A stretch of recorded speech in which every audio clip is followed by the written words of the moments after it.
Okay, councillors, it's 5:30. I'm going to open the meeting. Welcome to everybody that's here in the room, and welcome back, and whoever's on Zoom, and welcome to our community. Due to the current COVID-19 pandemic and in accordance with the newly legislated state government requirements, the November Ordinary Council meeting will be undertaken as a virtual meeting, conducted using webinar facilities.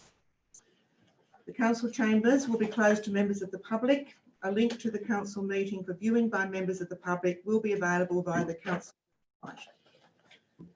Recordings of council meetings or parts thereof cannot be copied, recorded, reproduced, reused or transmitted without the prior consent of the General Manager. The meeting is being recorded and made publicly available on council's website, and persons attending the meeting should refrain from making any defamatory statements. Council acknowledges that this meeting is being held on the traditional lands of the Wiradjuri, Gundungurra and Darug people, and respects the history and culture of the elders, both past and present. I will now call upon Councillor Doney to offer the prayer. If you could all stand, please. Thank you, Madam Mayor. Let's bow our heads in prayer. Heavenly Father, help us to recognise and enjoy the privilege of leadership. Pray, Lord, that we may create for this community a peaceful and a quiet life when so much of the world is torn by dissension. That we may be godly and righteous in every way. That we may treat our community members with dignity, and that our decisions are for the benefit of all. We work for the welfare of our community, Lord. We thank you for the great blessings. We pray for the wisdom of fairness. And we thank you not just here in these chambers, but for those volunteers who do so much thanklessly in our community in service of all. We pray that our actions and our thoughts are acceptable in your sight. In Jesus Christ, we pray. Amen. Amen. Thank you, Councillor Doney. Page 5, councillors, item 4, record of attendance. There are no apologies this evening. Declarations of interest, councillors. Page 6, item 5. Do we have declarations? Councillor Gibbons. Yes, 1603 and confidential, non-pecuniary. Leaving the room. Thank you. I myself, Councillor Sedgwick, have a less than significant non-pecuniary conflict in item 1604. Are there any other conflict, Councillor? Yes, I have a less than significant non-pecuniary interest, Madam Mayor. I'm not sure what the numbers is, but in that my wife has submitted 2 nominations for awards. 1604. Thank you. No other declarations, councillors? Thank you. Oh, Councillor 1604. Councillor Lyon has a less than significant Yes, non-pecuniary interest in 1604.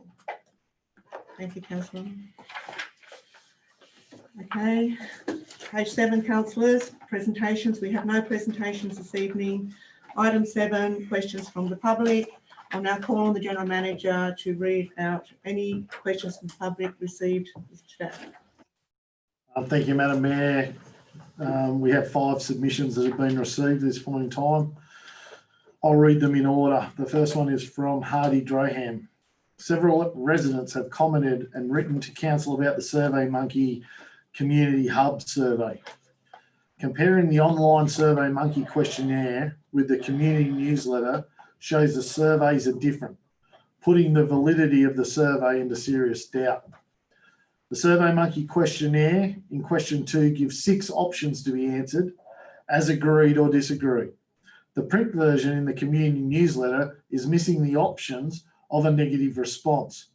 This is misleading. Council and Coffee support the manipulative mantra instead of seeking accurate community feedback. The same applies to questions 3, 5 and 6. Approximately 1,800 surveys were distributed in the LGA. Additional household members need to make a copy if they bother to voice their opinion. The survey gives an unbalanced positive opinions promoted by the council and the mayor without ranking of community needs. Having two versions of the survey circulating simultaneously for the same purpose is unprofessional. The hub survey is flawed. Preparing meaningful surveys requires more than superficial questions asking kids if they want more free lollies. The answers are a given. The hub survey and circulation shows the same flaws as previous surveys. How can residents trust any outcomes of this survey? Furthermore, there is no control over who submits multiple responses in hard copy or online. It is easily possible for the persons, regardless of location or having a legitimate voice, submitting a response. Friends and families, locals and abroad could fill in anything, multiple times even. Council staff scrutinising questionnaires upon lodgement removes all assurance of confidentiality. The survey is a sham before it finishes. The best, it may have some anecdotal value, collecting a few residents' comments. The survey ought to be discarded in the decision-making process. It's worthless. A new survey showing community needs and affordable options with detailed business cases required. Thank you. We'll take Mr. Draheim's opinion as noted. The second one's from Christine Healy. For over 2 years, Oberon Council has attended to upkeep Porter's Retreat Cemetery. I've requested this be in line with the Oberon and Black Springs, but it seems those on the outer rim of the Shire are neglected or is out of sight, out of mind. The boundary fence is possibly 50 years old plus and completely useless. The neighbours are council and Crown land only. The only other property close to the cemetery belongs to my brother and is located on the eastern side of the Little River. Would you please table this at your next meeting and have the cemetery upgraded with the new boundary fence and organised for frequent mowing? Any response? Happy to take that on board. Council's undertaken a risk assessment of the Porter's Retreat Cemetery already, and we're looking at options involved around those issues. Thank you. The third one's from Robin Wiseman's questions. Thank you. Recreation Park seems to be coming together with standalone completed, with the stand almost completed and footpaths and bins in place. Seeing how you have footpaths connected to the old skate park area, I would ask the council if there has been any considerations to the concrete area for development. Not long after the gym was opened, a young teen family went over there thinking that basketball court was set up and running at the gym, but were disappointed to find it wasn't erected. I would like to make a suggestion for this area. A helipad with a dual purpose. The measurements are around 20 by 50 squared.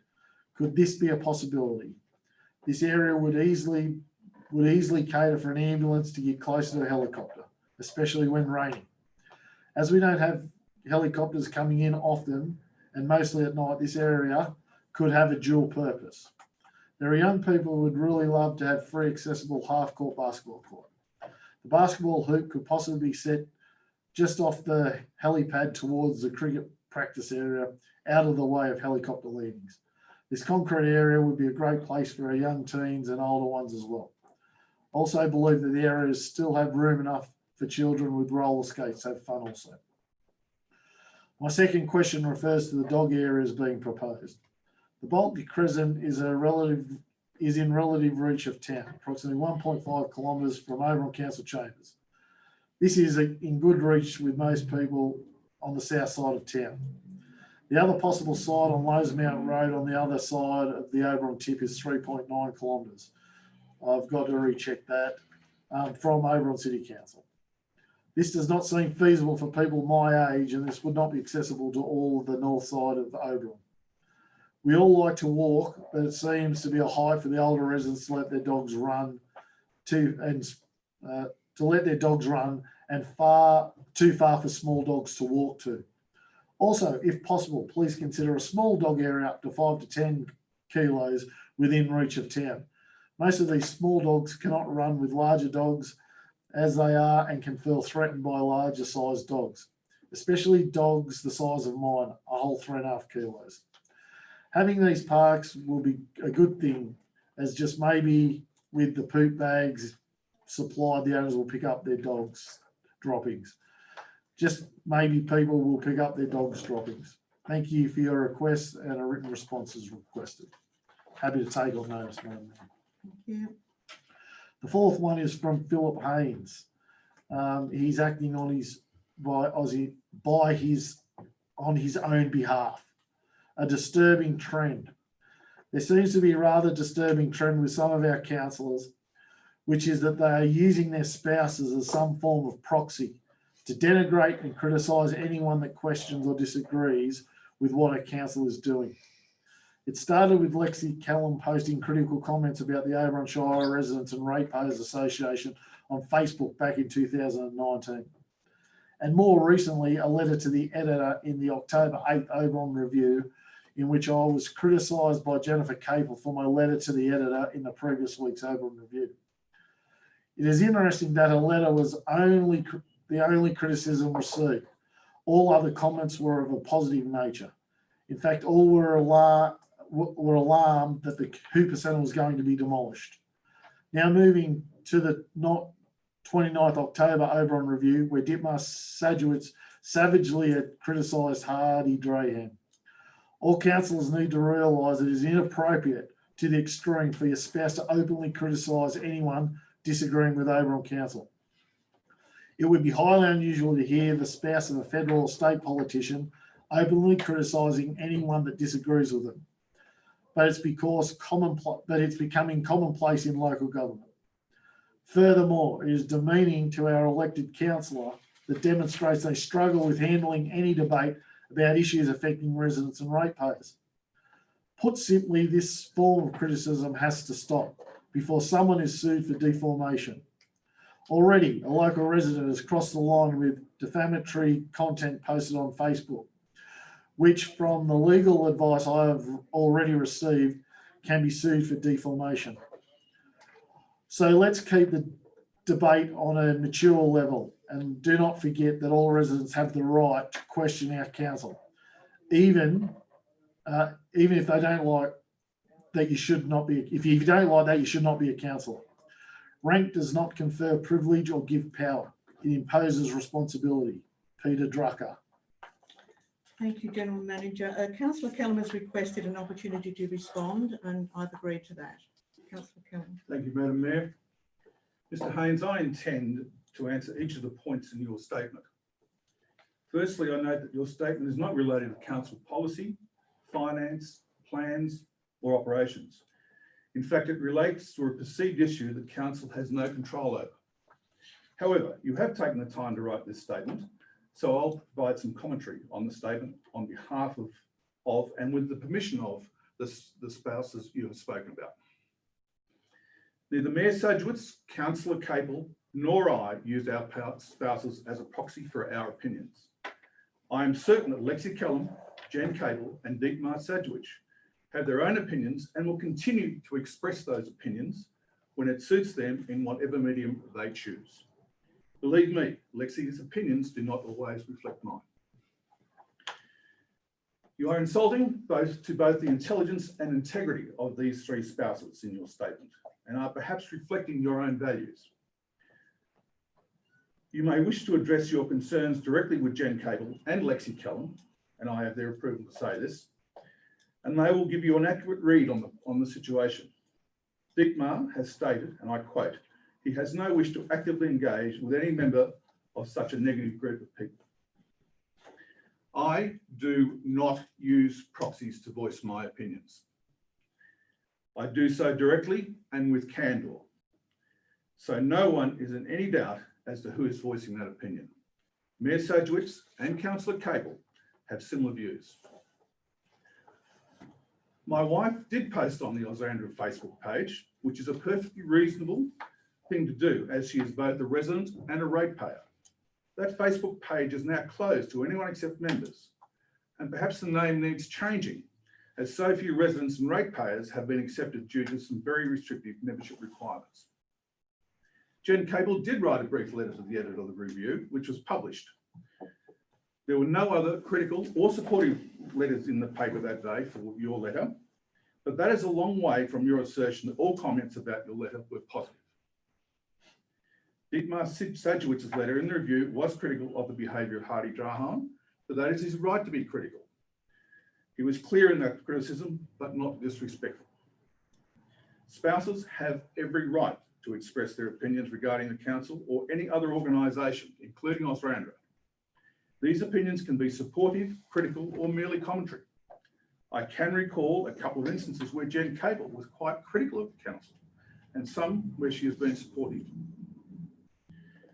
Your statement, and I quote exactly, "This form of criticism has to stop before someone is sued for defamation." It is bewildering. Criticism, even harsh criticism, does not provide support for any defamation action to be taken. What needs to stop is a disrespectful and abusive activity that occurs on some of social media. Finally, I have always agreed with Peter Drucker's quote, which you included in your statement. Only fools and the ignorant would think otherwise.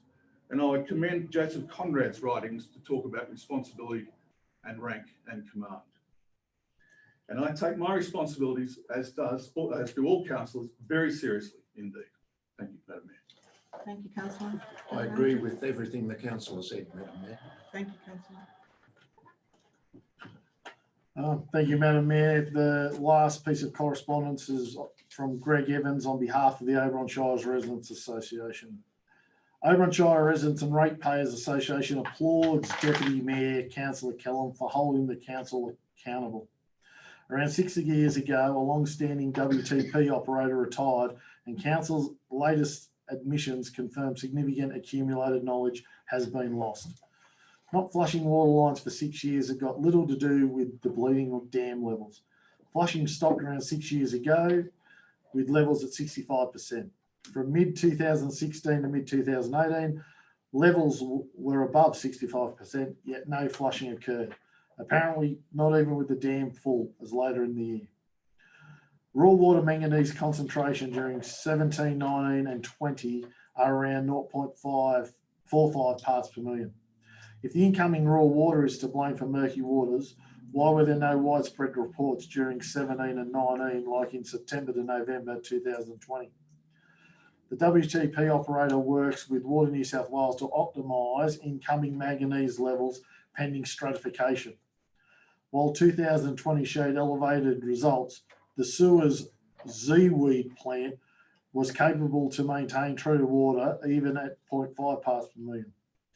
If the basic tasks like regular flushing have been admitted as publicly confessed, how can residents trust council with any water matters? Not releasing the true water quality test results only suggests the council got more to hide. Oberon Shire Residents and Ratepayers Association believes this is an inexcusable failing of council's management, showing the blissful lack of knowledge in management and subject matter. The 50% increase to the Z-weed system requested years ago was never installed, proving to be a costly mistake. Not knowing is not the issue. Not asking for help and seeking expert advice is council's failing. No risk analysis having been done confirms this council plays lip service to condition monitoring. Council statements confirm the true root cause has still not been identified. Condition monitoring specialists can train staff and management. Cooperation with other councils seeking new solutions like agitated air flushing is commendable. Taking 6 years of ignorant bliss is not. Water quality is council's most basic deliverable. Chemical engineers specialise in water treatment. No power station will run without this knowledge, we may add. OSR and RA is losing confidence in council. Expert advice solving a problem will help not only delay tactics of obfuscating the true root causes. Thank you, General Manager. Do you wish to respond to that? I'm happy to respond through my Director of Technical Services, Madam Mayor. Thank you. Director of Technical Services.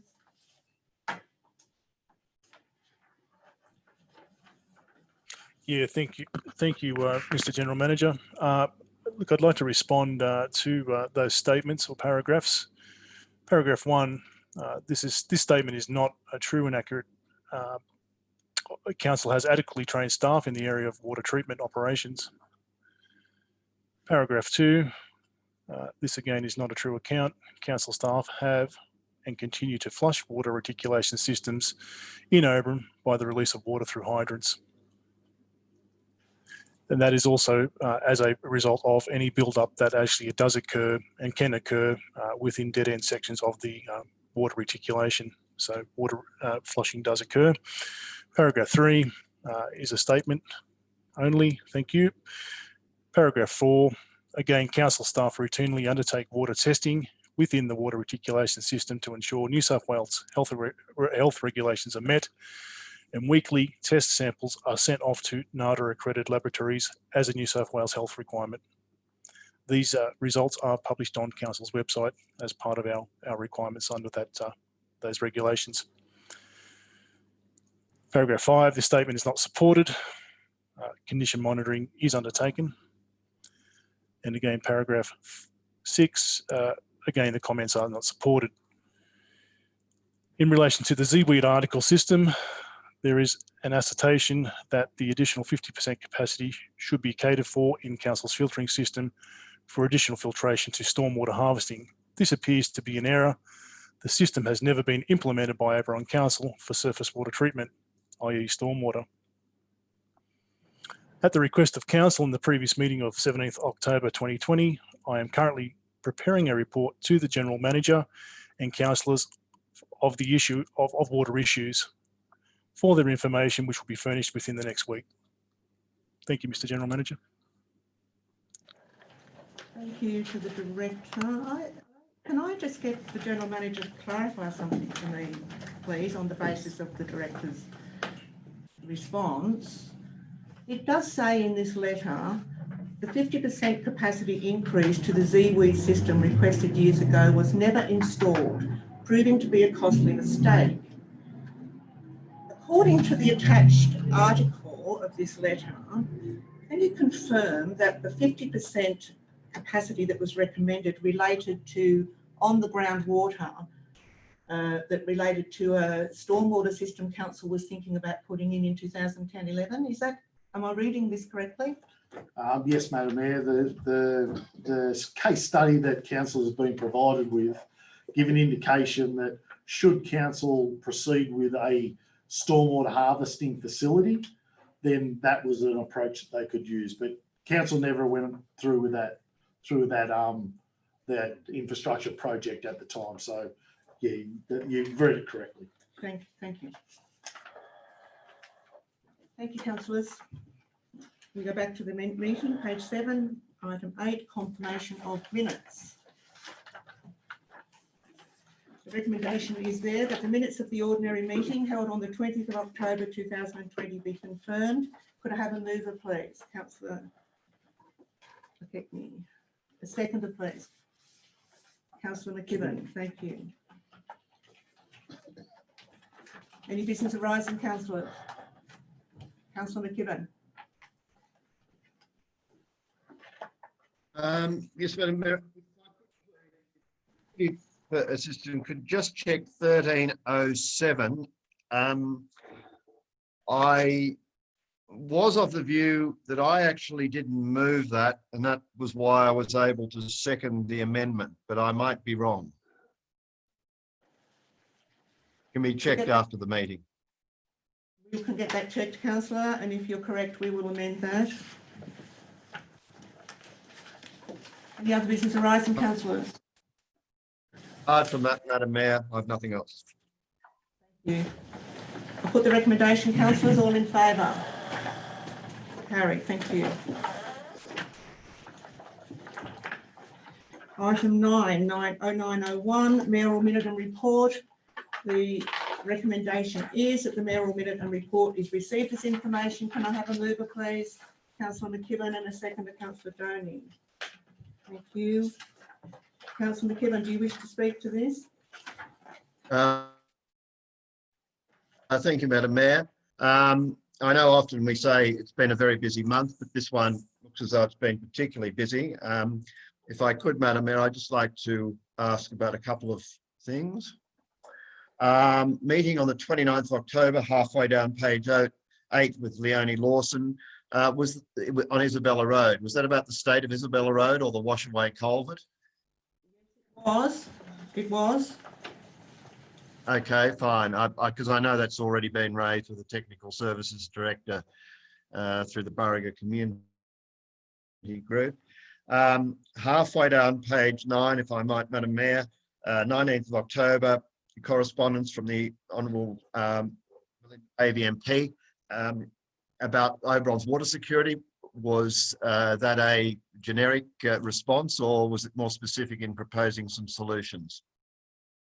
It was more specific to our issues. I had written to the Minister asking what plan B there was in place for Oberon water security, mentioning the Duff Malloy Weir, and the Minister came back to say that this was being considered and that securing urban water was very important. So it was targeted to us, but generic in its flavour. I can supply you with a copy if you'd like. No, I'm happy with that, Madam Mayor. I think we're all aware of the state of the dam, so we were just hoping it might be a little bit more positive from the Minister. And if I could, on page 10, Madam Mayor, 30th of October, Susan Willis regarding weed spraying issues, being a delegate in the Upper Macquarie, do I need to take note of something there, Madam Mayor? Susan and her husband David were concerned that in the normal spraying process, their verge had been sprayed, and they're requesting that it not be sprayed and that they deal with their own verge. The General Manager's taken that on board, and I believe, and he will confirm that, he's spoken to Upper Macquarie Chair on that in that regard. Confirm that we've spoken to our weeds contractor in regards to that matter. It's separate to the Upper Macquarie, but all those efforts will be made to look at these. It was the spraying of the verge, I take it, not the yeah, okay. All right. And if I might, Madam Mayor, the 4th of November, 2/3 of the way down page 10, concerns the resident of Judds Creek about condition of Schumacher's Road. I know that the Technical Services Director has been doing, or through his staff, doing some work on Schumacher's Road in relation to the removal of the ramp frame, etc. I'm just wondering if that's a complaint subsequent to that or prior to that work. It was a complaint made or a comment made to Andrew G rather than council. Andrew G came to council for some explanation. This gentleman has not contacted council himself, but I have responded to Andrew G saying just that we are doing work on Schumacher's Road and it's not on our priority matrix at this point in time.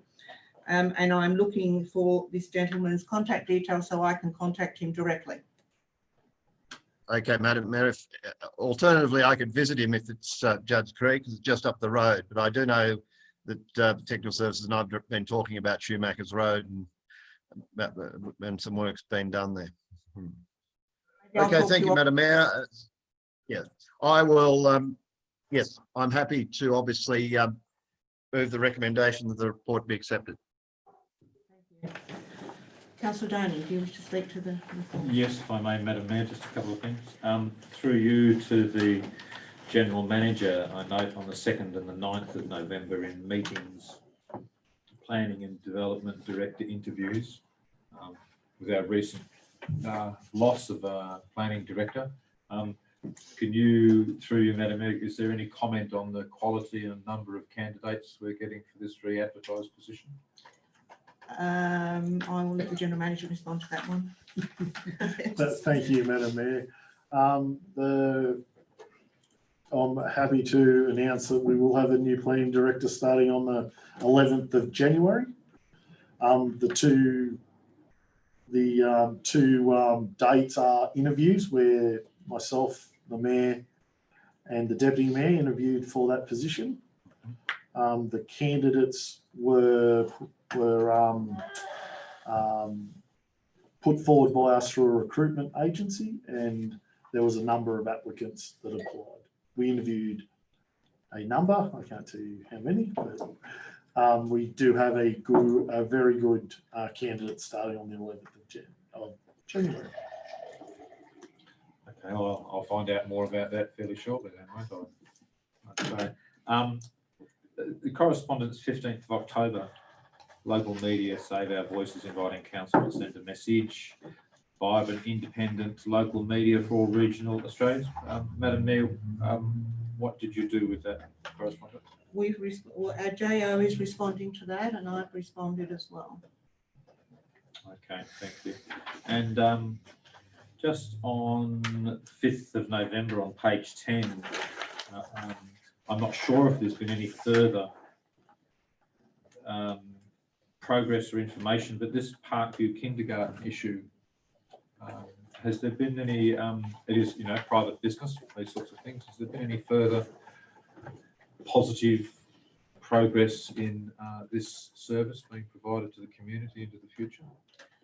As you say, this is a private provider. I have been speaking to all the stakeholders, and I'm now in conversation with the Department of Education, who have been amazing in trying to put forward an option around this. I'm not in a position to say at the moment what those options might be.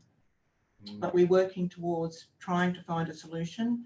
Yes. But in the long run, it is a private business. We're trying to, and I do understand the anxiety this is causing in the community. Yeah. So we're working with all stakeholders to try to do what we can to support.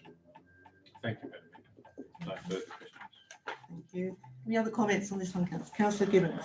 Just in correspondence, page 10 on the 3rd of November, where regarding the opportunity to meet with council, Sarah Hunter and Rachel, someone I can't say about Crown. What's Crown, you might remember, Councillor, council supported the SEED scheme, which was a group of young businesswomen that got together for a mentoring course, and the Crown project was developed out of that. So the Crown project is a group of young women with council support trying to set up a network to support local female businesswomen. It's in its very early stages at the moment. Yeah, thank you. Any other comments, councillors, or questions? Put the recommendation, all in favour? Carried, thank you.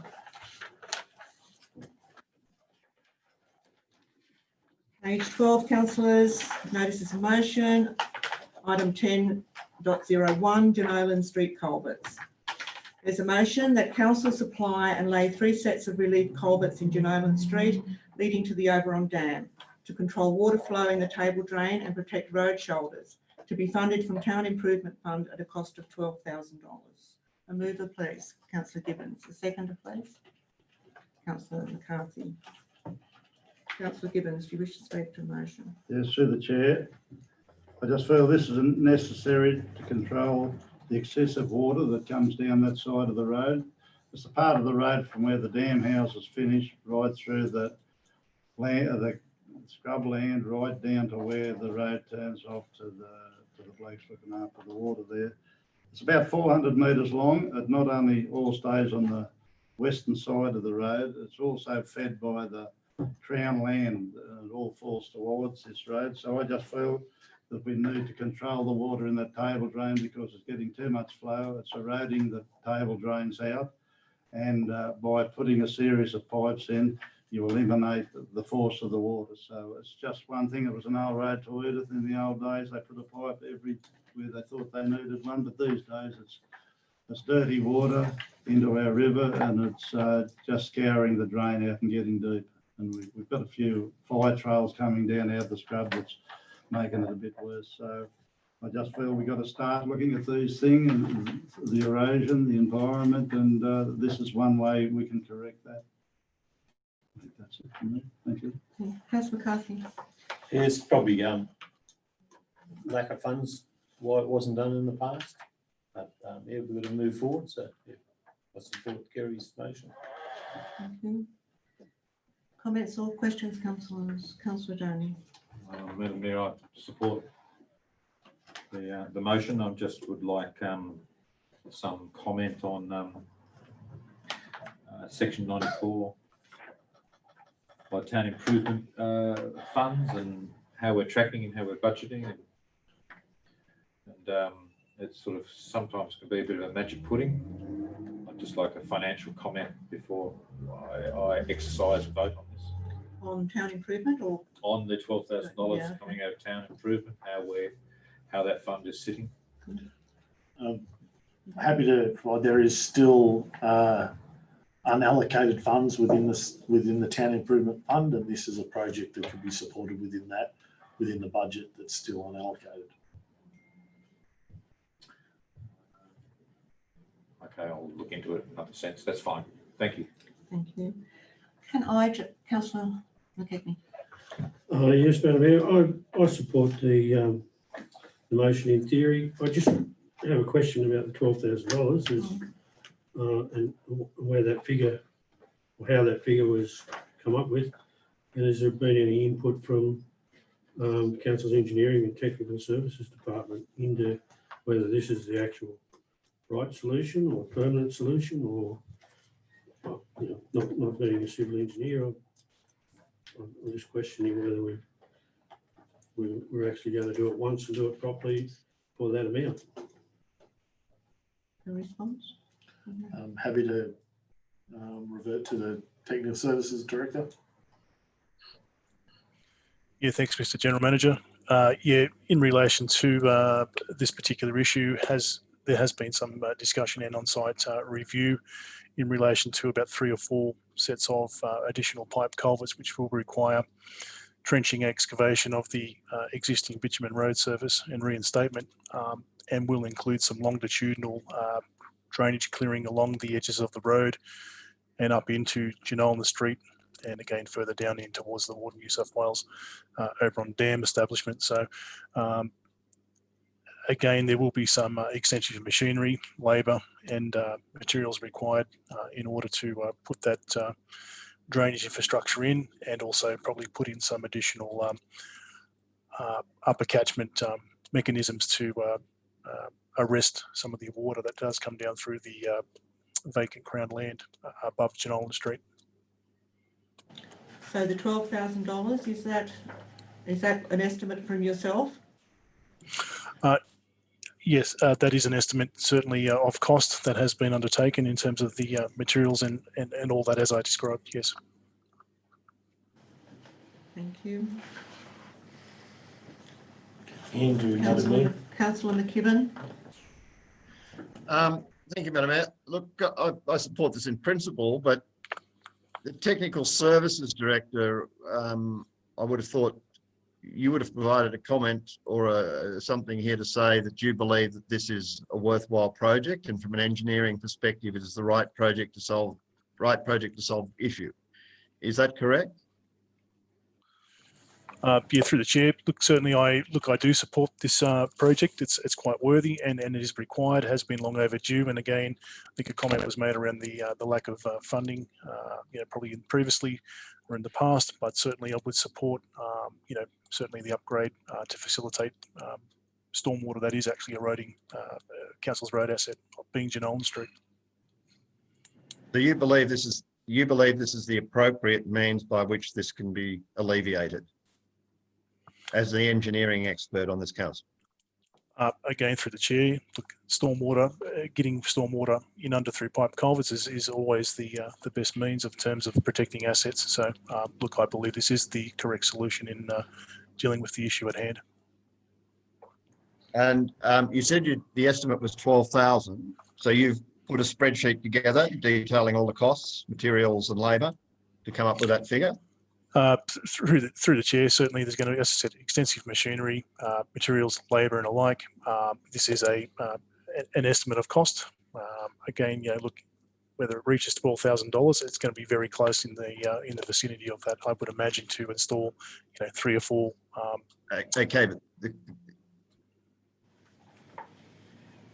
through you, Madam Mayor, if I could, through Madam Mayor, we now have a project management policy and a contract management policy in which we're meant to cost these things accurately. The question was, has a full spreadsheet been done with detailed costings of what this project is going to cost? We do not want an we don't want an exceedingly under or overestimate. We want detailed costings for this. Has a detailed costing been done using something like an Excel spreadsheet, using appropriate costings for hours, using appropriate costings for materials, using appropriate costings for plant and equipment? Through the chair, to support council's concern, look, I'm more than happy to bring a report back to council should they require that information. Certainly happy to do that. Or could I suggest, Madam Mayor, that the detail estimate using a spreadsheet is prepared by the Technical Services Director. And if it comes in at or under $12,000, then that is fine. But if it exceeds it, then this has to come back to council. We want these things properly costed. That's why we've put so much time and effort into our contract management policy and project management policy.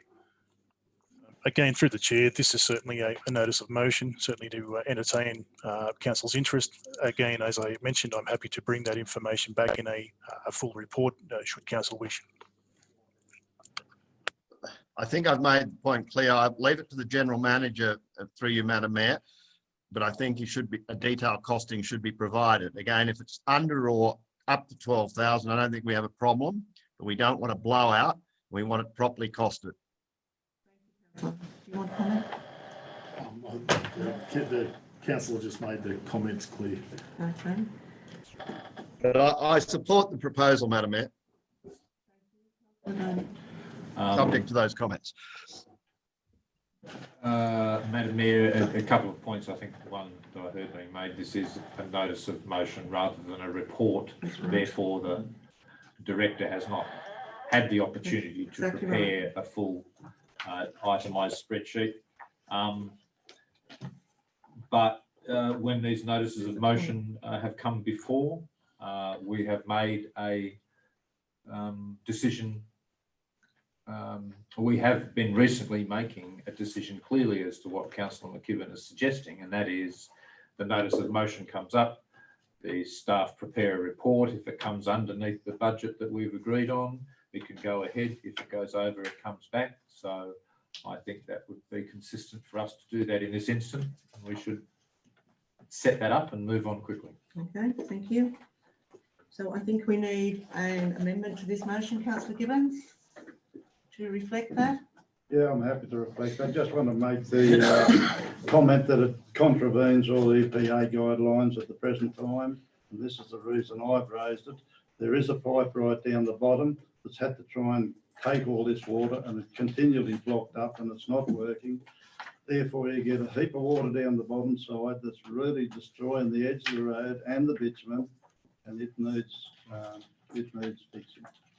So you're happy for an amendment to be put up as a part 2? Yep. That the Technical Service Director provides detailed costing, compiles detailed costing. If it comes in under $12,000, the work go ahead. If it's over $12,000, it comes back to council. Is that the message I'm hearing here, councillors? Yeah, that's the message. Yes, Madam Mayor. And I think that maybe the Are you going to propose this next amendment? meeting, as part of the technical service, yes. Are you going to propose this amendment, Councillor McKibben? Yes, Madam Mayor. I'll take And advice. could I ask a third point that the detailed costing be provided as part of the Technical Services Director's report at the December meeting? Thank you. I'll take some advice. Can this be added on to the existing motion, or do we need an amendment? I would suspect this is an amendment, Madam Mayor, Yeah, because okay. the motion is Yeah. as written in the report. If there's an amendment that needs to be made, it needs to be moved and seconded. So we need an amendment. Who's going to raise this amendment? Councillor McKibben.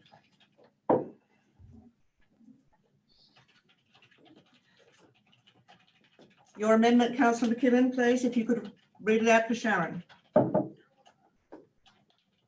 Thank you, Madam Mayor. See what's on screen.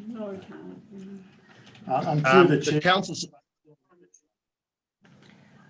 We do have something up on the screen Unfortunately, because you're zooming in, councillor, you can't see it. I can share it. Can you share it, Sharon?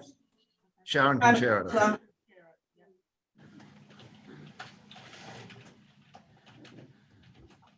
We think this is what you want.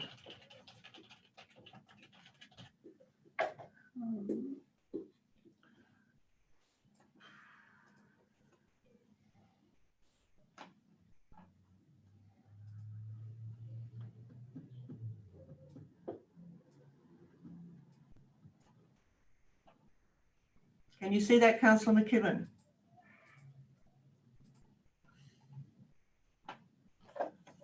Yes, Madam Mayor. Happy with that?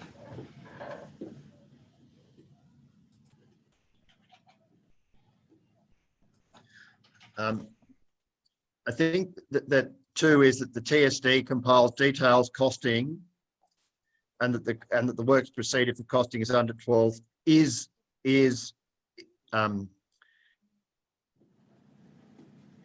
equal to or under, I think we said 12,000. If the costing exceeds 12,000, a further report to be provided by the December 20 meeting, and I think that. And I think the costings, whatever it is to be provided as part of the Technical Services Director's report. Yes, monthly activity report. With that? I think it's December activity, monthly activity report. I'm happy with that, Madam Mayor. A seconder, please, councillors. Councillor McKechnie. So you've spoken to that amendment, councillor. Councillor McKechnie, do you wish to speak to the amendment? Yes, Madam Mayor. I support the amendment, but I support the part one of the motion too. But I think to comply with our current obligations and to understand that we're getting value for money, I support and second Councillor McKibben's amendment. Thank you, councillor.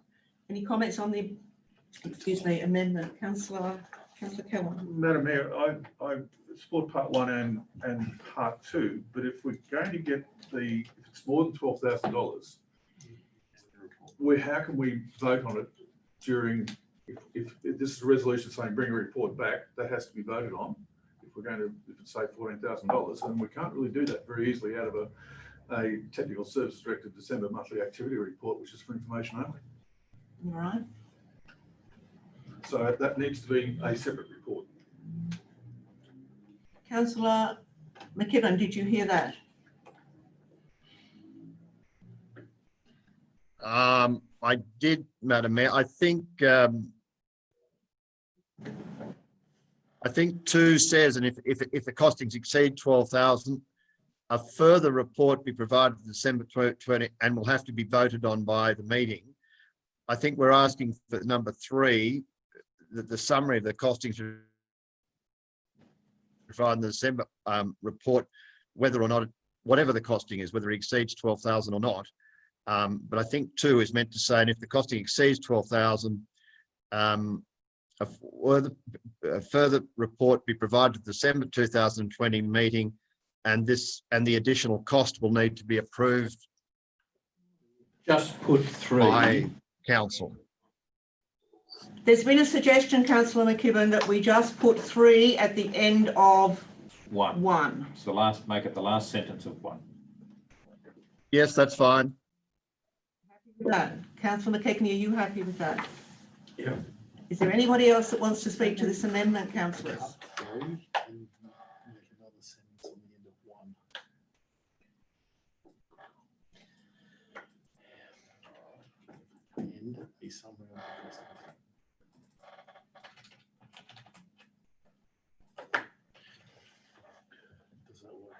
I think that works for everybody. I'm going to put the amendment, councillors. All in favour? The amendment now becomes the motion. All in favour of the motion? Carried unanimously. Thank you, councillors. Is that the completion of the night's business? Page 13, councillors.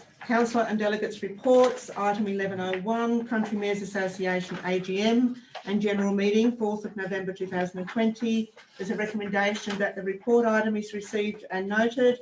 Can I have a mover, please, councillors? Councillor Capel, thank you, and a seconder, please. Councillor Stoney, thank you. Councillor Capel. You right, Sharon? Right to go.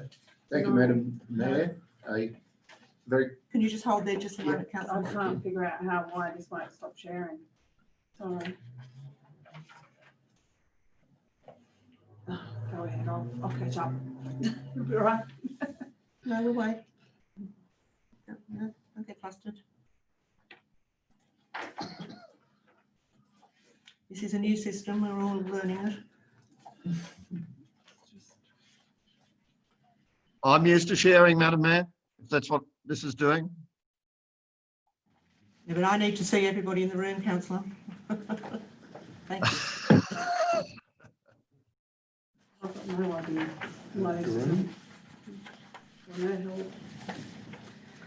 No idea.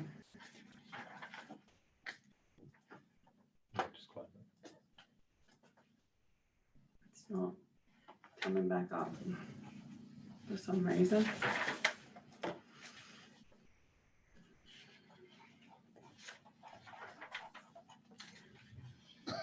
The Community Services Director, is there something you can do to assist here? I'm working on it, Madam Mayor. Just have to ask for your patience, councillors and our community, because this is the first time we've used this. I think I got it.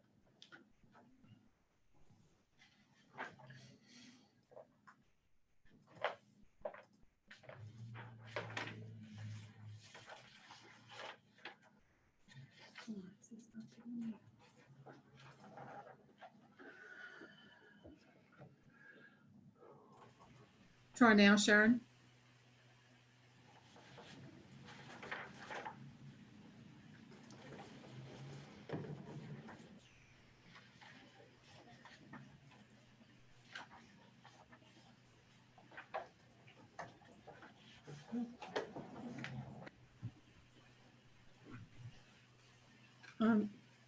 Sharon, I'm just going to take away your sharing permissions and we'll see what happens.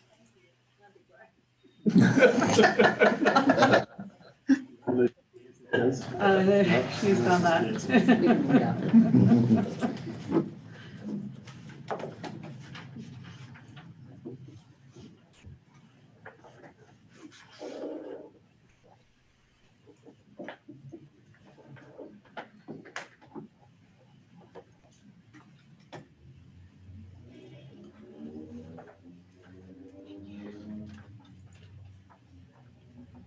Here we go.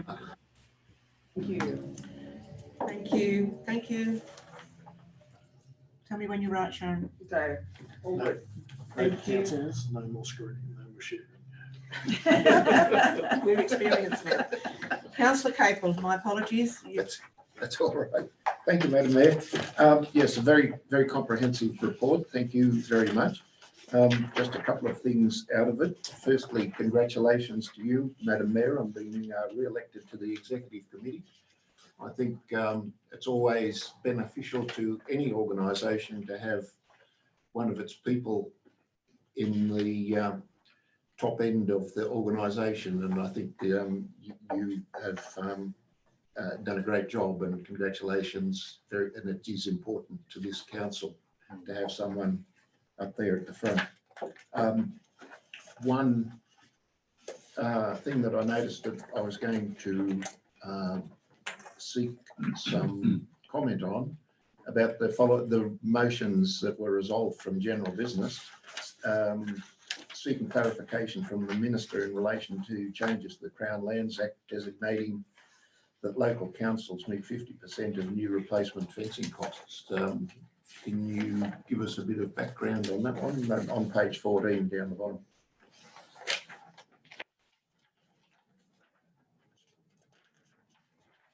Checking my paperwork, see if I've got anything here. If No, I haven't that, got anything here in relation to that motion. but apparently there is a push for Crown lands or to share costs of fencing now, whereas previously we didn't have to share the cost of fencing, but now the Crown lands or the state government, I'll go for clarification, is trying to bring that into legislation. So it's going to mean, and it even means roadways, Yep, road so- reserves. So this That is can good. affect most councils. So the Country Mayors Association is putting in a submission against that, because we need to all be aware it's more cost shifting. That's a huge, potentially a huge It is. cost Mm. shifting. But it's an idea at the moment, Yep. but one we need to be on top of before it becomes actual legislation. Okay, thank you. That's all that I was going to comment on. Thank you, Councillor Donning. You seconded that? Thank you, Madam Mayor. I too just wanted to add my congratulations. I know even tonight there's a bit of evidence of strife around council activities, but when you look at the media and you look at how other councils go, and I look at how you perform, Madam Mayor, in a great variety of situations, and we look at our finances, I think we're exceptionally fortunate. We have a sound, financial, professional council and a group of councillors who work for the general benefit of the town. And you achieving this in the forum of representing country interests is really important. And every time I reference our council as to other council issues around the state, I'm pleased and proud of what this council does, and you represent that, and you have my congratulations. Thank you, Councillor. Any other comments on this report, councillors? Councillor Gibbons. Just one little one on the bottom of page 16. So there's still a bit of an appetite around there for demerging the amalgamated councils. Yes, there is. So It's more than an appetite, it's a movement. it's a movement. So a number of councils. Yep. Some of them in a bit of trouble, aren't they, up around Central Coast? Oh, yeah, just interested to know the feeling out there. Amalgamation, merging or demerging, I don't think will ever be completely off the agenda. Any other comments on this one, councillors? Councillor McKibben? Councillor McKibben?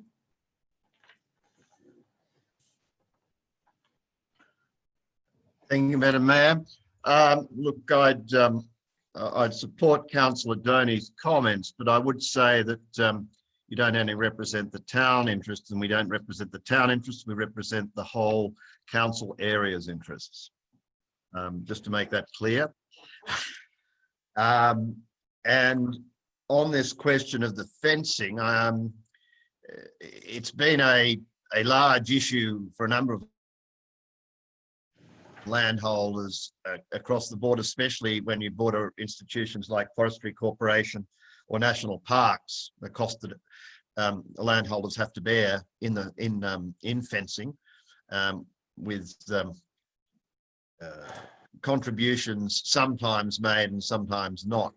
And I do note that under the bushfire recovery plan that state government has been contributing to the cost of road fences on behalf of councils where road fences were damaged by bushfire. That has occurred in the most, I think, in the last 6 to 8 months. So I think it's an issue that that is often obviously of interest to landholders, but councils are going to need, if it's to come into play, councils are going to have to obtain funding from somewhere to pay for it. That's very true. Any other comments on this one, councillors? I'll put the recommendation. All in favour? Carried, thank you.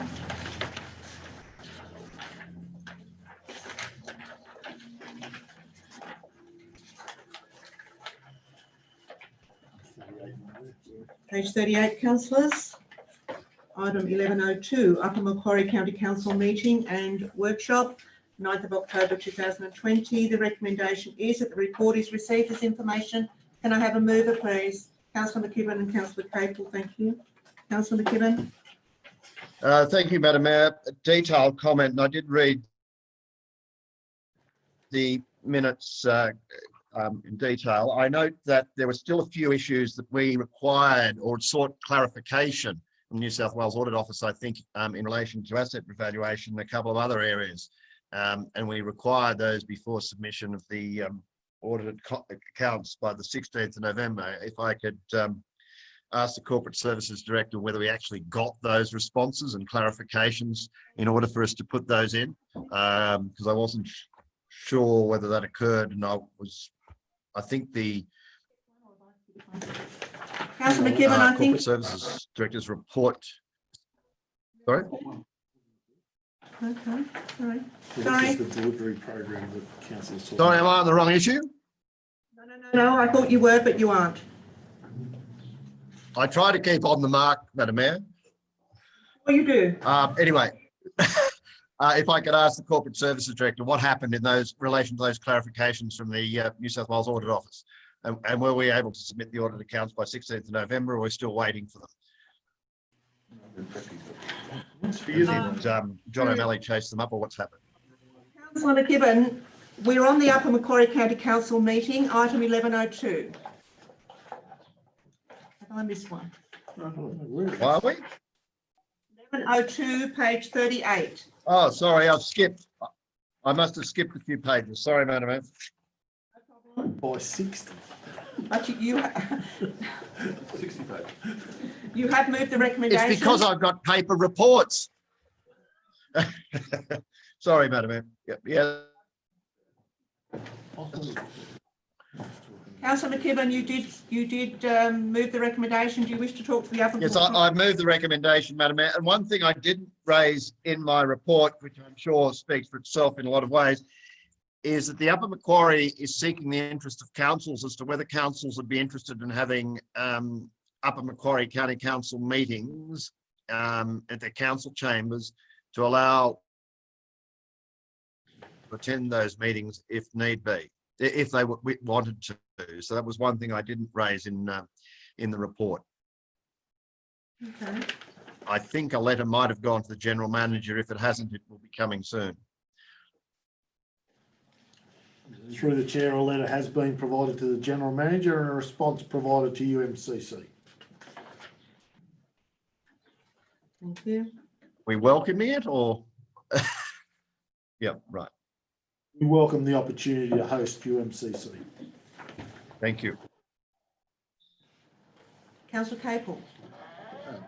No, nothing further to add, Madam Mayor, to a very comprehensive report. Comments or questions, councillors, please?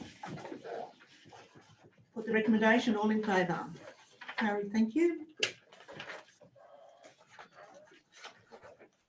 Item 1103, page 42, Oberon Arts Council. The recommendation is that the report is received as information. Can I have a mover, please? Councillor McCarthy, Councillor Capel. Thank you. Councillor McCarthy. The report speaks for itself. Thank you. Councillor Capel. Yes, it's comprehensive. Thank you, Madam Mayor. Nothing to add. Any comments on this one, councillors? Councillor Doney. Madam Mayor, just for clarification, and forgive me, I only ask it in case there's some substance and that's good for public information. Did I read somewhere in my musings on funding changes from the state government affecting local arts councils? Yes, you did. Could you give me some information on that, please? Minister Harman intends to defund the peak body of Regional Arts New South Wales, who look after, I haven't got the information here, but just from memory, they look after all of the regional arts councils, lobby on their behalf, advocate on their behalf. So Minister Harman is suggesting that over a 2-year period, that the funding given to the peak body be dispersed down to the local organisations and the peak body be folded. But not quite all the money's coming down. There's a bit of a gap in the funding. So there's a campaign going on to lobby Mr. Harmon to maybe reconsider this. What is the position of our local arts? Our local Oberon Arts Council. Council, as you know, Fran Charge is our delegate, is the chair, and they're formulating a campaign as we speak. And I'm So they're assisting against it, and I'm assisting by doing a regional mayoral response. So between us, we're going to try to influence the decision, and we're not the only ones working towards this. And the Arts Council, as at this point, has not asked for any support from council in this? Not officially, work, because they haven't yet had a meeting since this occurred. We have spoken because we need to do this quite quickly. So I am working with Fran Charge on this and other mayors in the area. So it's possibly not timely, or councillors would necessarily be free to entertain a motion of support. I think it needs to come to us through Arts Council first. That's what I'm asking, yes. To keep procedure Thank you. and have some clout. Thank you for your answer. Thank you. Any other comments, councillors? Councillor McKibben. Councillor McKibben. Yep. It's a long way. Thank you, Madam Mayor. My only comment is today in the state budget, I did hear that every adult male in New South Wales, adult, not adult male, adult is being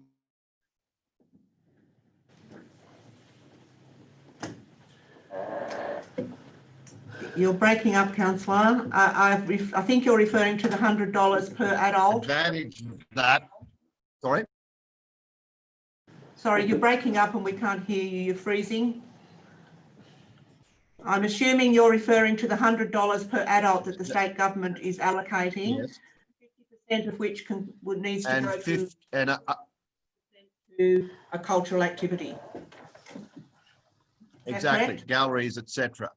Yes, and I'm wondering whether we are able to take advantage of that through our Arts Council by having events or similar that could benefit from people spending that $25 in Oberon or the villages on activities. I'm not sure if it's 25 or 50 of that $100. I will tell you that the 50% on cultural activities has to go to approved, registered organisations. That's my understanding, but I'll certainly look into that, councillor. Any other comments on this one, councillor? I'm going to put the recommendation, all in favour. Carried, thank you. Page 44, committee reports, item 1201, Oberon Youth Council. The recommendation is that council receive report item 1201 as information. A mover, please, councillors. Councillor Capel, and a seconder, please. Councillor Kellam, thank you. Councillor Capel. Thank you, Madam Mayor. As you will see from the minutes, I wasn't present at the meeting, so I can't add any more than what's in the report. However, I would like to draw councillors' attention to the community Christmas drive-in that the council and the youth council is holding at the showground on the 5th of December. The youth council, as everyone knows, works through the year to raise some money. It's been very difficult this year because they haven't been able to have their Saturday morning barbecues and things like that. So this will be hopefully something that they can use to earn some money to put towards their project for this year. And it was their idea to hold a short film competition, and it will be really interesting to see what they come up with. There's some pretty skillful kids there, and there might be some others as well. So it'll be interesting to see what the short film competition comes up with. But I say good on them for the idea and having a go. But I commend the drive-in. It's probably a long time since anybody's been to a drive-in movie, so now's your opportunity to remember the old times. But just remember, you're not allowed to sit in the back of the jeep or in the back of the station wagon. Thank you, Madam Mayor. I support the motion.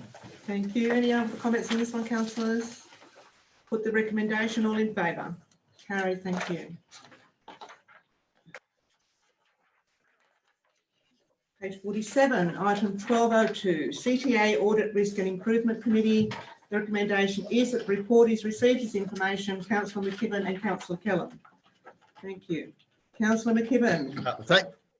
Thank you, Madam Mayor, now that I'm on the right item that I was talking to previously. So page 50, I would just like to ask whether we received from the Audit Office comments on the treatment of the new standards of the revalue of assets, the queries we had on that, as we actually wanted those responses prior to our submission of the audited accounts by 16th of November. So if I could, through you, Madam Mayor, if I could ask the Corporate Services Director if we received a response, where we're up to with that. Did we delay putting the audited accounts in, or where are we with them? Because I wasn't quite certain from the Corporate Services Director's later report as to what had happened either. Probably because she was trying to write the report at about the date that we were hoping for a response. Or else, or considerably earlier, actually. Through the Mayor, I can advise that the annual reports, we did receive our inquiries back, and we have been working with the audit and the Audit Office. The Audit Office has our statements, and they are finalising the statements as we speak. We will have them back in time for submission prior to 30th of November. At this point in time, through the close discussions we've had with the Audit Office, there are no substantial changes. There may be a few minor note changes from further from what are in my monthly activity report, but nothing substantial at this point in time. Thank you. Thank you. Thank you, Madam Mayor. The Corporate Services Director has given a good summary.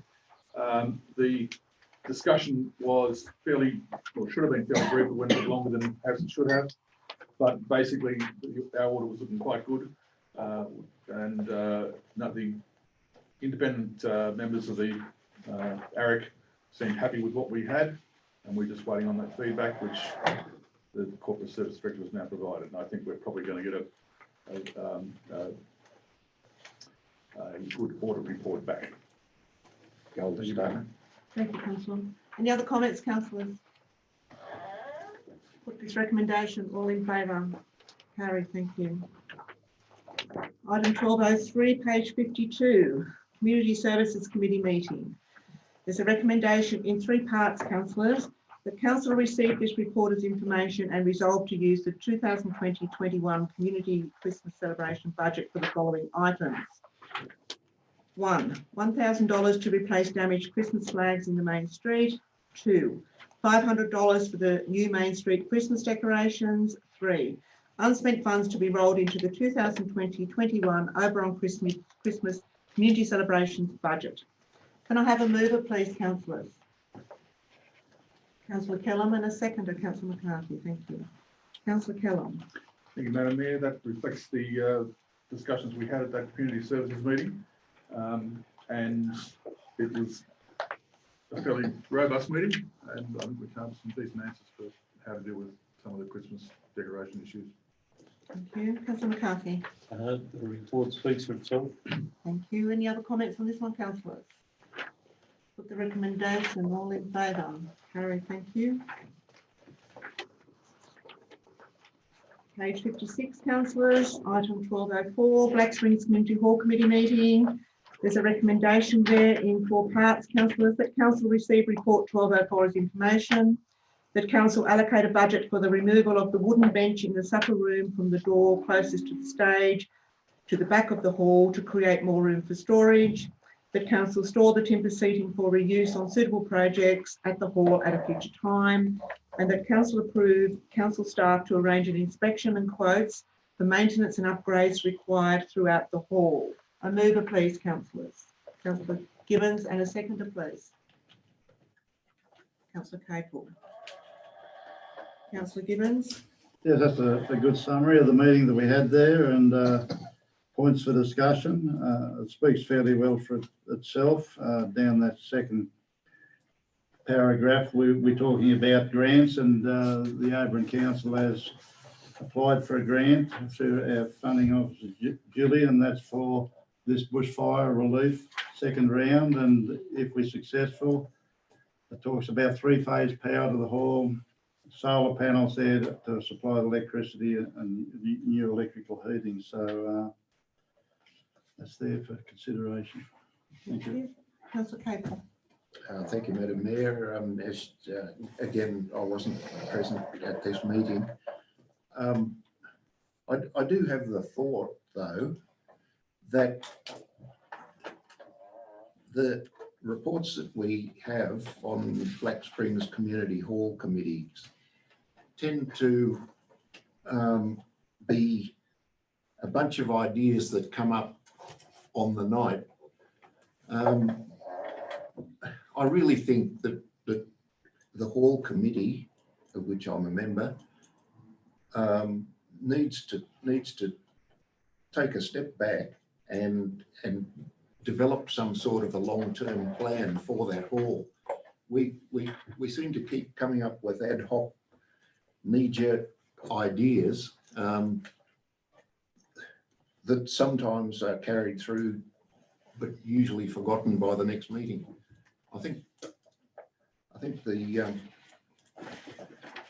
Hall Committee needs to, as I say, give some thought to coming up with a long-term plan, what we want the hall to look like, what we want to use it for, and what how we can achieve that end, rather than just coming up with ideas ad lib. Take that as a comment. Thank you. Any other comments on this one, councillors? Councillor McKibben.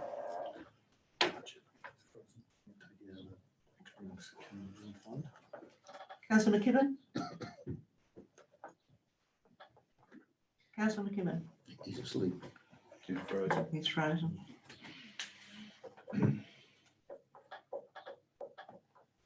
Can you hear me, Councillor McKibben? I can, Madam Mayor. Look, I would support Councillor Capel's comments, and I would ask that in recommendation 2, as part of, I would have thought, recommendation 4, we're arranging an inspection and quotes for maintenance and upgrades. Surely we'd be getting a quote for the removal of the wooden bench in the supper room prior to us allocating a budget. We don't know what it's going to cost. So I would be proposing an amendment to bring 2 into 4 for them to prepare a quote for that as well.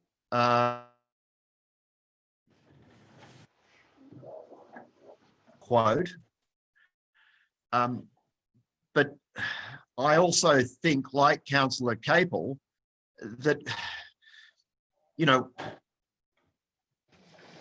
if we're building the hall is a great facility, we know that. It has great potential, but we have to have use of it to use the hall that we're actually, well, we're not so much, but the state government's spending a lot on upgrading it, and now we're asking for new heaters as well.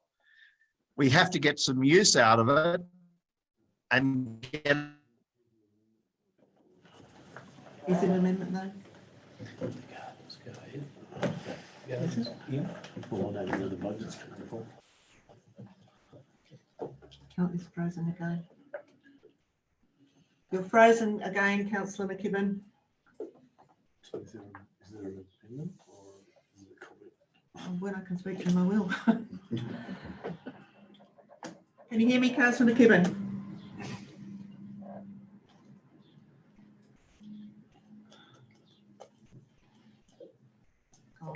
Oh, And I'm back on, Madam Mayor. Councillor McKibben, if you wish to speak to this, we would need an amendment. No, did you?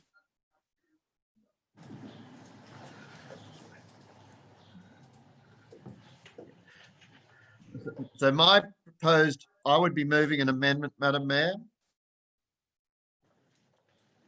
And your amendment is, councillor? The amendment that is that recommendation 2 be deleted, and that recommendation 4 is that approve council staff to arrange an inspection and quotes for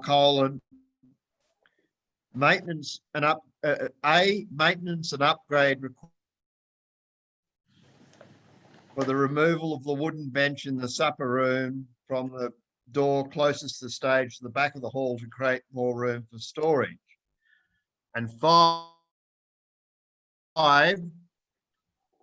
that the hall committee come up with a marketing strategy for ensuring that this facility is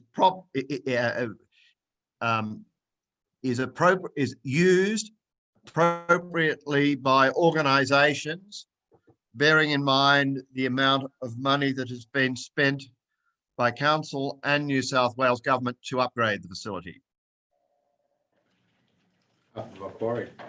Do we need to put that whole thing in? Again, Could it not be that the hall committee form a marketing strategy and finish it at organisations? I mean, it's a motion, it's not the story. And also councillors approve yes, those. I'm happy with that, Madam Mayor. You can abbreviate it. I'm partly explaining the reason as well. Oh, no, I haven't got 2 right yet. Sorry, because he froze when he was halfway through. Upgrades requires throughout the hall, allocated it. Don't take out allocate the budget. The removal of a wooden bench in the room. Yeah. Okay. Go colon after hall, semicolon end. B. Okay.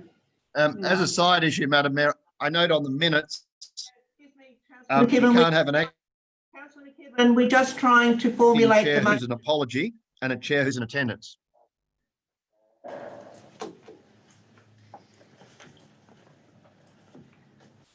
Okay. So the amendment. The amendment is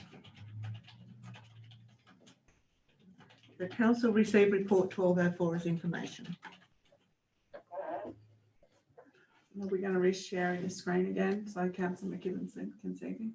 Well, it's up to you. I'm Give it a try. happy if you read it, noting the problems we had last time and getting rid of it. You are. We have the power. I don't want to stuff up the sharing. There we go. Okay, 2. 2 comes out. Yeah, no, I've reordered them. I think 4 and 2 get morphed To into 1. It's there. and then, Sorry. then 3 needs to follow.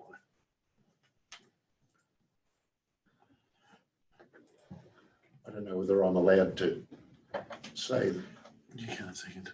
that I would prefer to see number 4 saying develop a long-term plan for the, well, you don't, I might be allowed to. Rather than marketing strategy. Yeah, Would you rather than a marketing yeah, strategy. it's because funny. not a- I agree. Sure. I agree with that, Madam Mayor.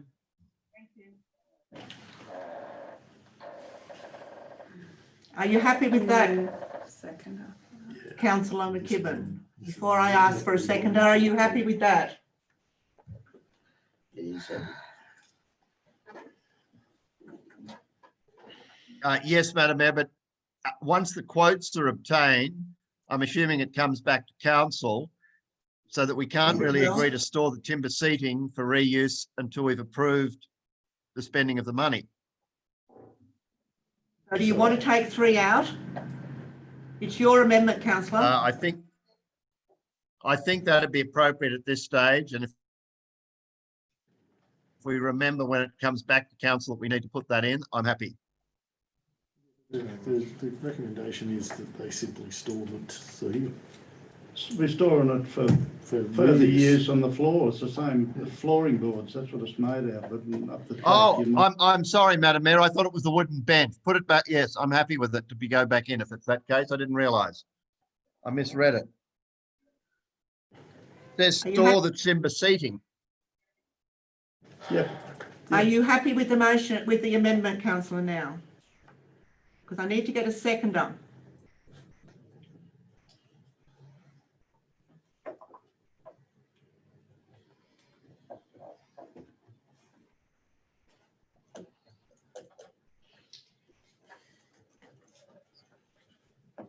Are you happy, councillor? I'm happy, Madam Mayor. Yes, sorry. I thought you were looking for a seconder. I couldn't second it. I have a seconder, please, councillors. I don't, councillor Donny. Yeah, councillor Donny's fine. No, you can't. Councillor Donny, do you wish to comment on the amendment? No, thank you, Madam Mayor. I'm perfectly happy with things as they are, though I have some cracker jokes I'm going to tell when this meeting's over about this topic. Is there any other comment on this amendment, councillors? Councillor Gibbons. I just want to make a comment on the whole thing, and I disagree with what Councillor Donny, Capel said here, that these are ideas that have come up from the Progress Association to bring to the Community Association. We've talked about these seats before, and it hasn't got to there.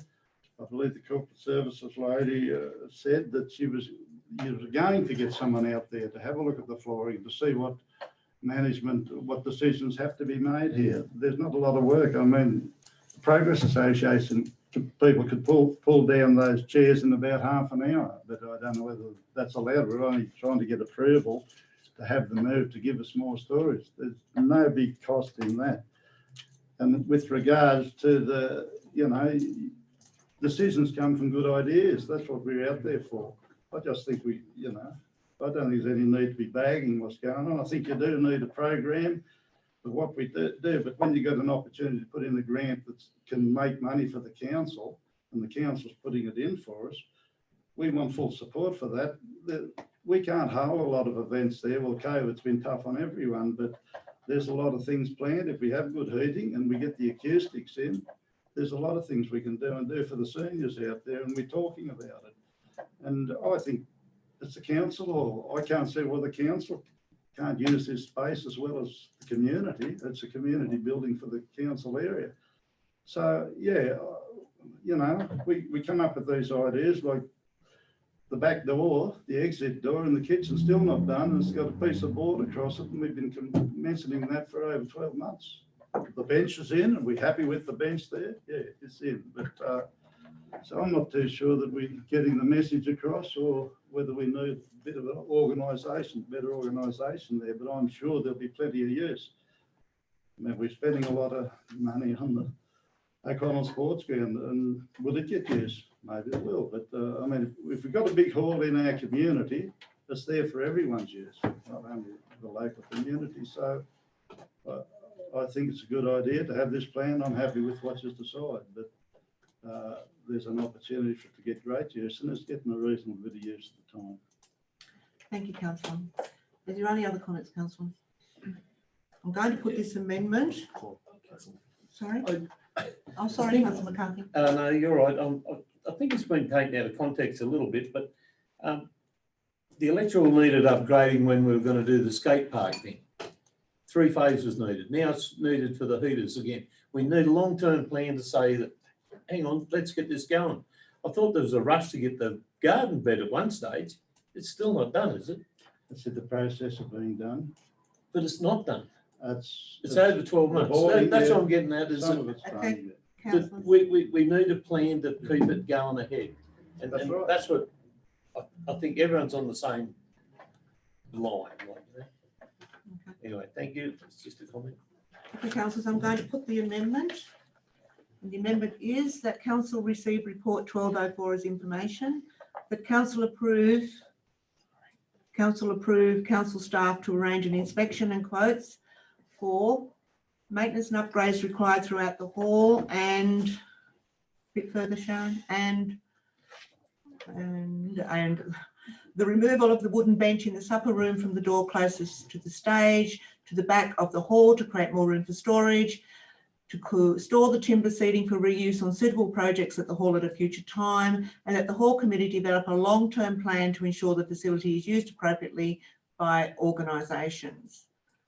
I'm going to put that amendment, councillors. All in favour? Against? You against? Are you? I'm happy. All in favour? The amendment is carried unanimously. The amendment now becomes the motion. All in favour of the motion? Carried unanimously. Thank you. Page 60, councillors, reports for decision. 1301, development application, 10.2020.19.1, new dwelling. There's a recommendation there, councillors, in two parts. That council approved development application 10/2020/19/1 for a new dwelling at lot 106 in DP 753027, being known as 2622 Shooters Hill Road, Porters Retreat, in accordance with section 4.16 of the Environmental Planning and Assessment Act 1979, and condition contained within the report for the following reasons. The dwelling is consistent with the objectives of the RU1 primary production zone within the Oberon LEP 2013, and any short-term incompatibility issues with the forestry land use can be mitigated through the installation of a vegetative buffer. The dwelling is consistent with the general policies and aspects of rural development listed within the Oberon Development Control Plan 2013. Minor and short-term impacts from forestry nearby are not considered to be inconsistent with the policies and objectives of rural development. That a variation to clause B 14.12.9 is considered appropriate in this instance. While Forestry Corporation has formally objected to the location of the proposed dwelling due to its proximity to current forestry operations, impacts from forestry are short-term and can be mitigated through the development of a tree buffer. That the proposed dwelling site has substantial infrastructure developed and is consistent with all other provisions of the Oberon Local Environmental Plan 2013 and the Oberon Development Control Plan 2001. That a division be called in accordance with section 375A of the Local Government Act 1993. Do I have a mover, please, councillors? Do I have a mover? Councillor Kellam, and a seconder. Councillor McKechnie, thank you. Councillor Kellam, do you wish to speak to the recommendation? Yes, Madam Mayor, I've read through the report, and the only issue is that one of the forestry buffer zone, which I find very interesting that it applies to private land, not to their own land, which I think is a height of arrogance by a state corporation. And it is compliant in all other areas. There have been no objections by any other landholders in the area, so I'm happy to support the motion. Thank you, councillor. Councillor McKechnie, do you wish to speak on this? Yes, I support the motion. The forestry buffer is probably the only questionable part of it, but if you look on page 62, the top picture shows that a good 80% or better of the forestry buffer is complied with. So there's been no objections from forestry or any other neighbours or landholders in the area. So I support the approval of it. Thank you, councillor. Any other comments on this one, councillors? Councillor Doney. I too, on balance, having read all the information, Madam Mayor, I do support it, but I just have a few questions and comments I'd like us to reflect upon. One, it attempts to be an extremely high quality report, though there's pro formas still left in it. And most significantly of my concern, and as I have missed something, is am I correct in that a septic system's got to be 100 metres from a watercourse? Through the chair, not always. I don't remember it changing. It depends on what system you look to implement. Fair enough. The next thing is that the highly lauded Calais Civil attached report of 12/12/19 talking about the said septic system, which is planned as 40 metres from the watercourse. I could not find it. Did anybody else find the Calais Civil report? Is it in the attachments? Yeah, is it in the attachments? It's my mistake if I've missed it, but I didn't see it. We might take that on notice if that's, You can do. I've been through the attachments. I've been through You've been this. through the attachments. Because my understanding is, and I think that needs to be addressed. Septic system, 100 metres from a watercourse. There's no description of the system. There's no professional report. Secondly,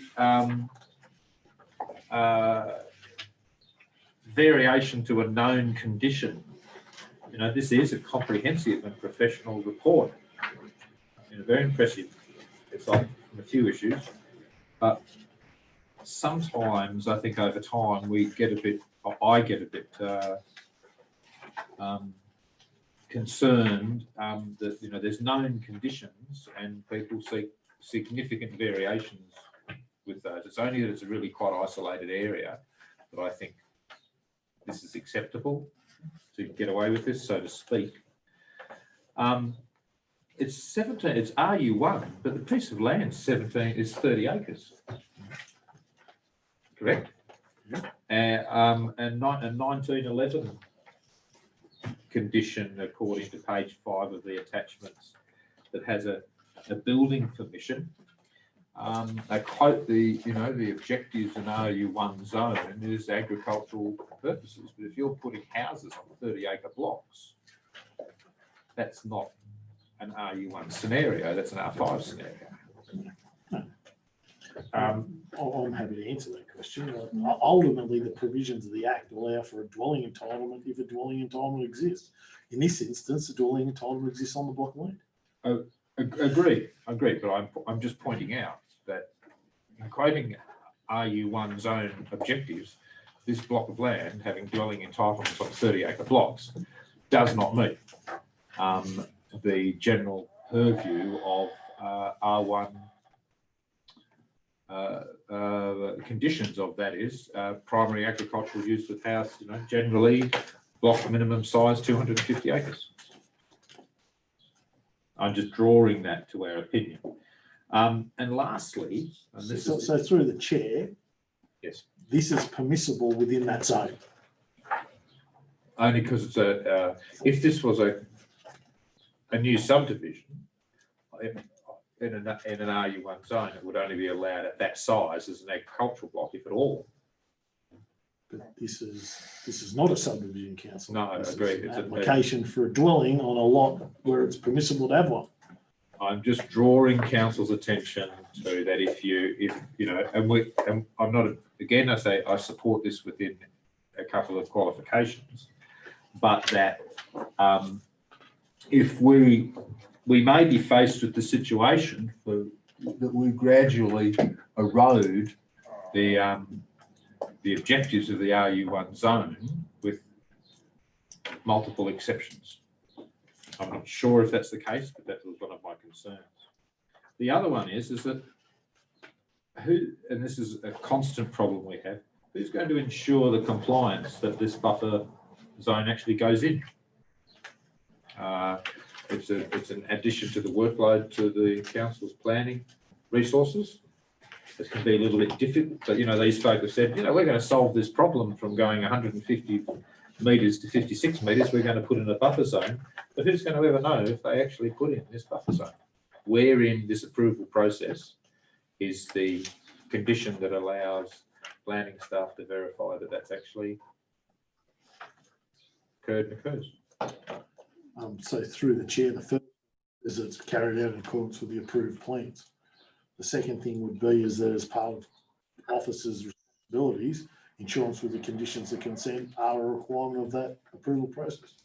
So prior to the finalisation of the occupation certificate for a dwelling, all the appropriate conditions need to be met. Should council resolve to support this application? Okay, so my point is that, you know, we do our building approvals as we should. We do all our other approvals, but some of the conditions, such as buffer zones, I'm not sure always get. They're just a little bit harder to police than going along and examining the building, and saying, okay, the building's all right. You know, this is a good, and I 100% support that in the building quality, but. I think sometimes the less obvious conditions may not, in fact, be complied with. So I have two principal issues, Madam Mayor. First one, there is no septic report that I can find. And my concern is my understanding, 100 metres from a watercourse, depending on the system that you put in. Secondly, that the and I'll take the general manager at his word there that I'd like reassurance. I'll take that as reassurance that the exemption condition will be complied with. Now, what we do with the septic one, I don't know. I'll take advice on that one. I was just having a look to try and see where the septic plan was supplied as part of the report, Madam Mayor. What it says is that you need to do it in accordance with the disposal system, but it hasn't been supplied as part of this report. It refers to it on page 11 of the attachments, I believe. That's where it does here, and it says... Through the chair as part of the statement of environmental effects. Provision of services, sewage disposal. An on-site sewage management system is designed by a geotechnical engineer in accordance with relevant legislation. See attached effluent disposal investigation by Claire Seville dated 12/12/2019. I could be wrong. I couldn't find it. Yeah, so the statement of environmental effects has been attached for council's consideration, just not the attached effluent disposal plan. The report doesn't highlight that the effluent disposal plan has been provided as part of this report. The conditions outlined in the statement of environmental effects indicate that it needs to comply with all the relevant provisions, and that is what we would ensure as part of this development. So what you're saying that is a provision. That's a condition that they would need to comply with. That they need to endorse and comply with. Can you supply? Can we supply Councillor Doney with that Claire Sippel report? More than happy to provide that to him should he require it. Thank you, Madam Mayor. Thank you, Councillor. Any other comments on this one, Councillor? Councillor, not you. Speak to, yeah. Will you speak to us? I'll come to you in a moment, Councillor McKibben. Councillor McCarthy. Madam Mayor, in summary too, I'm usually supportive of the variation, but it says here that the 50-metre buffer zone can be achieved. So I'm not going to support this. I think it's not only the close proximity to the forestry, is that it's the impact later on. Dust, when they go to harvest it, the use of a haul road, it's fine while the people are getting a DA approved. And I take it this is original holding because it said no financial impact was had to pay. But yeah, you have an activity there or someone living there and all of a sudden the truck's going past. They're ringing the council, they're ringing the forestry. I remember one lady that lives out that way built near the forestry road, so they didn't have to build up a road. And then next thing you know, in the dry times, every day they ring the forestry up complaining and the water trucks got to be sent out. these are the little impacts you have on these things. It's fine at DA stage.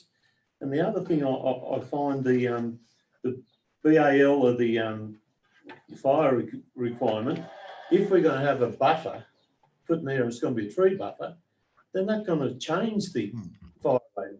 It's going to bring the fire rating more higher. So I can't support this at all. It's achievable that they can get the 50 metres away. If they plant the buffer, it brings a higher fire rating in. And that's one of the things that these blocks do.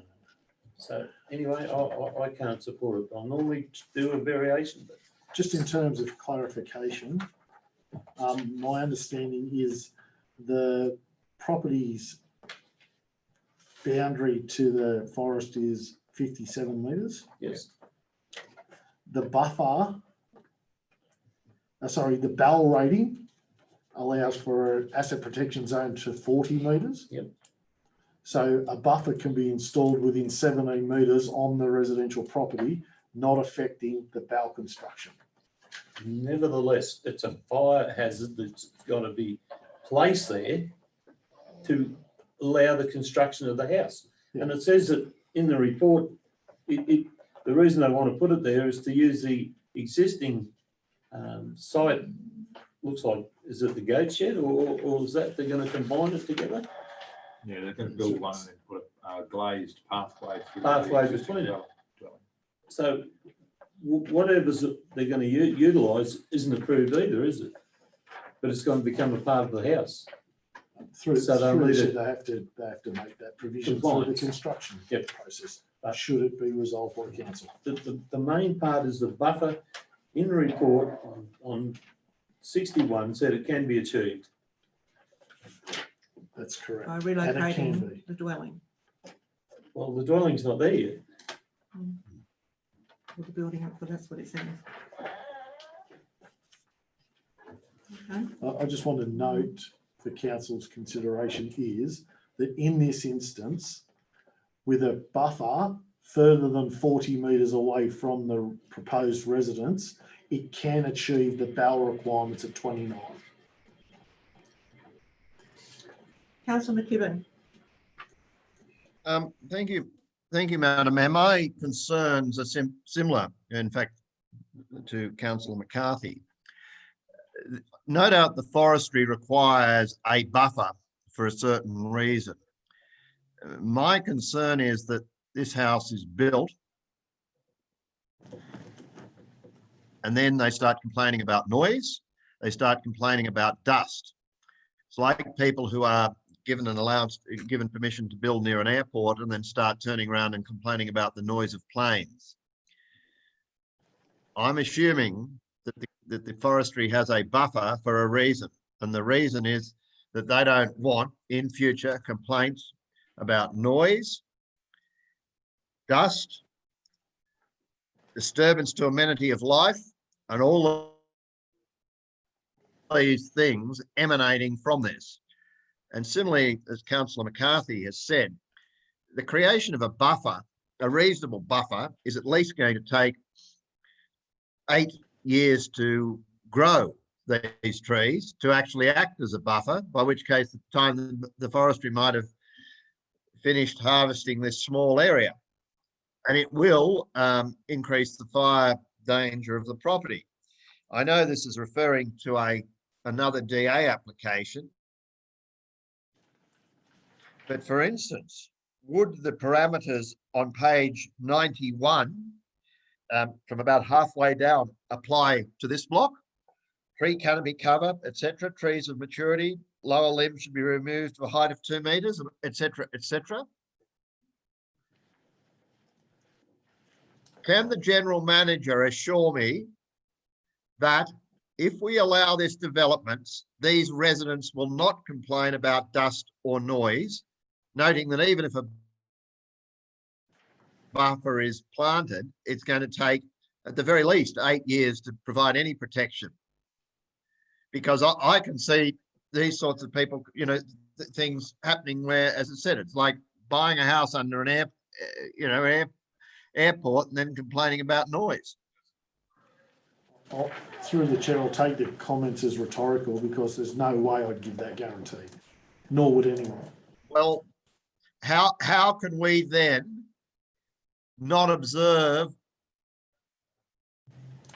or at least go into discussions with forestry on this? Because, you know, we may be the recipients of the complaints and we may direct them to forestry, but forestry is going to turn around and say, well, you allowed this development and these people to build within our buffer, your problem. Through the chair, this is not a forestry buffer. If it was a forestry buffer, forestry would have not built their forest plantation right to the boundary of the block. This is private land. They have said their requirements are that fine, but forestry requirements are that houses not be built within 100 metres of forest for a particular reason. Is that not the case? This is Forestry Corp's objection. It's not legislated. Yes. But we have to take note of the objection. If I was Forestry Corp and someone was building a house within 50 metres, and I know exactly what 50 metres is, because I know that the road for my house is 100 metres and it's halfway, I would be saying they're like Councillor McCarthy said, 2 areas and disturbance. I think you know, we're opening the situation up for that. I think that the town planner has noted that, and he's also noted that the forestry activity will be over a very, very limited time, such as harvesting, and it's not an enduring scenario. I just note that in the comments. Yeah. Okay. So I'm now going to Councillor Lyon. I just want to make a comment that from the figure 4, where they plan to put the existing tree buffer, the pine forest trees look like they're about 20 years before they'll come down, just approximately. Yeah. So the tree buffer that they plan on planting would be looking good in 20 years' time. They give them the privacy that they need from the forest. Just a comment.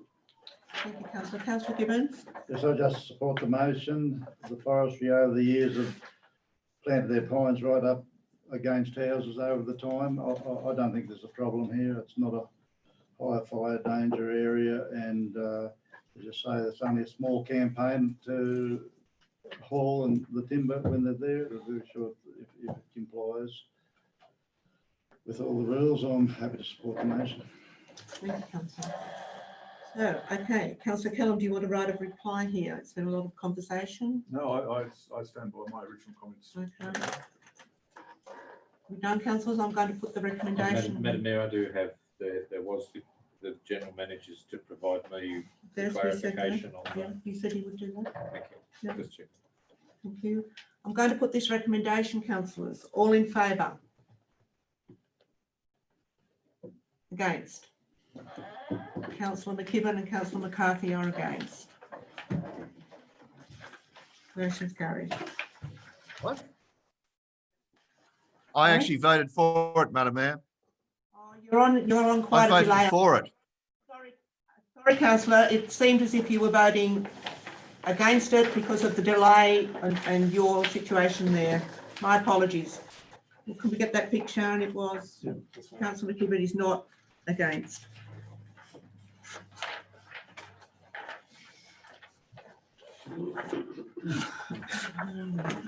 We're on page 80.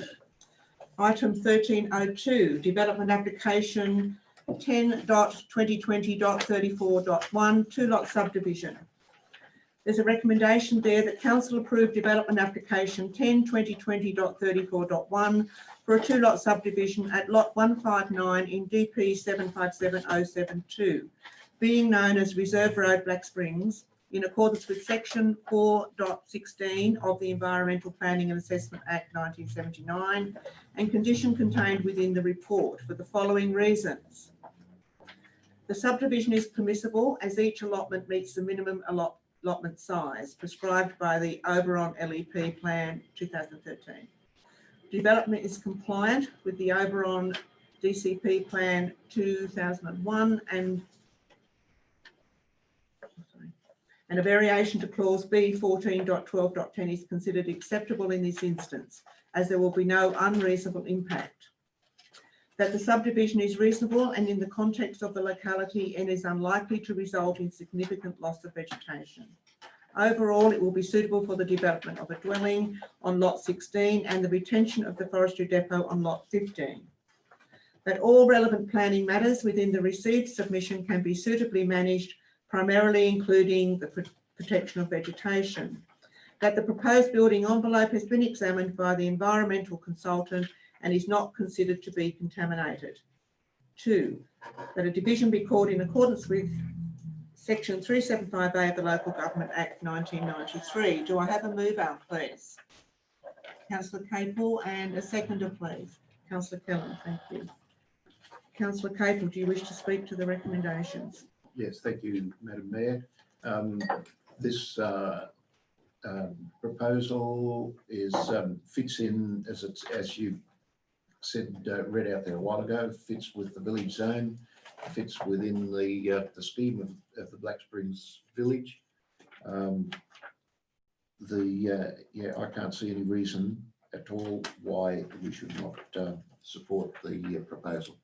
Thank you, Councillor. Councillor Kellam. I support the proposal and agree with what Councillor Capel has just provided. Councillor McKechnie. Just a pedantic point, really. The reserve, I've always known as Reserve Avenue, but it's Reserve Avenue on the photos and the maps, referred to throughout the report as Reserve Road. I think probably should be cleared up. Yeah, probably Reserve Avenue, I think. Yeah. Officially, yeah. Can we get that? Thank you, Councillor. Any other comment? Councillor? No, sorry. Thank you. Councillor Jones. Same one again, Madam Mayor, on page 89. Just progressing an idea under submissions. One submission received. I know quite an exhaustive report with both, soil qualities and everything. It's quite full on. Submission 1: existing trees enhance the aesthetics, impact views, existing trees, substantial windbreak for school, recreation area, dwelling, and doesn't have to be in the already cleared area. And it is considered that all points of the submission are shown to be met by the development. The existing trees are not proposed to be removed and not required for the development of the proposed building allotment. Through you, perhaps, Madam Mayor, the General Manager did allude to it before. That is that a condition of development? I don't think it is. No, it's not. How can the people making the submission and the council making the decision be assured that the existing trees are not removed and that the proposed development allotment does not require for that to be so, when it's not a condition of the consent, yet it's answering a submission's complaint? Through the chair, this is an application for subdivision. No dwelling has been lodged as part of this. Should a dwelling be lodged, we would consider that on its merit in accordance with the provisions that the Act allows for. There's no proposal to remove or clear fell any vegetation as part of this development. From the, forgive me, Madam Mayor, from the person or group or making the submission, they don't necessarily see that fine line that you and I might see, that you allude to. They just see that this can lead to removal of some of the aesthetics, the windbreak and the beauty of the site. So how can we tap that through to a building approval or a DA? We can't. I'm not trying to make life difficult for you. I'm just asking a question as to, we've answered a submission and we said this is what's going to happen, but there's no pathway for that to go through in future development of the site, particularly the building site. So a building site may ask or seek removal of trees in order to provide and a future development may ask to clear fill. It's part of the village zone, councillor. So as part of that village zone is around residential amenity. No, well, I'm not arguing anything. I'm just saying that, you know, the people who said this is our concern, and we've said to them, don't worry about it, but then it still may occur at some point in the future. That's, I suppose, I just That's think. correct. Thank you. I'm just resting with that idea. As can any future development on any future lot. Every application needs to be assessed on merit. Thank you, Madam Mayor. Thank you, councillor. Is there Councillor McCarthy? Yeah, just a clarification from the general manager. How close is this allotment to the industrial area that was proposed at Black Springs with the last LEP? Is that on which page? 87?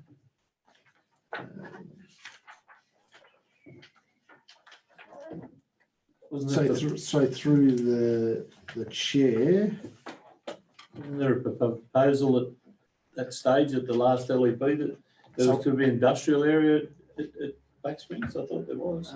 So on page 87, it gives an outline of where the village meets the R5, which meets the RU1, which meets the reserve land. There is no industrial land around that. So it was never adopted. Not according to the plan, so. Okay, thank you. Councillor McKibben? Councillor McKibben? Thank you, Madam Mayor. Thank you, Madam Mayor. A couple of comments, if I could. I support the proposal, but I do have a couple of comments and would like some clarification. It is within the tip buffer zone. Now, I assume that council has no intention of ever making this a permanent tip site.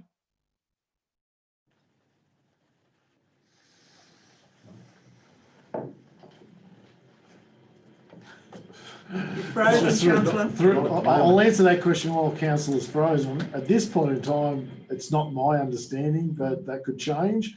In noting that, we have a transfer station at Black Springs that we continue to use, and I would think that council supports the use of that transfer station. And Absolutely. I hope Councillor McKibben got that. Going down Dog Rocks Road, sometimes I can get a whiff from the waste. You got your windows Mind up. your window. Sorry? You specified what the whiff was from, just a minute. Is that it, Councillor McKibben? My point was I don't want us to allow this development and then have someone complaining about the smell in future years. But I note there are houses already in that buffer zone. The second question is, on page 91, there are certain requirements placed on this development application in relation to future construction of a residence. And I would, where it says, and that's page 91, tree canopy cover should be less than 15%. Is that 15% of the site at maturity? 15% of what? Of the site. And bullet.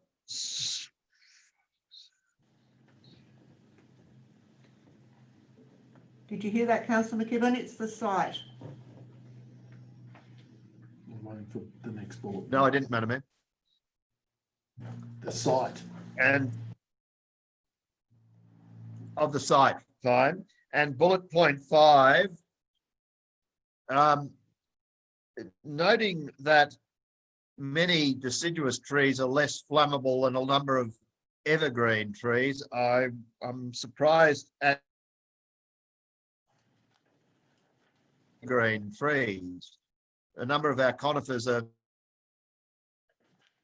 and gums are obviously far more flammable than some of the deciduous trees. Can someone explain the reasoning for this comment? Through the If chair. not, then I suppose it's an issue for RFS. Through the chair, this is what we call an integrated approval, and as such needs a license or an approval from another authority. And this authority is the RFS. Those are the general terms of the RFS approval. Okay. Thank you, councillor. Councillor Gibbons. Through the chair, it's sort of in the future when this is approved, the reserve avenue is only about a 3 to 3.5 metre bitumen road. Is that a concern to us with this approval or not? Through the chair, not at this point in time, given that it's a 2-lot subdivision. It's a very narrow street all the way around, and when there's activities there, it's going to be a bit of an inconvenience there unless there's something in the DA that we have to upgrade the road. As part of the conditions of consent, it's not proposed to do that. Any other comments on this one, councillors? I'm going to put the recommendation. All in favour? Carried unanimously. Thank you, councillors.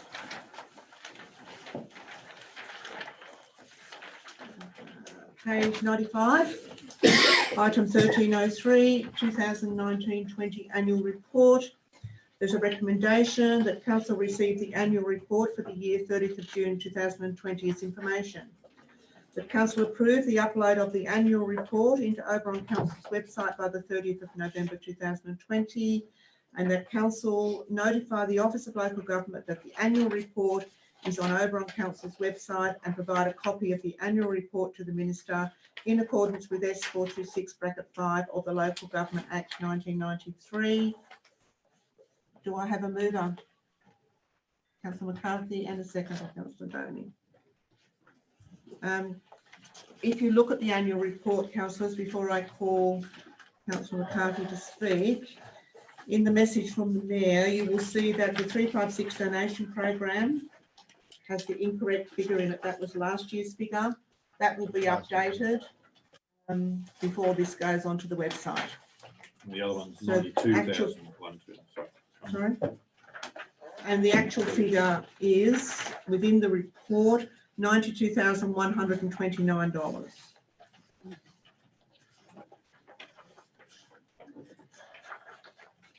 Councillor McCarthy.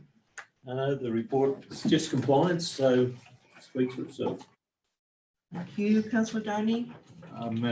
Yeah, I thought the same. I thought it was good. It was really good sometimes to have good straight out. I thought it was very good. But I did note the same thing.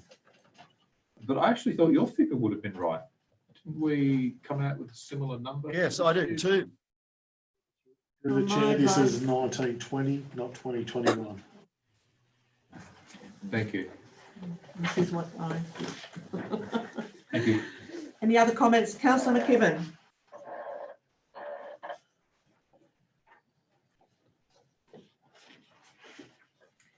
This is not working, is it? Councillor McKibben.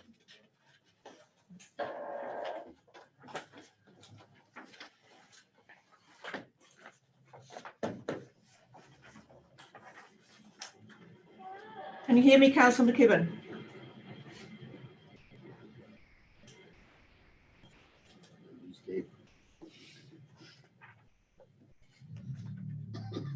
Councillor McKibben, you're completely frozen.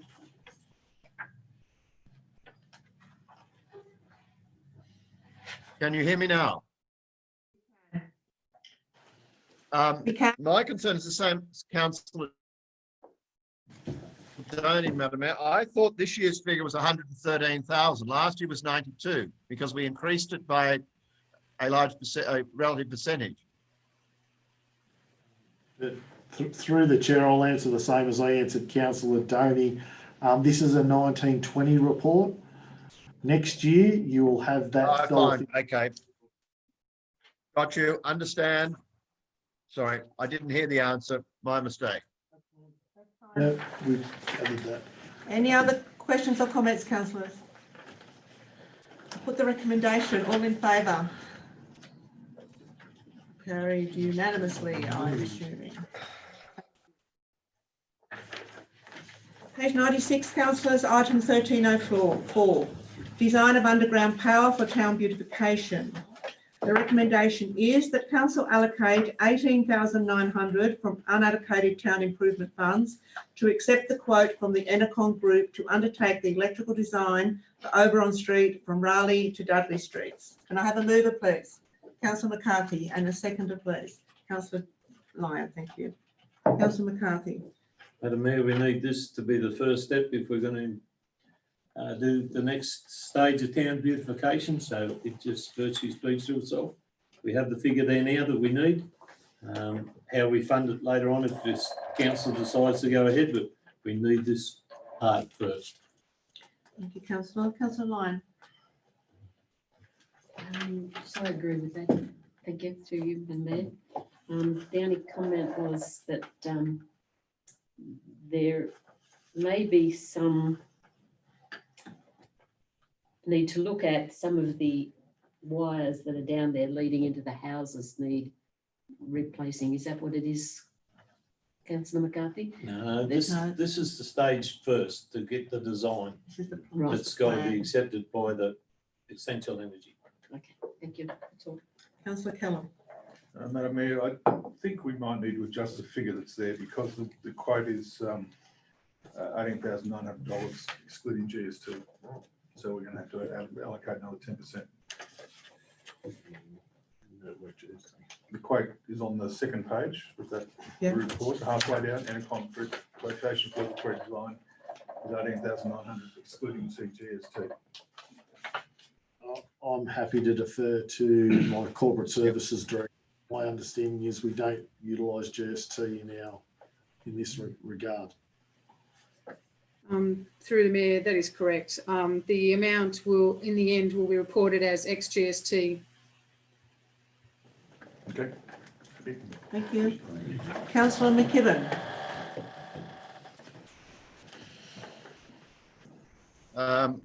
Thank you, Madam Mayor. I was interested in this, and I think we need to go ahead, but I had some questions in relation to it. Noting the Enercon's quote involved the design, number one, which we're looking at via this motion, and two other aspects. I'm wondering if they're able to undertake their design without knowing the location of the other services in the streets, such as water, in particular, and sewerage. Have they allow? I don't see any allowance in any of level 1, 2, or 3 for investigation of services, existing services.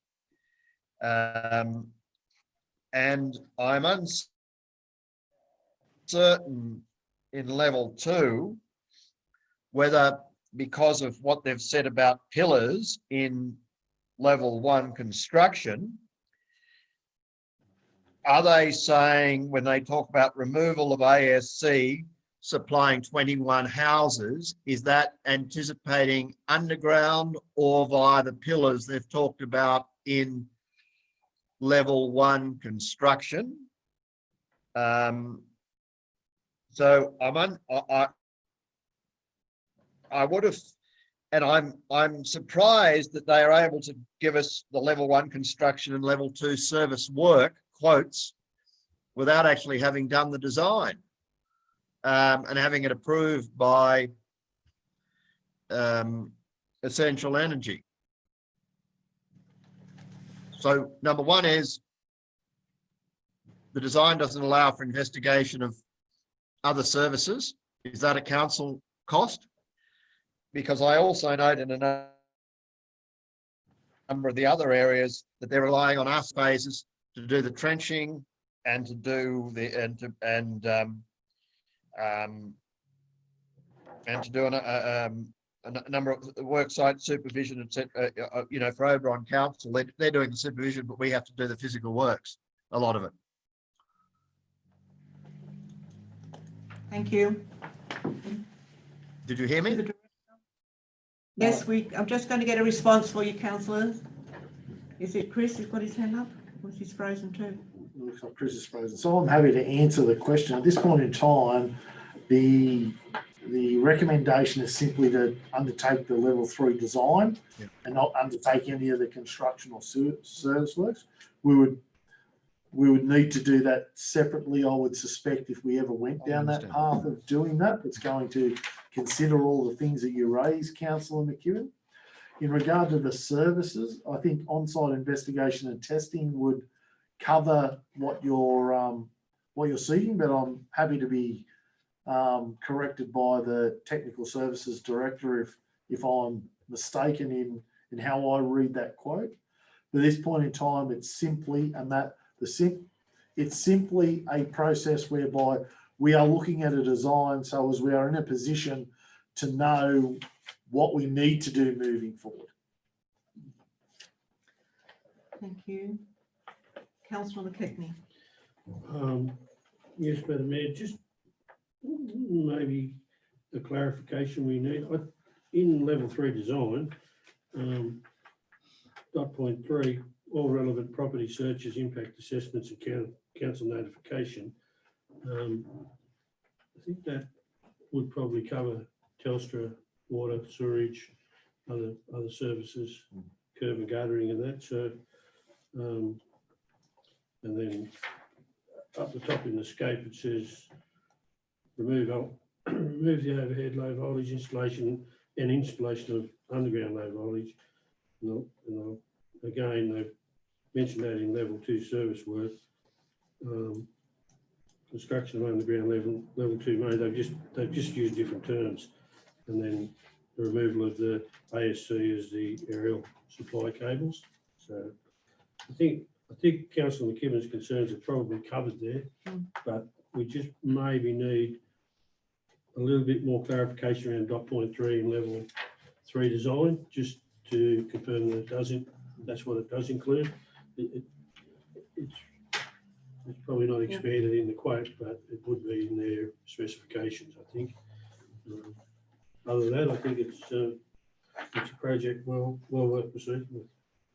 Thank you, Councillor. Any other comments on this one, councillors? No, I'm going to now put the recommendation. All in favour? Carried, thank you. Page 100, item 1305. Request for special conditions, Oberon Golf Club lease. The recommendation is that council endorse the special conditions proposed by the Oberon Golf Club as outlined in this report. Do I have a mover, please? Councillor Doney, do I have a seconder? Councillor Kellam, thank you. Councillor Doney. The conditions appear to me not to represent a hugely significant change in any of the current arrangements we have with the golf club. Madam Mayor, I'm not quite sure about the increased insurance exposure, but I support council facilitating this lease and this activity. Councillor Kellam. Thank you, Madam Mayor. I think the provisional raw water is fine. I think our current allocations of fuel and such forth is perfectly reasonable. I'm pleased to see them look after their own machinery maintenance. But like Councillor Doney, I am wondering what the cost of putting the capital buildings onto the council's insurance would be, and are there any other effects of us assuming the insurance liability for those buildings, such as they become our buildings? Yeah. Who's taking that one, General Manager? I'll take the first one that indicates that as part of the lease there is the opportunity to input conditions within that lease that specify the ongoing tenure for the buildings, or what their responsibilities are in this regard, or in that regard, sorry. I understand that the Corporate Services Director has talked to her insurer about the first question, which it relates to those buildings, and I'm happy for Lynette to give some information on that regard. So through you, Madam Mayor, the placing of the buildings onto our insurance is not a huge incumbent. However, if the buildings should burn down or be damaged, and for example, I use the example of the recent Jenolan Caves RFS shed, the funding to rebuild that has been provided to council, and council is rebuilding that facility. Hence, the facility is now on council's asset register as a council-owned facility. So we take, it becomes our responsibility. So the long-term effect, it depends on whether something happens to the building or not. So, Madam Mayor, through the chair, does that mean that we are responsible for depreciation, or we're in the depreciation cost on the RFS shed? And in a similar event happening with the golf club that was rebuilt within where the depreciation costs on that particular building? Through the mayor, yes, that is the case. And what was the figure for the insurance? It was very insignificant, less than it was a couple of $100 difference to the insurance, put it on.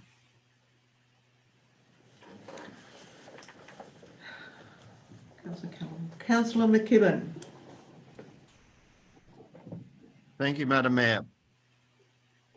There is no reason in an insurance contract, and in particular for insurance items, that the Golf Club Association cannot be named as a co-insured for the purposes of insurances, and it be nominated where proceeds are to be paid, even if council pays for the premiums. I would be proposing an amendment, but before I propose the amendment, I was a little uncertain as to the wording on page 101, last bullet point. Machinery maintenance says the golf club has indicated its preference to undertake its own maintenance in lieu of the additions suggested above. I don't understand what it means in lieu of the additions suggested above. In exchange for. Does it mean in consideration of the additions suggested above, not in place of? Because in lieu means in place of. Or in exchange for. It's a concession that the golf club want to make for council to consider the other three. And my amendment would be my amendment would be a second recommendation that each year council be provided with a costing of in-kind and financial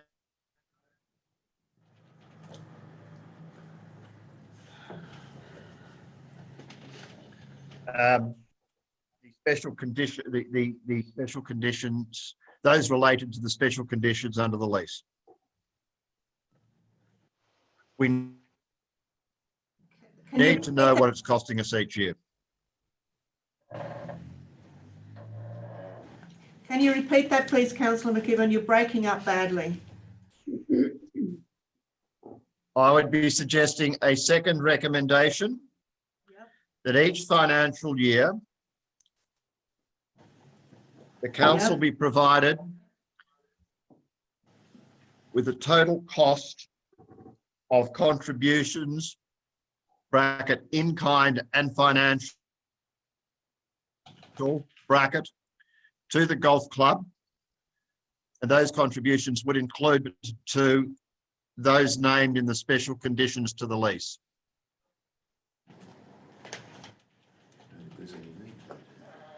do that as And to Councillor, speak to that, would that not come to us as a matter of course? I'm not certain, madam.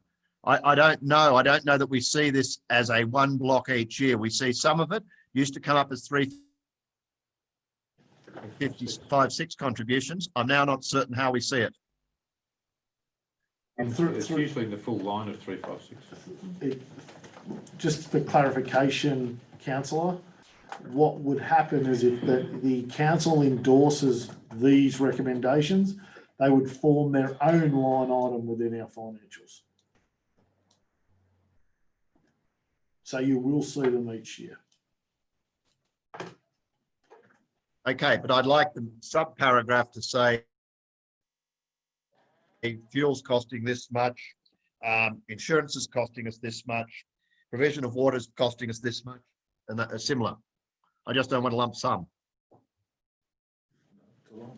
And then total. Is that a feasible request through the director? Well, we have to know it, Madam Mayor. We have to know what it's costing us. Director? We can report it. It won't be in the financial statements, but it will. We can report it on a yearly basis. I think council needs to be mindful of the term of the lease, because you might be reviewing it every year, but the lease, how long is that? Are you agreeing the lease for?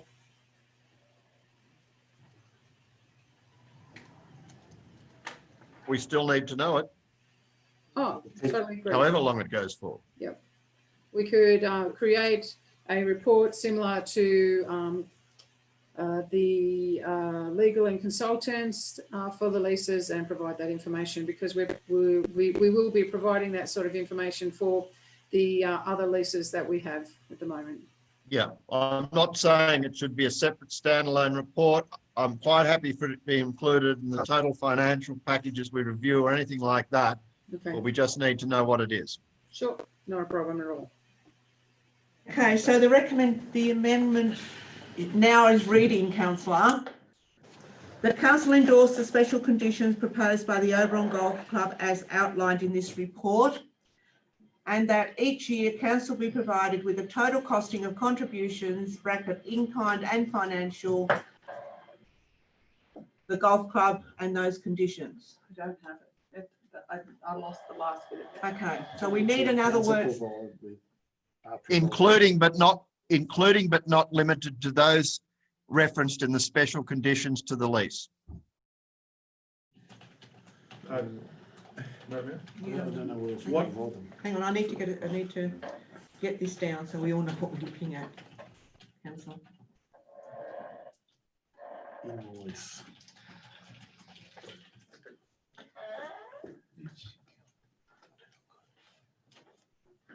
Through the golf club. Okay, so that's your amendment, councillor. He can't see it. I'll have to share this. Share it again. We can see that though. Oh, Yeah, councillor Gibbon can't. The one who's proposing the amendment's not. And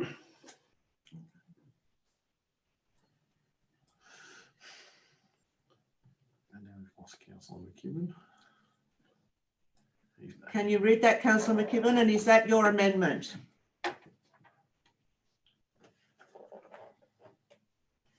Sorry, Madam Mayor, it hasn't come up yet. Oh.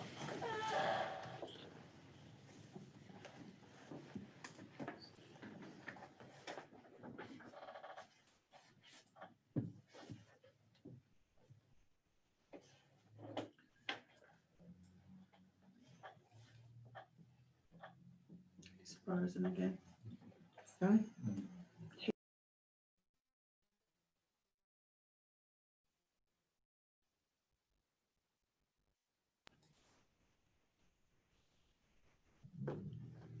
Can you see that yet, councillor McKibben? You appear to be frozen once again. We can see it on our screen. And councillor McKibben? I can see that, Madam Mayor, and I am happy with it. Thank you. Can I, before I call for a seconder, councillor Kellum? Madam Mayor, I'm one for simple language. Is there anything else apart from the conditions of the lease we're being asked to endorse here that is separate support we provide to the golf club? Or does this cover all those items? Through the chair, this would cover the items that we're proposing to provide to the golf club through the lease, which is a standard Crown lease. The golf club will in fact need to pay a yearly rental, which is an income back to council. But in terms of what we provide, this is what council will So provide. really what we $1? need to say is that, and get it back, is that the club, that each year the council will be provided with the total contributions in accordance with this lease. Yeah. Everything else is superfluous. If that's the only contribution we provide. Well, there may be other in-kinds we provide.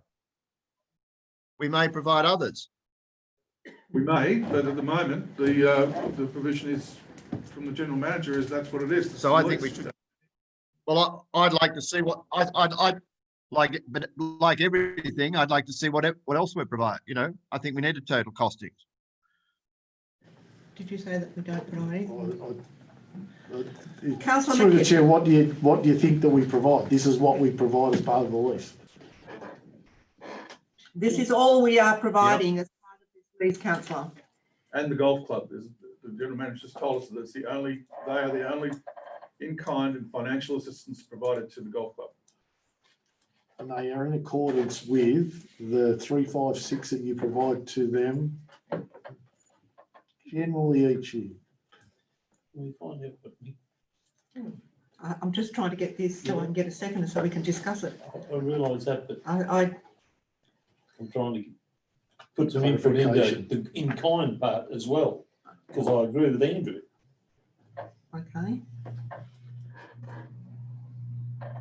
And Councillor McKibben. Yeah, I'm happy with it, Madam Mayor. Okay. Councillor McKechnie, do you wish to second this or do you wish to have input? I've got nothing to add. Nothing to add? No. No. Councillor McCarthy, do you wish to have input or you wish to second this? I'll second what Andrew's proposing. Okay. So we have Councillor McKibben and Councillor McCarthy. Do you wish to speak to this council, to the amendment, Councillor McCarthy? Yes. Is Andrew? And I think Andrew's spoken. My concern is that it's fine to support the golf club, but in the past, when there's big trees and they've been over, the factory supported it, as Mick noticed, and their loader was provided. Now, it could be the case here again that our front end loader goes up there and has to remove the trees off the golf course and things like that. And we need to be aware of that, if you get what I mean. That's why I agree with Andrew's thing, that you go up there and I know it's our reserve, but in all fairness, that there's a cost there that goes up there. It could be the excavator that's got to go up there or something like that. And I just think you need to be aware of it, that's all. Okay, thank you. In the past, it's been the factories provided and the operator was for free and things like that, and it happened. But things are changing in this world. Okay. I think, any other comments, councillors, on this one before I put this amendment?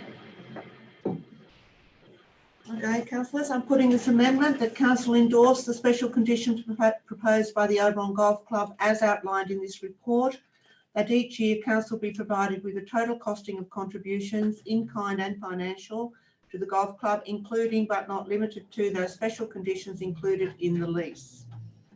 I'm putting that amendment, councillors. All in favour?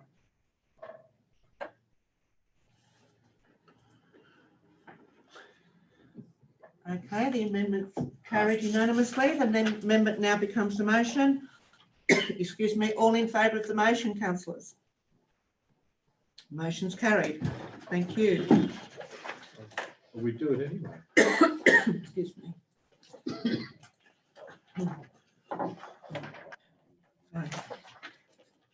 Page 102, councillors, item 1306, Edith Road. curb and gutter construction, Prince Street to Cantwell Lane. The recommendation is that council allocate town improvement funding of $60,000 to complete new square facing concrete curb and gutter and access reconstruction of adjoining streets along approximately a 200-metre section of the Edith Road from the eastern access of Prince Street to Cantwell Lane inclusive, to be included in the 2020-21 delivery plan of work. That council defer construction of a retaining wall pending future funding opportunities in the 2021-22 operational plan. Do I have a mover, please? Councillor McCarthy, and a seconder. Councillor Lyon. Councillor McCarthy. No, it's a part of our strategy to keep the town neat and tidy, and this is only the base of the roads, the curb and gutter work. There's no input into the retaining wall. There might be other funding can be derived later on, but we need this groundwork done first up and the water drainage and all that part done first properly. So I support the $60,000. Councillor Lyon. Just, through you, Madam Mayor, just make a comment that tonight we need to make a decision on whether it's going to be a basalt rock retaining wall or a masonry retaining wall because of the foundations going at the same time. Is that correct? Excuse me. We do have to make that decision because that will depend on the construction of the gutter. I would recommend the masonry retaining wall would possibly be easier to build. It is the point of information, man. Is that in the recommendation? It's not. No. It is in the comment though. It's in the comment of the. But how can we make the decision if it's not the recommendation? We'll have to put it in the recommendation when it's decided. Okay. I'd like to move an amendment. Yep. So Tony, what's your amendment? Dot point 3 that we use a basalt rock retaining wall. Sorry. The method of construction. Yeah. Retaining wall. Yeah. Oberon. Pardon? Oberon.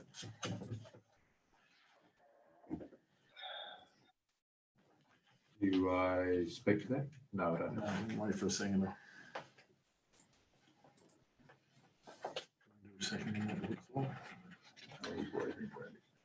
Waiting to see what the second. amendment. We'll just see what the amendment looks like, councillor. And it is what councillor Doney wants. Happy with that, councillor Doney?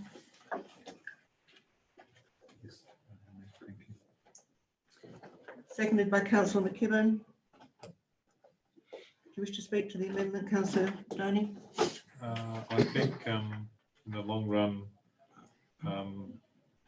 developing themes using natural materials, particularly those related to an environment, beautify an area far more than manufactured product. So that's why I support the use of the basalt wall, and I think we should continue that theme through other areas as well. Councillor McKibben? It's not beautiful. Thank you, councillor. Councillor McKibben. Thank you, Madam Mayor. Thank you, Madam Mayor. I think the use of basalt's appropriate. I would just wonder whether it's worth obtaining a quote for the people who are building our rock signage entrances as to how much it would cost, for example, because they are already doing rock work for us. But I note that this is obviously to be deferred for a future time, but in the interim, it might be worth getting a costing. But I'd support I haven't actually seen the recommendation on screen share, but I'm assuming it's as per Councillor Doney's comment.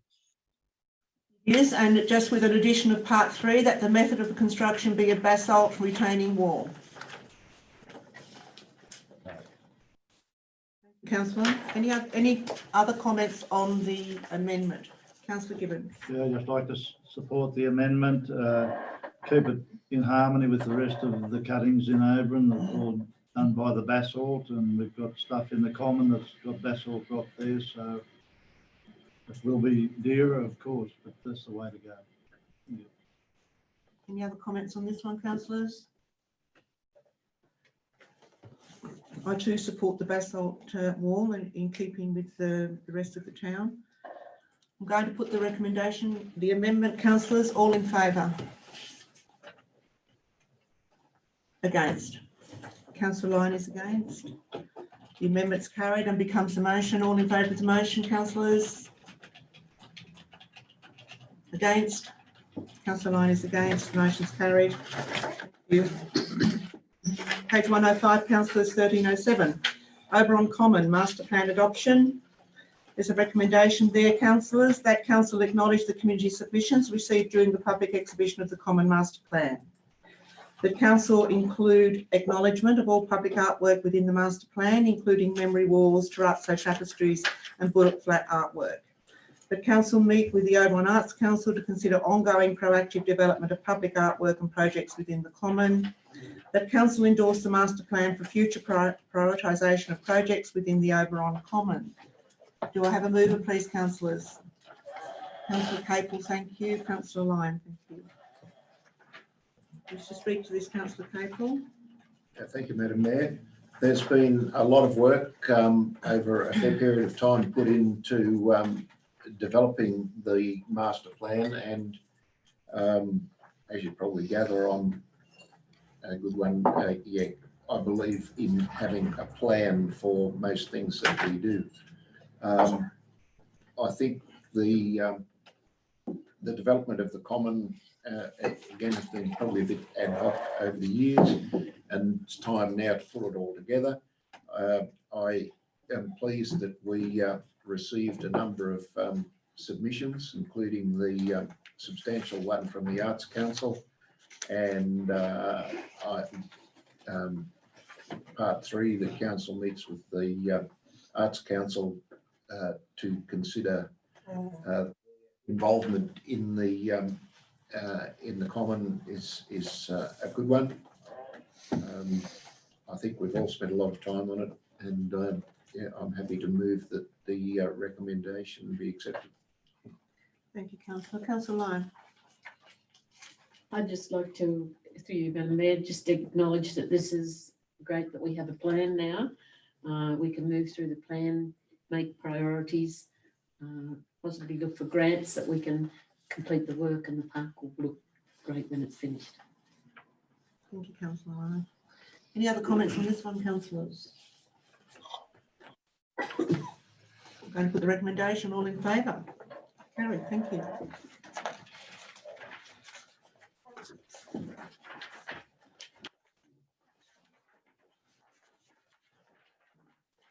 Number 16, councillors.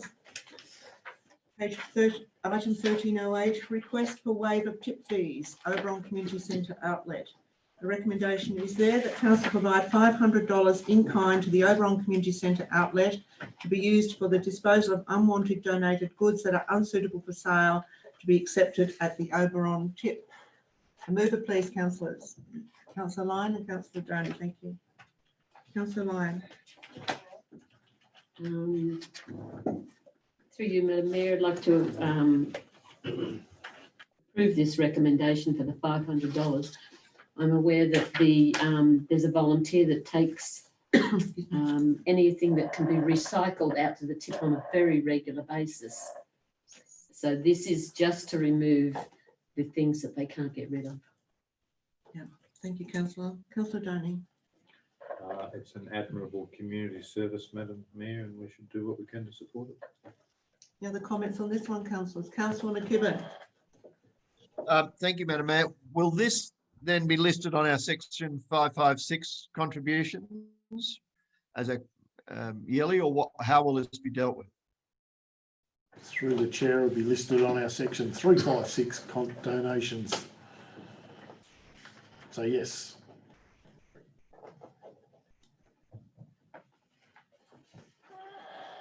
He's obviously thinking about this. Did you hear that, Councillor McKibben? Sorry, I can't hear. Uh, Sorry, it will Madam be Mayor. It will be included on Did the you hear my 356. question? Yes, it will be Yes, well- included on the 356 donation Right. list. Thank you. Thank you. Councillor Capel. Thank you, Madam Mayor.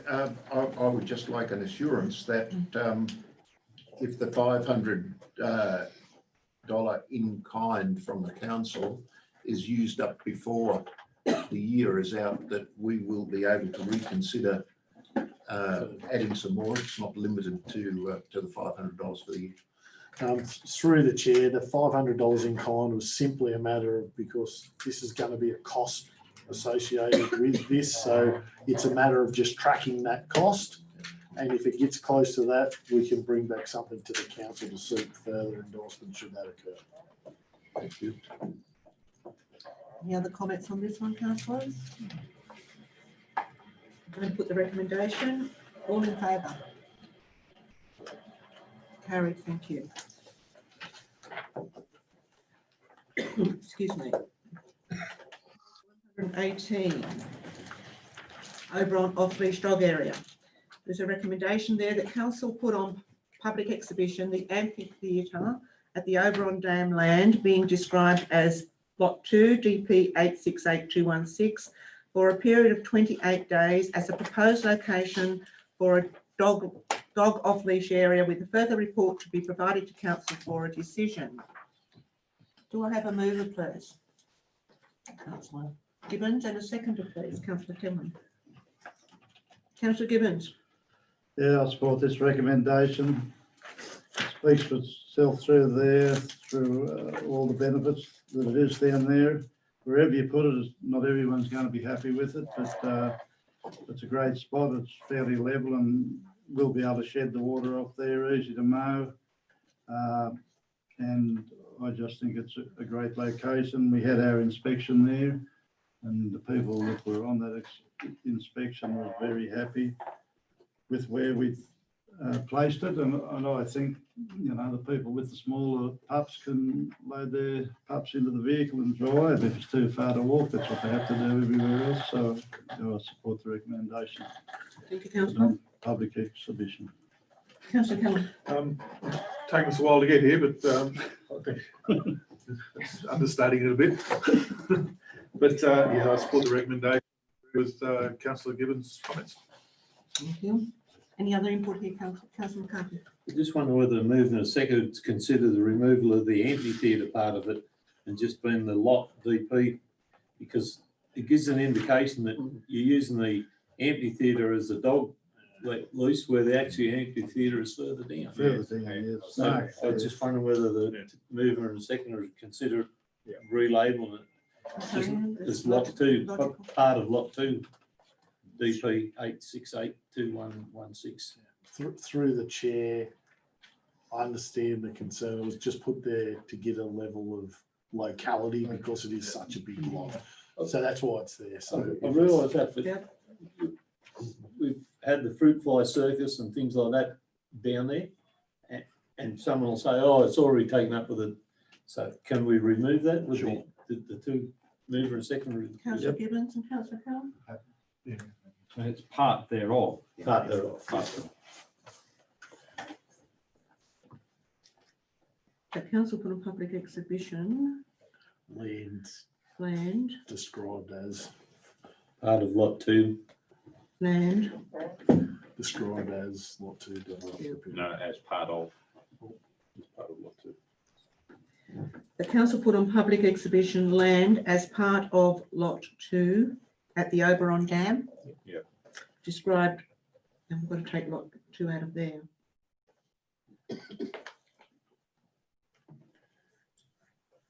Yep, that's perfect, Sharon. You happy with that, Councillor Gibbons, Councillor Keller? Yep. Any other comments on this one, councillors? Put the I'll put the recommendation. All in favour? Carried, thank you. Page 120, reports and information, item 1401, monthly activity report, General Manager. Can I have a mover, please? Councillor McCarthy, and a seconder, please. Councillor Doney. Councillor McCarthy. The report pretty well speaks for itself, just like a little bit of a clarification from the GM. WC at the skate park, where are we up to with that? Through the chair, it's been purchased. So we never got no one to build it? Okay. No, it's being purchased and it's being presented on site to meet the requirements of the funding deed. Okay. So before December, for the end of December. At not the last council briefing, the previous one, have we written to the landowner on Lowesmount Road about the falling trees just south of Froggabolla Road? Through the chair, I'll defer to the Tech Services Director. I'm sure we have.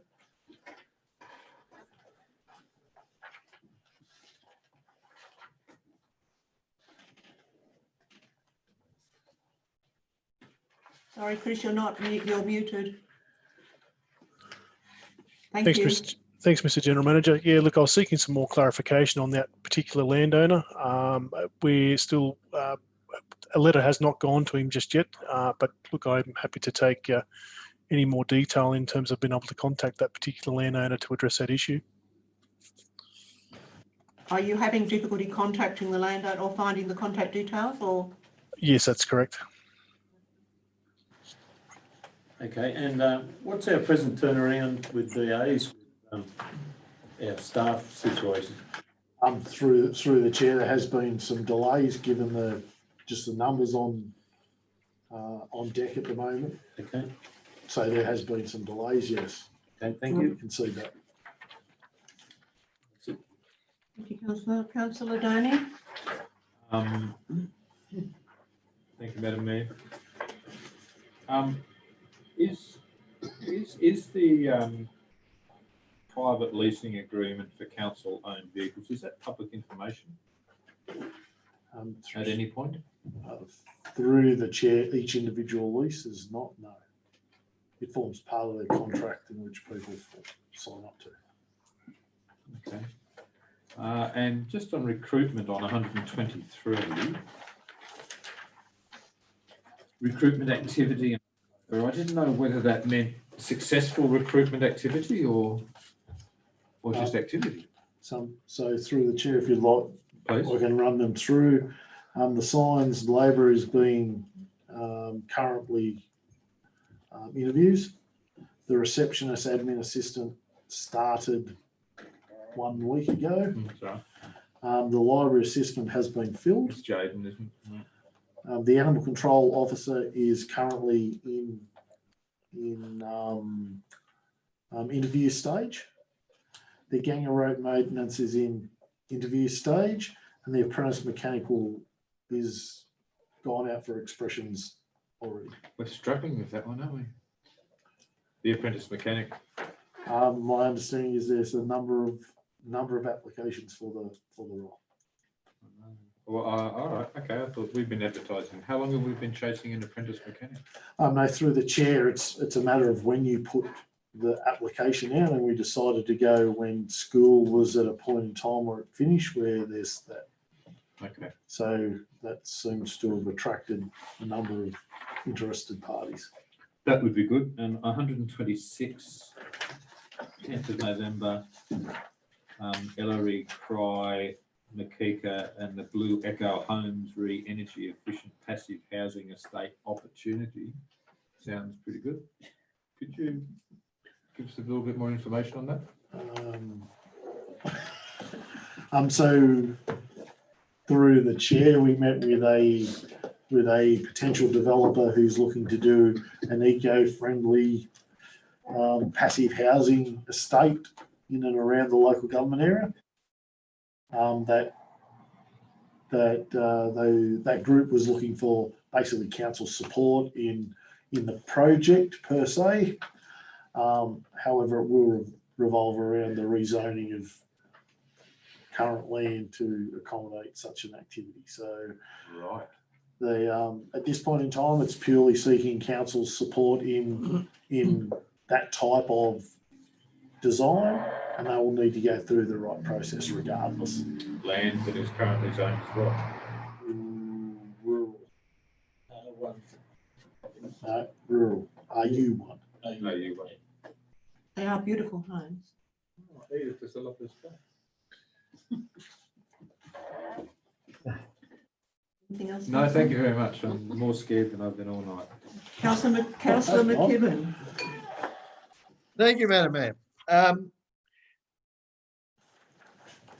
At the bottom of page 120, and I realise part of this might be confidential, are these KPIs that have been put forward by the Y, or that we have put them forward to the Y?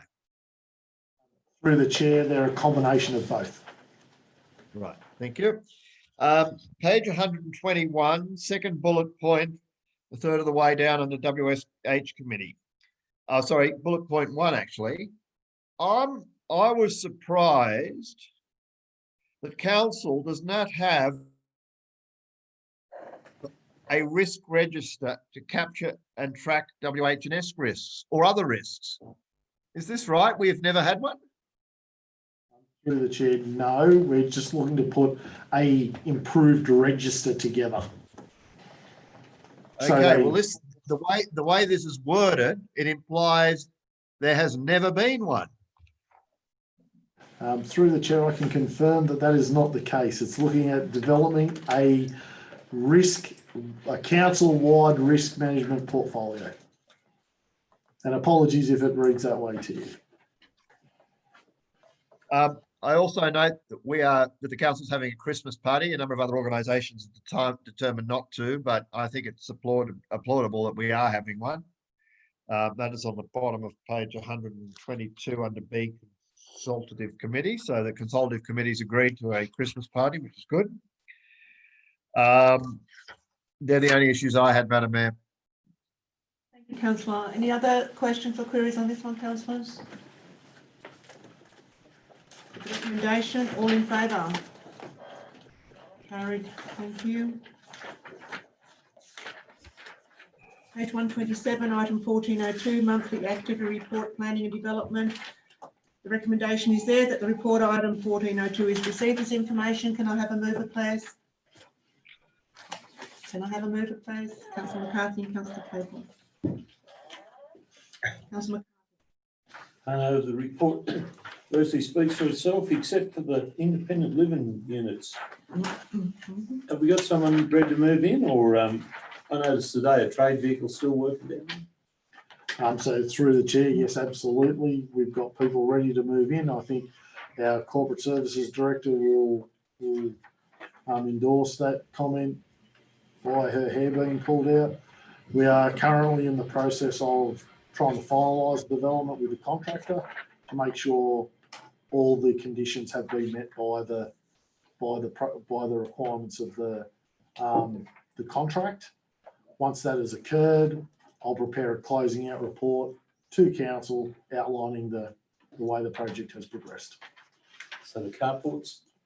The carports are ongoing, separate to the development of the units. Okay. It's a separate contract. Fair enough. So they're ready to go into. And when the gas gets turned on, they will be ready to have their final inspection undertaken on them in accordance with the contract requirements. Okay, and when's that anticipated? Through the chair, that is a very good question that we keep asking every day. So, okay, so it's not worthwhile writing to our local member that say that here we have 6 units that we can't get that. I would hope that the utility provider will have their job done before you give me a resolution to do that. But if that's where council wants to go, it's entirely up to them. We are pushing every single day to have the unit development finalised. I realise that. Look, I'm happy, They can't move in without gas. happy to write to Mr. Toole in general terms. That's sorry. Councillor McCarthy? Yeah, I'm happy to. How long is the non-compliance list that the contractor needs to fix to get a final inspection? Our current list is quite detailed because that's what we're trying to provide for as part of this project. We're trying to finalise it so it's able to be moved in. I'm meeting with the contractor again on Friday to make sure that the list is as minimal as it possibly can be. But the original one was quite detailed and needs to be addressed as part of the contract. Thank you. Councillor Capel. I know nothing further. Nothing Thanks, from Madam you? Mayor. Any other comments on this one, Councillor? Councillor McKibben.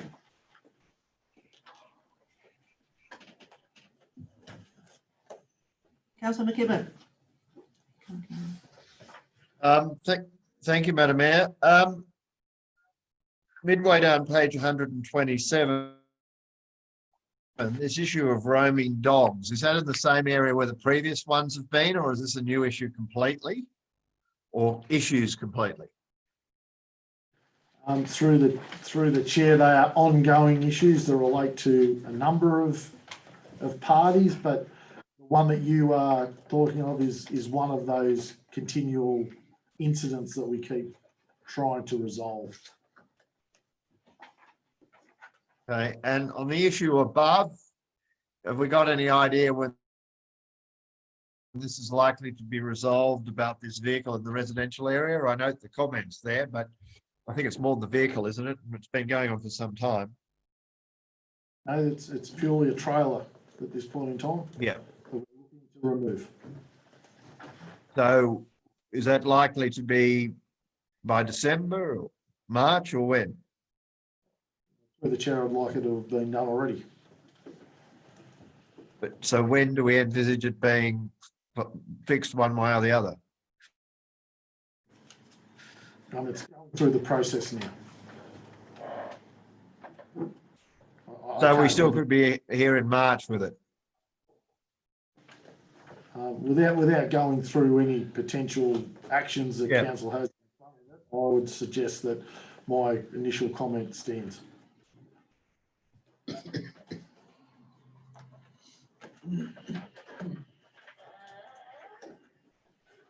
that it, Councillor McKibben?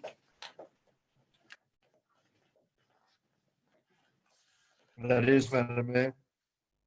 Thank you. Are there any other comments on this one, councillors? I'm going to put the recommendation. All in favour? Carried. Thank you. Page 131, item 1403, monthly activity report, technical services. The recommendation is there that report be received as information. Can I have a mover, please? Councillor Gibbons, thank you. A seconder, please. Councillor Capel, thank you. Yeah, just want to talk on page 134. 1, 2, 3, the fourth dot point, I guess. Again, the Transport for New South Wales is doing heavy patching there on the O'Connell and the Duckmalloy roads. Working right where that dangerous bend is that we've talked about so often on Lonely Corner. I just feel there's something missing with us. I mean, we had Peter Stitt here from the Transport of New South Wales 12 months ago. He said councillors and the engineering department can have input into these types of things when the opportunity arises. We have Sam dealing with the RMS all the time. There's a duty of care. I did say at that meeting I'd shoot some levels, which I have done. And for a normal vehicle driving around those corners, it's okay, and the vehicles shift a bit. But I have truck driver after truck driver telling me it's the most dangerous corner on the road between here and Bathurst that I know of.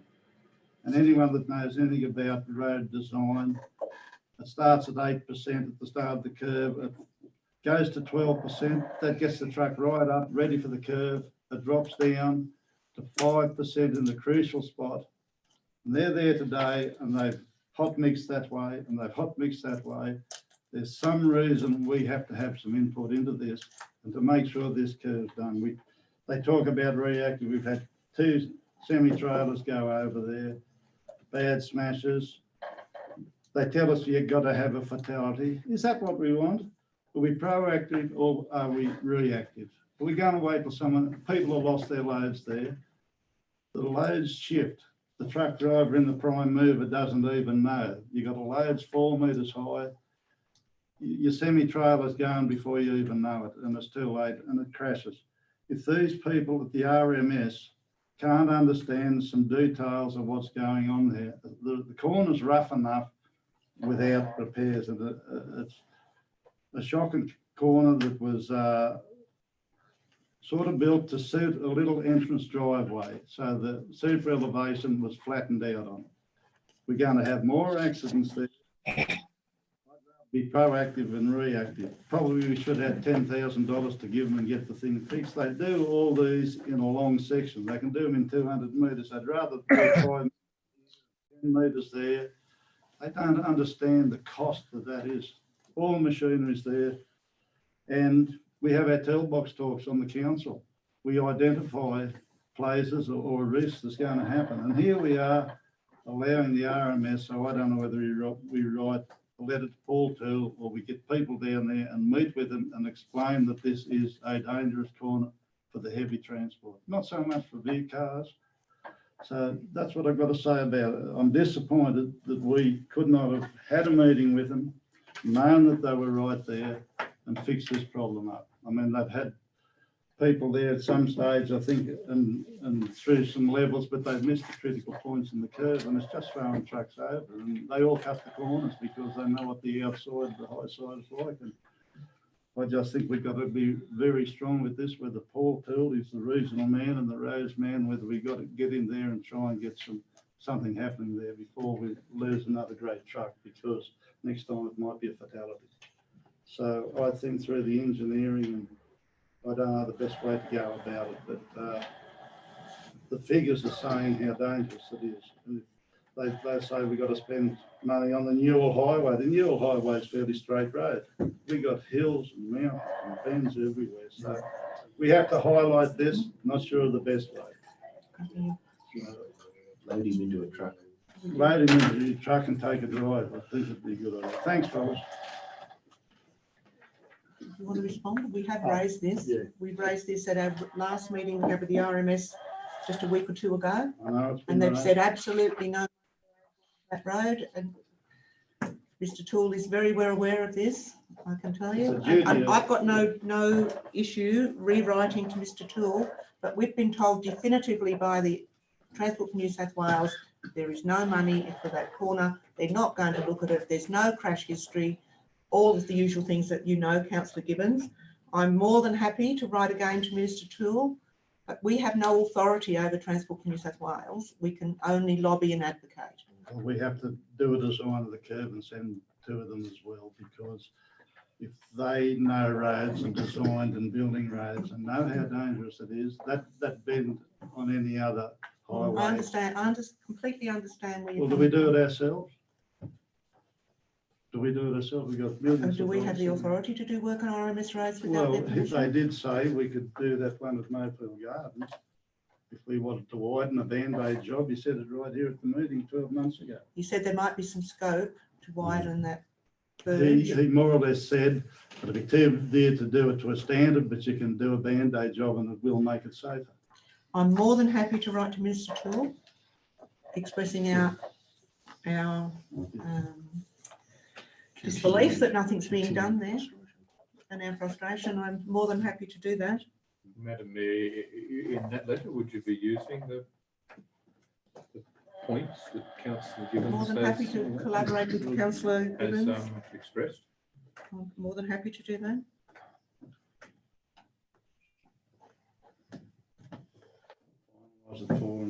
Get it to you. Yep.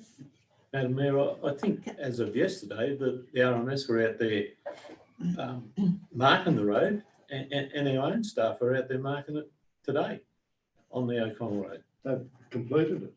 Yeah. No, this is other parts that they're going to do. So everyone's still working in the area. I see them marking parts there now. They are. But in support of what Kerry's saying, yeah. We know one of the truck drivers. Tony Adams is one that went over there. And we know that he had the accident down. That's one and there was another truck and dog that went over. So we know of the history. We can tell the people who went over. So you just can't say the RMS, and Peter Stitt, I used to give him a lot of support, but just can't flick past it and say that it doesn't happen when we know. I even know the young fellow went over the guardrail. It's his fault, but you know, he went clean over the top of the guardrail at 140 clicks. It's just stupid, but we know these people. You just can't say, and the accident was reported. Tony Adams, I think they had it, Councillor. no, I think with Tony Adams, they had to cut him out. So, you know, they have a history of the thing. We have to identify the danger of the cook much better than we have. The RMS was in town yesterday. It wasn't our fellas. And you're not finished? Councillor Capel, you're second this motion. Any other comments on this one, councillors? Yes. Councillor McCarthy. Just to wonder, the director, there's two soft spots on the eastern side of the Carwood Road part that we done. Why wasn't that picked up before we sealed it? And the other thing is the fire hydrant on Lowe's Road and the new bit of work. I see you reinstated two, one last Thursday and one later on this week. But there's still a fire hydrant missing somewhere near the speed restriction signs. It was white and it was cylindrical, and the grader operator picked it up and put it to one side, and it's back where the roadworks start. So there's still one missing there, Chris, somewhere.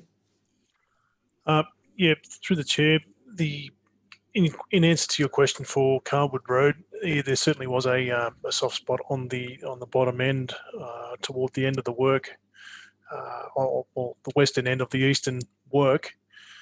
That was hoped that it would take up in time. I think the decision was made, certainly with the storm fronts that did approach, to seal the road, but a decision was made in the field of the day whether to seal or not. They did take that risk, and unfortunately, yes, there is a section, or small little section that did fail. So, yeah, again, it's disappointing that did occur. It's certainly something that the staff are actually revising at the minute in terms to fix that and some drainage as a result of that storm.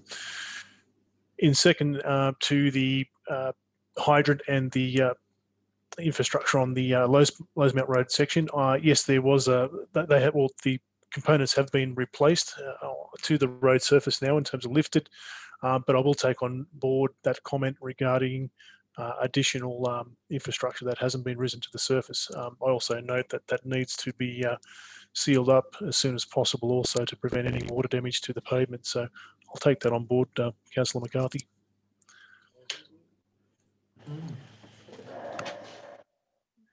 Any other comments on this one, councillors? Yes, sorry, Madam Mayor. Councillor Darling. 135. This the 20th of the 10th, 20. O'Connell Plains Road Subdivision Review Meeting. Anthony Dana. Just check the progress of that activity. Yeah, through the chair, that was an on-site preliminary meeting with some proposed developers in relation to potential subdivision off O'Connell Plains Road. Yeah, that's all I can tell you at this stage. Nothing further has been lodged.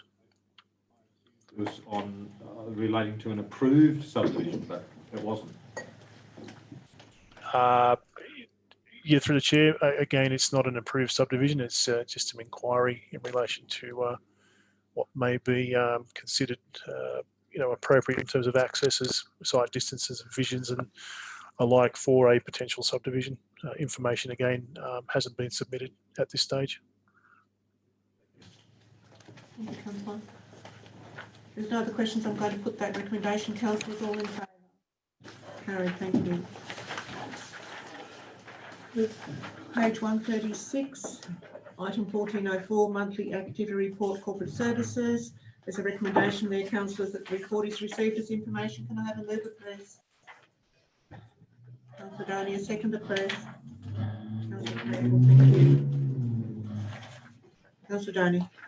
I am pretty happy with that report, Madam Mayor. Thank Once you. again, an interesting and varied range of activities. Councillor Capel? Yes, I'm also happy with the report, Madam Mayor. Very comprehensive. Thank you. Thank you. Any other comments here, councillors? I'm going to put the recommendation. All in favour? Carried. Thank you.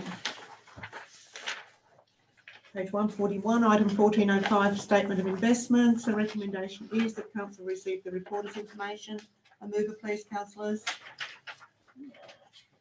Councillor Capel and Councillor Gibbons. Thank you. Councillor Capel. I'm sorry to see the interest rates going the way that they're going, Madam Mayor. But yes, a comprehensive report that I don't have any questions about. I'm happy to move this recommend the adoption. Councillor Gibbons. Yeah, through the chair, we're on page 142. There's a heap of investments there. Has to be reinvested, or should we be looking at something else to do with these investments? I just feel that with interest rates so low, should we be looking at, you know, these early maturity investments to carry out some of our infrastructure works? Councillor McCarthy's been talking about a bridge at down the bottom of Churchill for years. We've been talking about the Edith Road Bridge. We've got all this money in here. I've just got a little report here from Lynette. You know, when in 2010 we had $3,800,000. Here we are in 2019, we got $17 million. I'm just wondering, are we doing the right thing by our ratepayers to not try and either use some of this invested money to do some improvements around the town, or borrow money, or do something to show that we're doing some things on the ground and we can do it with our own money rather than waiting on grants. We did a study on the bridge down on the Edith Road, 6.1 metres, that's 2 trucks can't meet on, and we're sitting back waiting for grants. I'm just throwing it out there to see what you think, because I'm just not too sure that I want to invest that money again. If we can find projects we could use it for.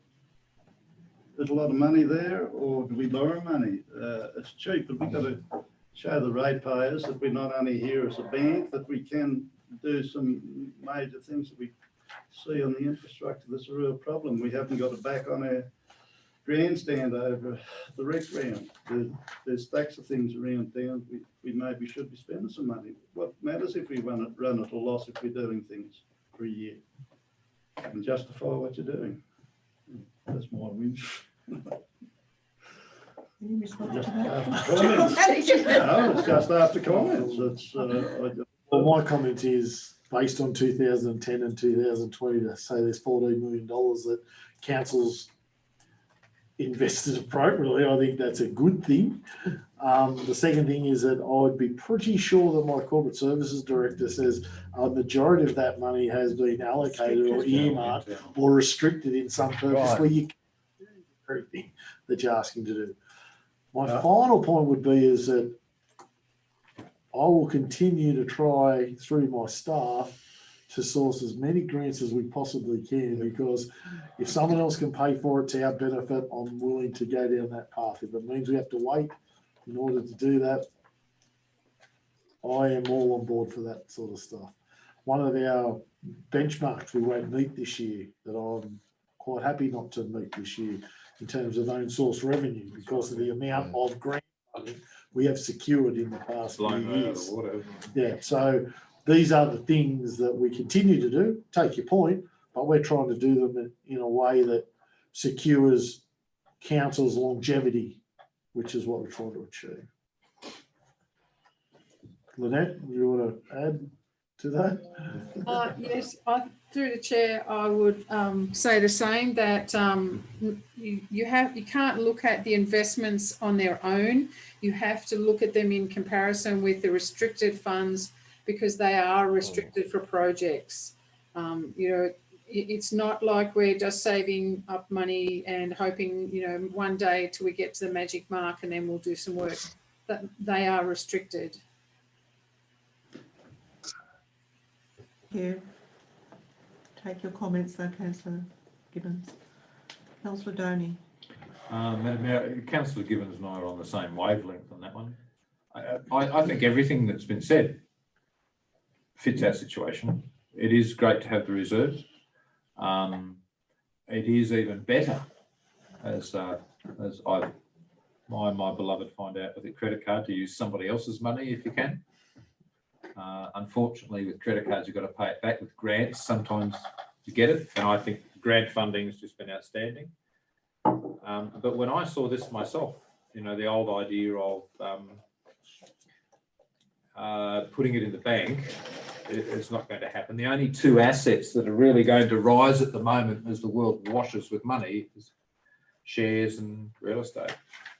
Of course, it's illegal for us to buy shares and racehorses, but it just raised the same thought processes that, you know, a few times in the past, there's been a few pieces of land that we should have maybe considered buying. And I know we've got money in the appropriate named land bank fund, but I was going to make a similar comment to Kerry's that and I accept perhaps pursuing a local project that we're willing to spend some of our own money on, or you know, infrastructure project, or just keeping our eyes open and thinking and looking, and maybe there is a bit of land that some of this money, part thereof, would be useful contributing towards buying. I think that would be good use of our money at the moment. Something out of the land bank, maybe even an infrastructure project, because it is, you know, look at the interest rates, you know. The whole place is going to be a commune soon if this keeps going like this, you know. We'll all be wearing sarongs because the government's going to be paying everybody for doing everything. That's what it's just about down to try to solve the economic problems. But for the council, little land purchase might not go astray. Thank you. Just take that as a comment too. Thank you. Thank you. Any other comments on this one, councillors? Maybe not the Councillor sarongs. McCarthy. Just to give council only some information, we already own some land that we can develop, and it's sitting there paid for. So why don't we lock heads one and have us barnstorm and develop it properly? You're talking about industrial? Resident. There's no demand for industrial. Residential, there's residential demand in Oberon, and it's in a reasonable good spot. So we already own it. Sitting there for you. So I hope you take it up with us. Okay. Thank you. Any other comments here, councillors? Put the recommendation all in favour. Carried, thank you. 144 councillors. 1406 grants monthly update. There's a recommendation there that the report is received as information. Can I have someone to move that, please? Councillor McKibben, thank you. Councillor Casey. Councillor McKibben.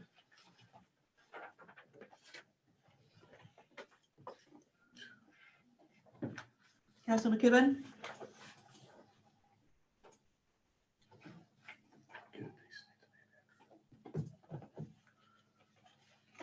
Hello. Councillor McKibben. Thank you, Madam Mayor. Sorry, I must be unstable. Internet connection. A detailed report. Sorry? What's wrong now? Can't you hear me? Yes, we can. Say something. Can you hear me? Yes, we can, councillor. Nod. Oh, good. I'll speak up next time. Okay. A detailed report and a very thorough report. It's obviously since the report, but it is noted in the project table on page 146, we've had the table and way upgrade approved. I'm assuming in respect to 145 at the bottom of the page, the revision to this Safer Roads program to provide a much better project was the suggestion of whoever we lodged this application with, I'm assuming.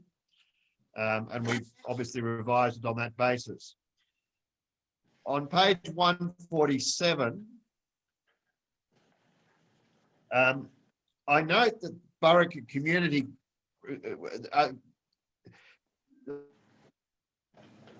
Burrica Community Group believes that they will have this 5,000 will be over from their round 2 allocation. Is that correct? Because I think they have 3,000 left over from a previous grant. If I'm reading the income and expenses statement correctly on page 155, which is another item, I realise, but there was three. Is there 3,000 still left over from the Burrica and Black Springs Village Playground soft?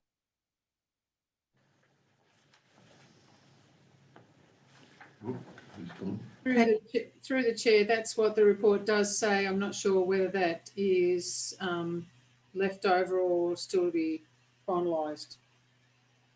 Okay, well, maybe when we get to that item, we actually should have a look at what is left over and whether we have to hand it back or whether we're able to use it for other projects. I would dearly love, and I'm sure most of us would like, 146 second row down in the table, the Campbell's River Road deviation. Have we got any idea when we're going to get an answer on this? Because whilst this is pending, we're actually not including this in any of our new applications. And it is possible that with the money that's flying around at the moment, that we could actually obtain it under another application, going to be unsuccessful under the fixing country roads tranche 2. Could the General Manager or Director of Community Services comment on that? I'm happy to take this. As late as today, we received an email from the Funding Authority indicating that they were apologetic for the time it's taken to finalise these projects, but then blamed their the reasoning behind the substantial amount of bushfire funds and the COVID restrictions that we have in place. But they've indicated that this funding program is imminent. So does that mean we're likely to get it? The funding program is imminent, is all I can say. So if it is imminent, but we are not successful, should we have ready a new application under one of the others, noting that we're looking for the sewer treatment plant project under the Bushfire Local Economic Recovery Fund. So it's probably not advantageous to put 2 projects in there, but by putting 2 in it may, it may not be a detriment, I'm not sure, or something similar.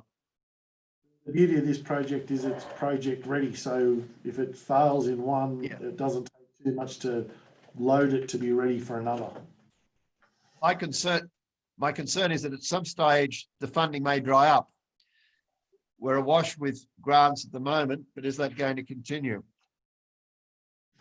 Yeah, understandable, Councillor. I'm still basking in the glory of the first one that's been. I understand that, but it's possible that we'll get the whole Campbell's River Road done up, except for the viaduct, which is probably the most important part of it to be done up, because it's probably the worst bit of it. That's my only concern. I know your concerns. All I can do is, as late as today, we got that commentary emailed to us. So that's where it's up to. Okay, so the Bushfire Local Economic Recovery Fund applications close the 11th of December. So Are we entitled to put more than one project in that one? That close-off date has been extended as of today. Okay, so I assume that if we are unsuccessful under the Fixing Country Roads Tranche 2, there's no reason we couldn't put two projects in here, the STP and the other one. If we do that, is it less likely that we'll be successful on the STP? I suppose that's trying to prejudge the assessor's views on life, but you know, are there any criteria that would preclude that? Nothing that would preclude it, I wouldn't think. Okay, well, maybe we need to consider it, noting that the extension date's being extended, and hopefully we might get an indication by, well, before the 11th of December. And the extension date is when, the 20th or further out? I can't remember now, unfortunately, but I know it has been extended. The I other, can let you know. The other one is Fixing Local Roads Round 2 is also there. That's a project that That's right. I looked at that, and I've got a note. What about Campbell's River deviation? So we could put it in that one, but that closes the 11th of December without an extension, doesn't it? Yep. That's correct. And we've already got an application in for the Yarkstone and Burriga Road rehabilitation project, haven't we? Or we're putting one in. Through the chair, we lodged 3 in the last round, being Campbell's Okay. River, Yarkstone and Burriga. So those 2 applications are project or grant application ready. Right. Okay. Well, consideration may be given to putting it in there as well. Okay, I move that this report be received for information, Madam Mayor. Thank you, Councillor. Councillor Capel. No, nothing further. Thank you, Madam Any Mayor. other comments on this one, Councillor? Put the recommendation all in favour. Carried, thank you. Page 149, councillors, 1407, water usage drought assistance. The recommendation is there that report item is received and noted. Councillor Kellam, thank you. A seconder. Councillor Gibbon. Thank you, Madam Mayor. We've been at this now for this part of 2 years. I think it's time that we look at options for removing it and how we should go about that. We're down to a couple of customers. They're self-delivering. The Oberon dam is, although it's not at a high level, most of the dams are, the local dams around the place are. And this program was brought in for people who were having trouble keeping their tanks full because they weren't getting any rain, and we're getting rain at the moment. So I'd like to see that perhaps next month we have a series of options about how we will transition from this program to something else. Thank you, Councillor. Councillor Gibbons? No further comments. Any other comments here, councillors? Put the recommendation all in favour. Carried, thank you. Page 150, 1408, councillors, water and sewer plant report. The recommendation is that report item is received as information. A mover, please. Mover, please. Councillor Capel and Councillor Doney. Thank you. Councillor Capel. Comprehensive report, Madam Mayor. I'll move that it be the report be received for information. Thank you. Councillor Doney. Similarly, Madam Mayor, a comprehensive report. It's just scary, that's all. Thank you, councillor. Any other comments here, councillors? The recommendation all in favour. Carried, thank you. 153, councillors, 1409, quarterly budget review statements, July to September 2020. There's a recommendation that the report item is received as information. A mover, please. Councillor Doney and a seconder, please. Councillor Kelly. Councillor Doney. Thank you, Madam Mayor. Just a couple of quick questions. Page 154. Forgive me, can you remind me of the formula of the operating performance ratio? Through you. The performance. Yeah, what's the formula of it again? greater than 0%, I think is the benchmark. Anybody tell me the formula? The formula or the benchmark? Both. Well, I've got the benchmark 0%. The formula. I forget the formula. To the director. Through the chair, I don't have the formula on me at the moment, but it's basically talks about the how we're representing how we're tracking at the moment with how we're operating with our performance with both the funds, and I believe that the benchmark is about anything above 0. So I'll take that on notice and get back to you with an actual formula. I should remember myself. Thank you. Just very good to see the detail on restricted cash and investments. We don't normally get that in this level of detail. I'm quite pleased to see that. And then if I go through to page 159, just checking for myself, the water fund and the sewer fund both are meant to be either a balanced or a cumulative. So the water fund budget 20 to 21 is meant to yield $553,000 surplus at the end of the year, which is meant to go into reserves. Am I reading that correctly? So that's correct. Before capital expenditure, yes.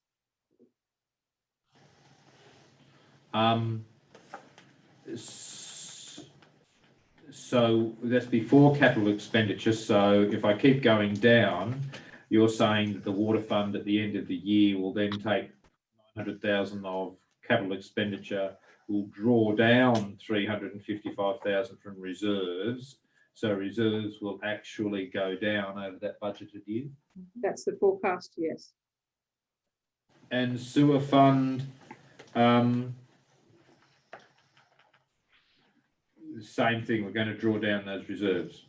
And the sewer fund takes into account the new sewer treatment plant.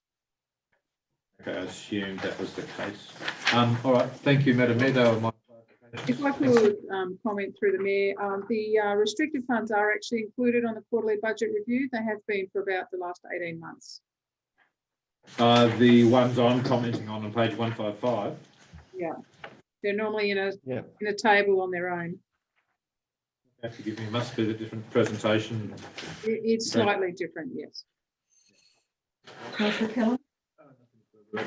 Councillor McKibben.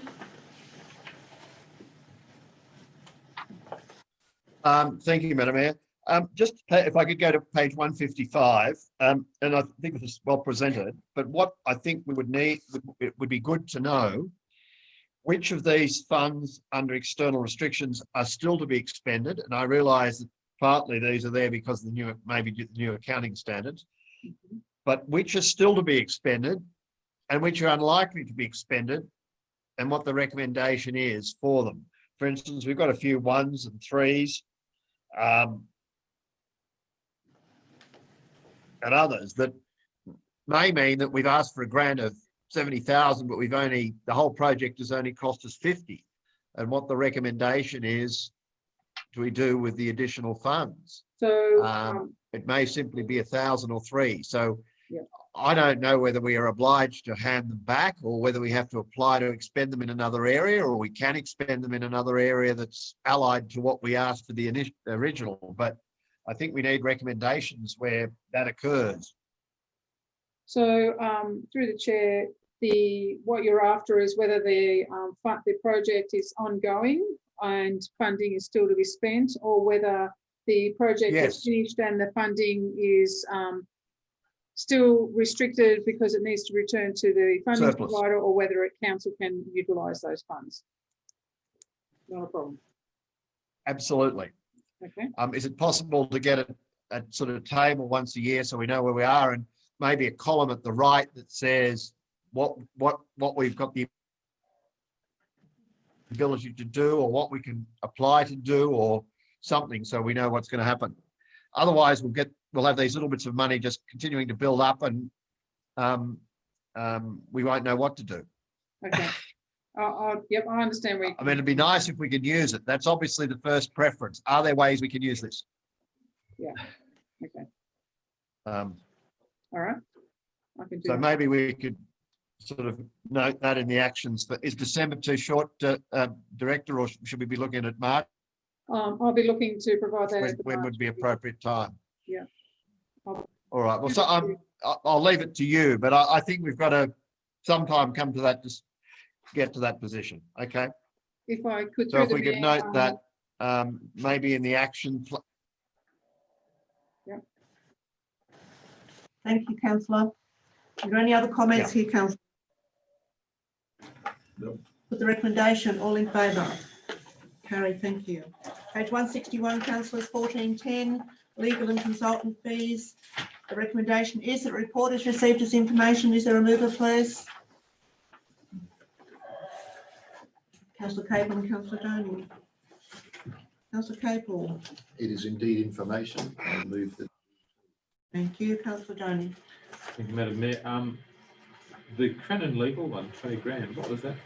Can we know what the actual instance of that was? Planning, ongoing planning.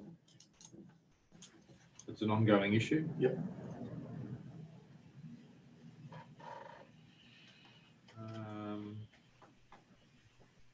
There's no date, 1st of July to September, so it's 7th to the 9th month, 2 months. Is that correct? First of July, August, September, 20. Through the chair, this is the first quarter.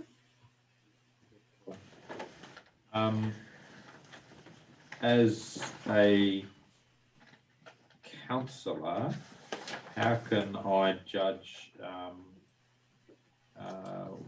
what's going on on a particular issue if I can't know what the issue is?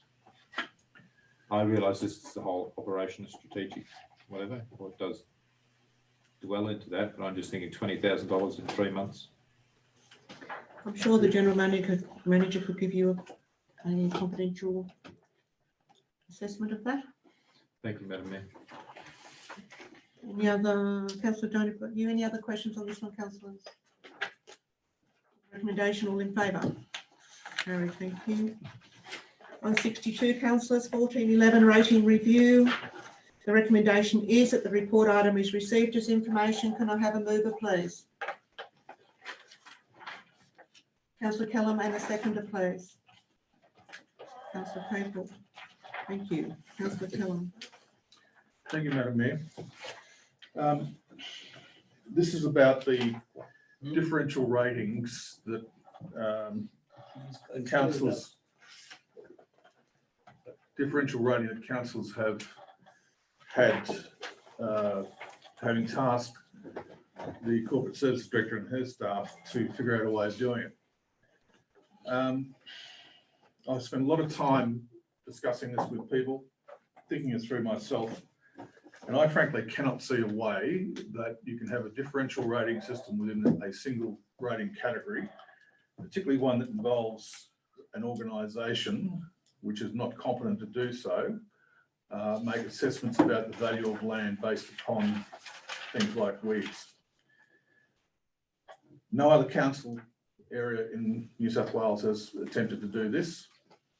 And frankly, I think the outcome could only be a rating system which would be very expensive to enforce and have limited viability. Now, I understand why this came to pass, but I've noted that a number of people with significant farmland have put in objections to the Valuer General's rating and have received relief on their valuation. But my basic argument is we cannot come up with an organisation that can provide the quality and certainty of a judgment about the quality of land when those people are not valuers nor have competence in that area.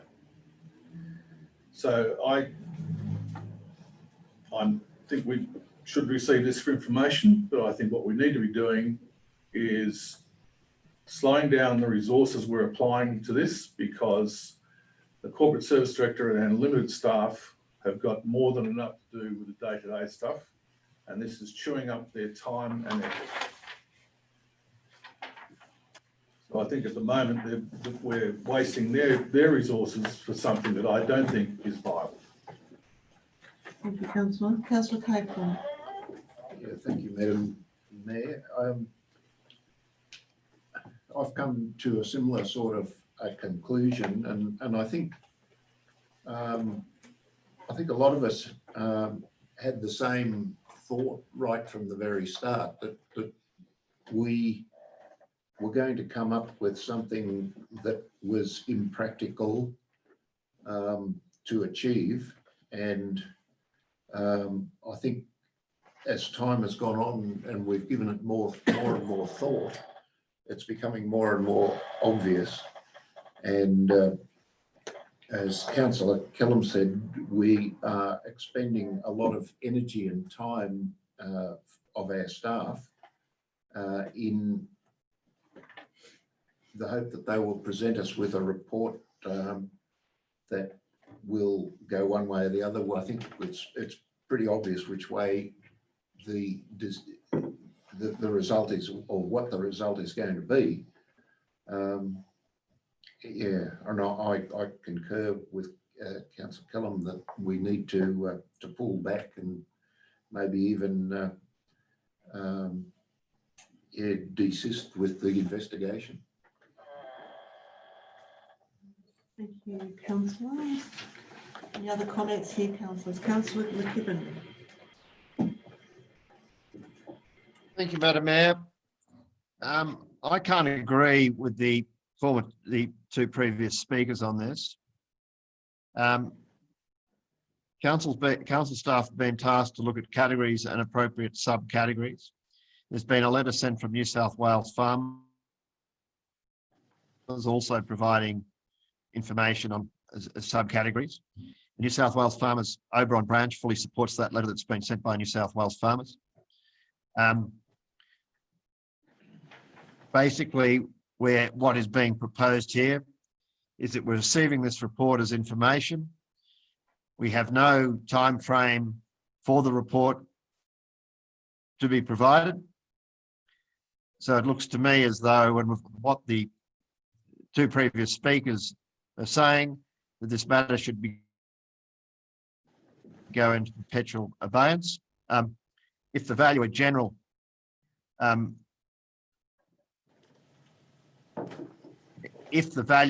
was to apply basically not disincentives to doing more for your property, to improving your property, then this would be a different issue. But the way the Valuer General does, that is what it's doing. That is what he's doing in his application of the Valuation of Land Act. He will not provide the Queen's Council's opinion that support his position. So I do not agree that this matter should just be received as information. I'm proposing an amendment that we need a time frame for a report to come back. What's your amendment, councillor? It's council staff be tasked to provide a report in relation to categories and potential subcategories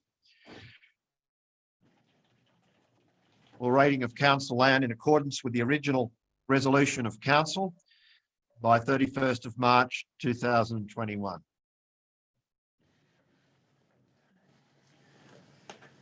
My concern in relation to that date is that that will not allow this council really to consider it before there's a council election.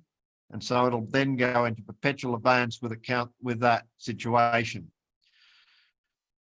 Thank you, councillor. However, as we are present, councillor, we need a second in this situation, I'm assuming. Need a seconder before we can discuss this. We need to get your motion first.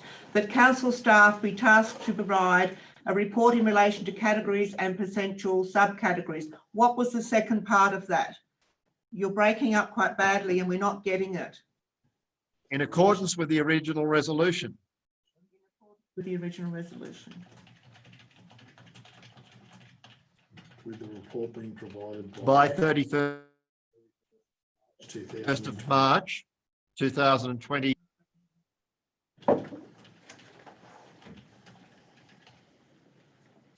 Is that your amendment, councillor? You can't see the screen. I need to share Sorry? it. You can't see Oh, it. of course I can't. Oh, God, I've forgiven it. Do you want me to share it? Yes, please. You need to practice. You're right. Can you see that amendment, councillor McKibben?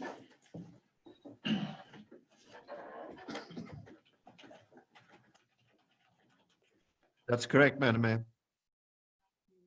Okay, councillors, do I have a seconder for this amendment? Do I have a seconder for this amendment? Councillor Gibbons. Okay, councillor McKibben, you wish to speak to this amendment?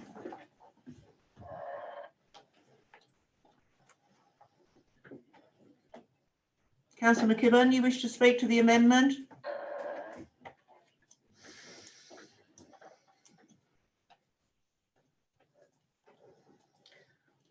Councillor Gibbons, do you wish to speak to this amendment, and we'll come back to Councillor I McKibben? just supported the fact that we can get more information on it and bring to a future meeting. Have a look at it for further discussion. Councillor McKibben, can you hear me? He's been lost. Maybe you should be back now. Yeah, here he comes. Councillor McKibben, do you wish to speak to the amendment?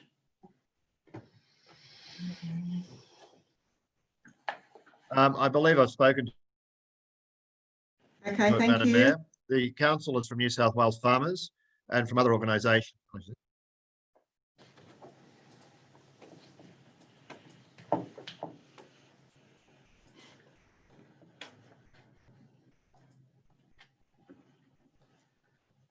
Okay, we'll take Councillor McKibben that he's spoken. Does anybody else have any input into this? Councillor Doney. Madam Mayor, some clarification. New South Wales Farmers, Oberon branch and New South Wales Farmers have both taken this issue up with the Valuer General, as I understand it. With the I'm not council. quite sure if they've taken it up, but they've indicated to us. The They letters support that he's speaking to, who were they addressed to? Sorry, The letter from the Oberon branch of Farmers Federation. that came from the Oberon. That came from New South Wales Farmers to the Oberon branch to us.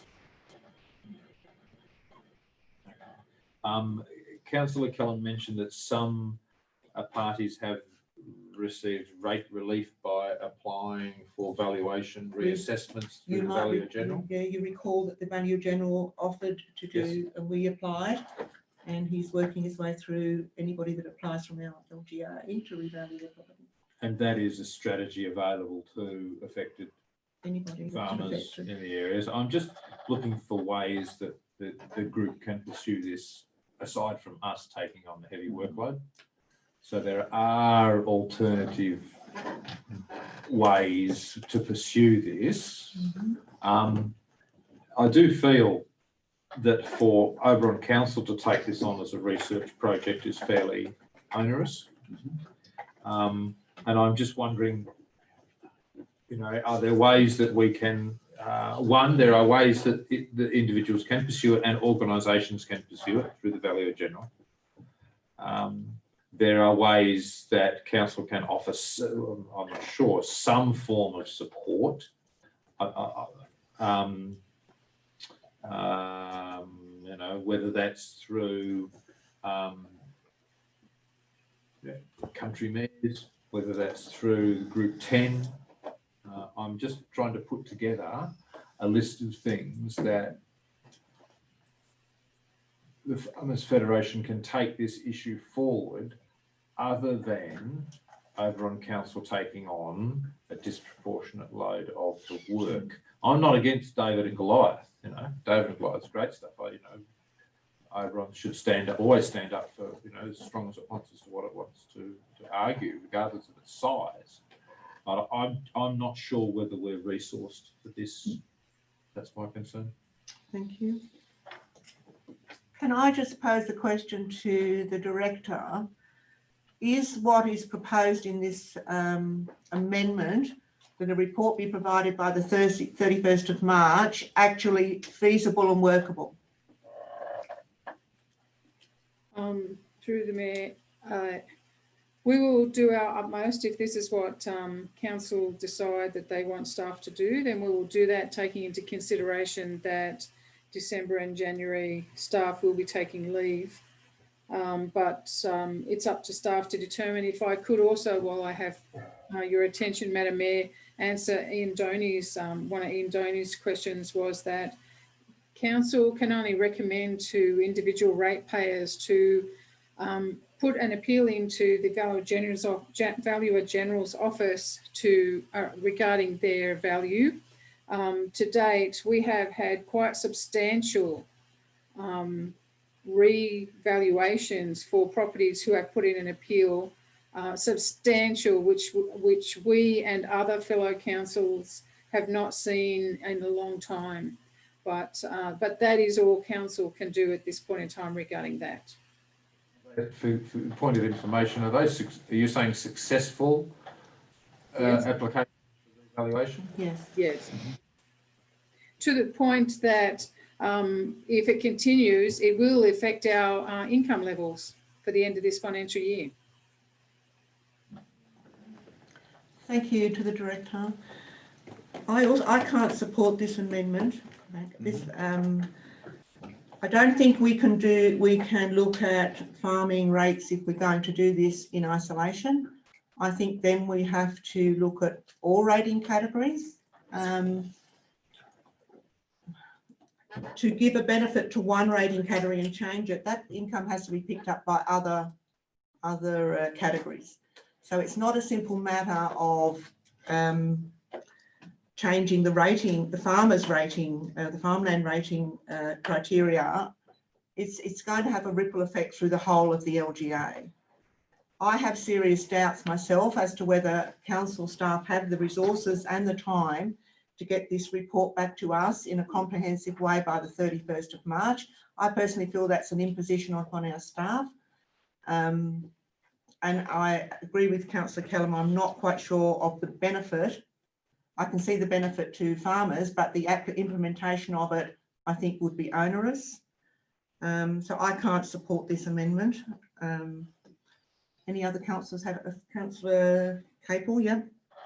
Just perhaps some clarification and to speak against the amendment also, Madam Mayor. After a revaluation, or well, that's when it happens, there's always the opportunity for ratepayers to appeal or for landowners to appeal against the valuation.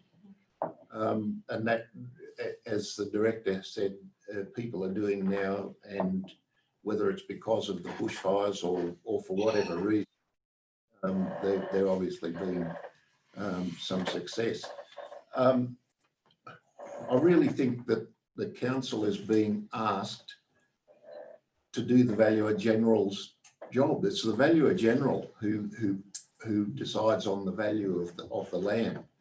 And I don't think it's up to the council, it shouldn't be up to the council on behalf of anybody to take on the Valuer General. That's up to the individual landowners and their organisations. And I think the assertion that we have heard before that the Valuer General goes out and values individual properties and downgrades them because they have weeds on them is not correct. The Valuer General values areas of land. He will, for example, Burriga, he might put a lower valuation on that area. He doesn't go to individual properties until somebody lodges an objection. And that's when, well, they probably don't even visit it anymore, but they will look with the technology that they've got. So they value different areas, and that is why the landowners then have the ability to go and object to that valuation. So I think we're being asked to do the value, to take on the valuer general in a way that is probably not in the realm of council's responsibility. Thank you, Councillor. Councillor Cullen, before I go back to Councillor McKibben. Madam Mayor, I will also speak against this amendment. It was a good idea at the time. What we didn't understand was the scope. And we were being asked by the Farmers Federation to do tasks that we do not have the resources to do. It is a valuer general issue. And if we take the logic of the differential ratings to their extreme, in any street in Oberon, someone who has a nice garden should get lower rating than someone who has an ugly garden. That's kind of the analogy. This rests with the valuer general. If people are unhappy with their valuations, they should go and object to it and have it revalued. There is no competent authority anywhere that is able to make a judgment on the value of land or the change in the value of land based upon weeds. The Upper Macquarie County Council can make a judgment about whether there is an infestation of weeds and what needs to be done about it, but they're not land valuers. That's the valuer general. That is his prime and only remit. So any change in rates and valuations rests with him. Thank you. Councillor McKibben, you want to write a reply? I do, Madam Mayor, and I would like to correct a couple of things to begin with. I have been through an appeal process with the Valuer General, and I can assure Councillor Capel that the Valuer General would not compare my property to any property infested with weeds, because they said it was clean of weeds and had to be compared with properties clean of weeds to assess the market value. The costs of actually, as you would be aware from what I've explained,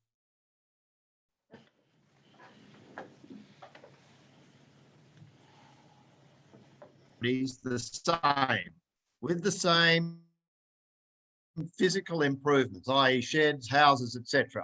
One is fully infested with weeds and one is not. One has a market value of 3 million. One has a value of 1.5 million, for instance. Then you take the value of your improvements, but they don't take so that you get a valuation on the one infested with weeds of say 1 million and the other one is at 2.5 million. That's what happens. The Valuer General has explained that fully to me in the appeal process. What this means is that farmers who look after their properties are being highly rated, whereas it encourages people to have weeds all over their property because then they have a lower market value and hence a lower land value. And we, the good land people who look after their properties, are subsidising them by higher rates, higher contributions to the Upper Macquarie County Council, and goes on. Now, because we have the Upper Macquarie County Council with a rating system, we have an ability to be able to segregate between good property, those who do the right thing on weeds and those who do not. And we can use that for the purposes of our rates. That's why the most recent rating review by the New South Wales government allowed for the possibility of subcategories.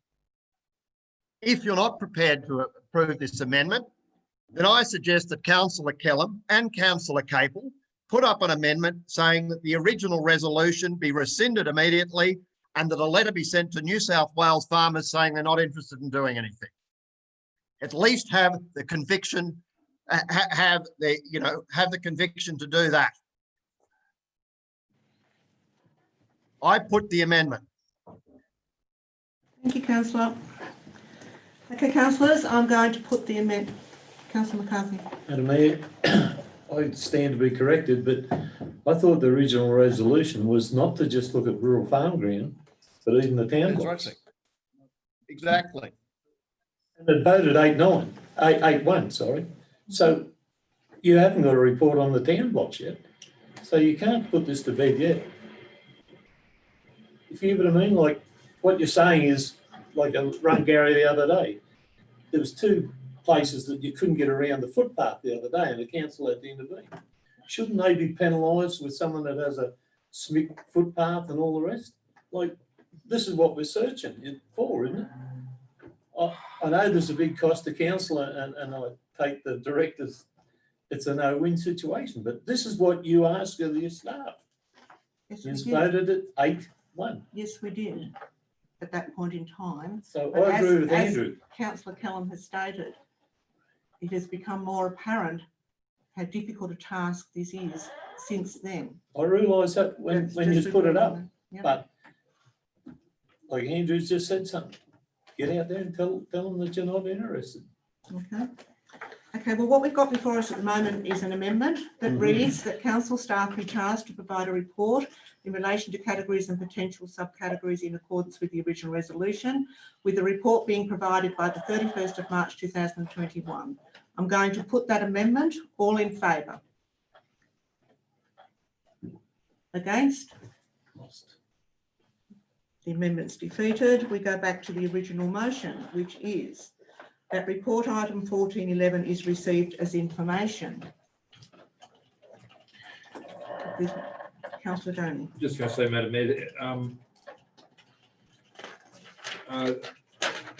just receiving of information doesn't preclude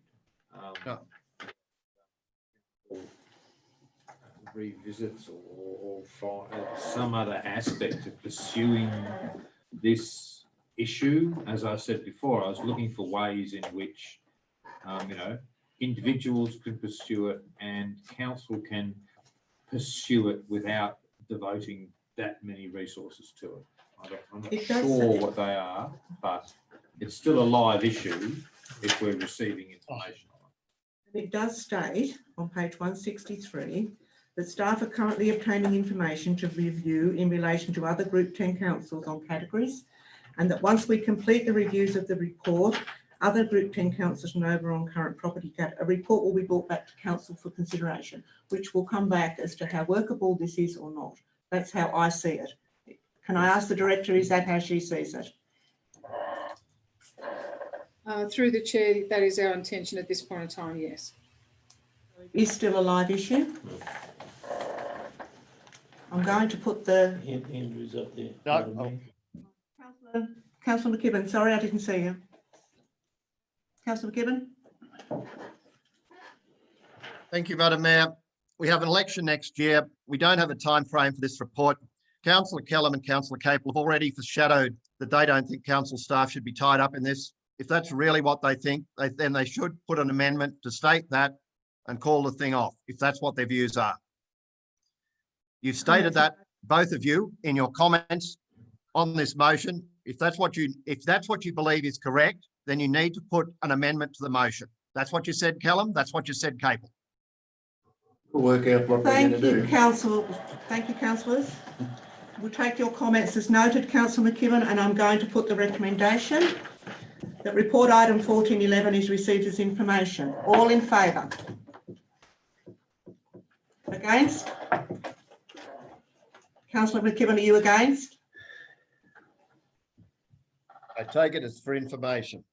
I've voted against, for it for information. Thank you, councillors. That motion's carried. Thank you, councillors. Page 164. 1412, monthly update, status of council resolutions. The recommendation is that report item 1412 is received as information. Can I have a mover, please? Councillor McCarthy, and a seconder, please. Councillor McKibben, thank you. Councillor McCarthy. It's a pretty well detailed report. It's just interesting to see some of these things like the forestry thing that goes on for years and years and years. Doesn't matter. Is that the land acquisition? Yeah, trying to get them back there. Those, isn't it? Anyway. Please don't rain on our parade currently. Councillor, should be finalised by the end of this year. Good on that. Save a tree. Is that it, Let's councillor save some. McCarthy? Yeah, thank you. Councillor McKibben? Thank you, Madam Mayor. Midway down, sorry, the top of page 167 about midway down, it's on relation to 13-200-118. Subsequent to the report submitted to October ordinary meeting, I thought there was a detailed piece of correspondence sent to the department by our project director, Gary Stiles, following that meeting. I would have thought that should be noted there. I think it just says project correspondence. And I thought it included basically all the information that we'd seen in that October meeting. I just thought it might be, should We'll be a bit more Councillor, detailed as to what we actually submitted than, yeah. Rightio, confidentiality reasons.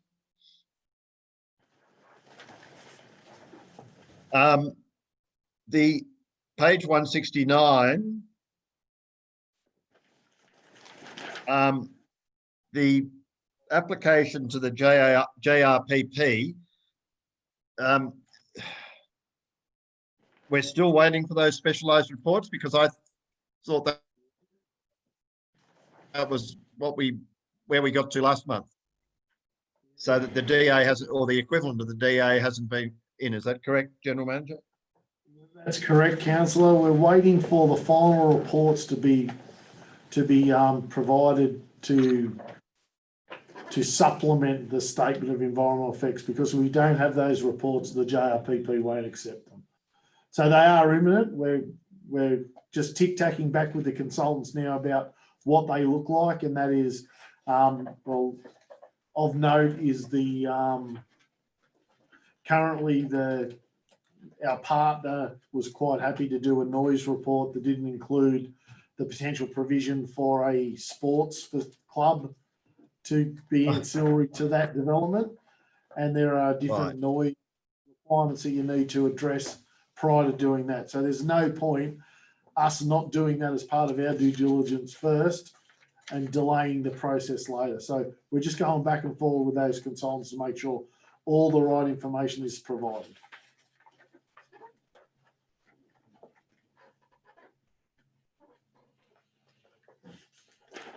Okay.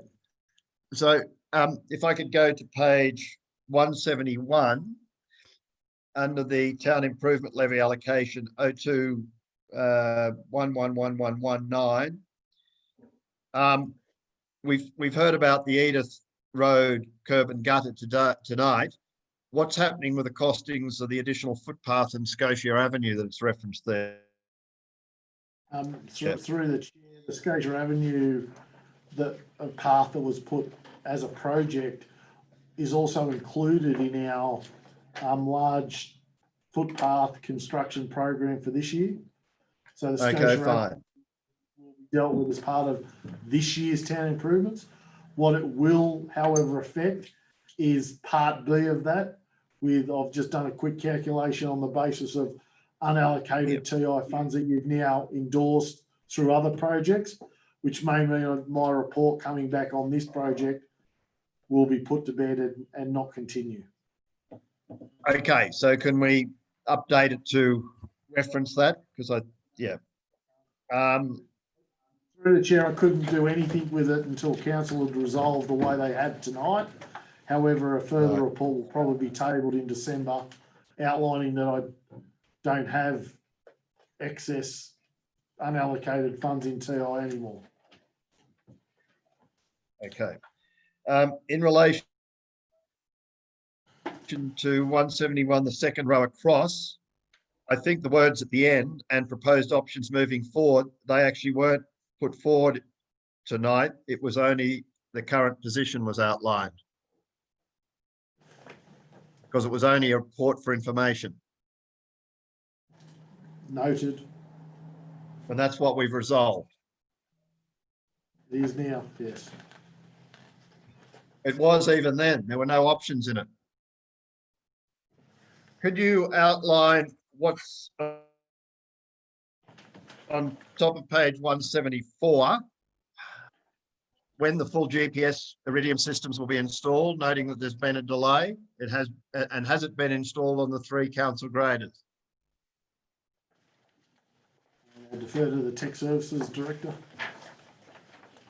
Yeah, thanks, Mr. General Manager. Yeah, to date, no, there has been a further delay in that. Hoping to have that installed obviously prior to Christmas. The graders have been very extensively busy with construction works at this stage. So look, again, it is envisaged to have it done this side of the Christmas break. So Christmas break for all GPS systems or just for the graders? Sorry. Just for the graders at this point in time.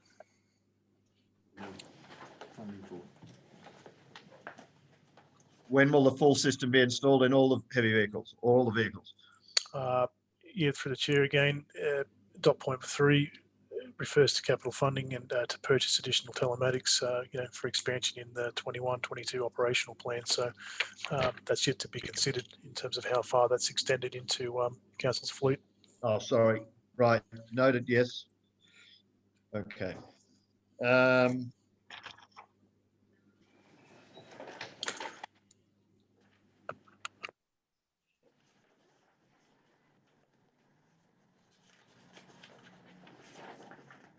In page 180, in relation to the tender for the management of the Oberon Fitness Centre, I think the Y New South Wales was advised that, as per my previous comments, General Manager, that they have been named as preferred tenderer, not successful tenderer, until they sign the contract. Happy to have it changed, Council. That's all. Thank you, Madam Mayor. I am happy to second the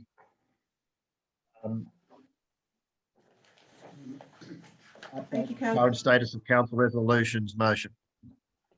Thank you. Other comments, Councillor Doney. Madam Mayor, 177.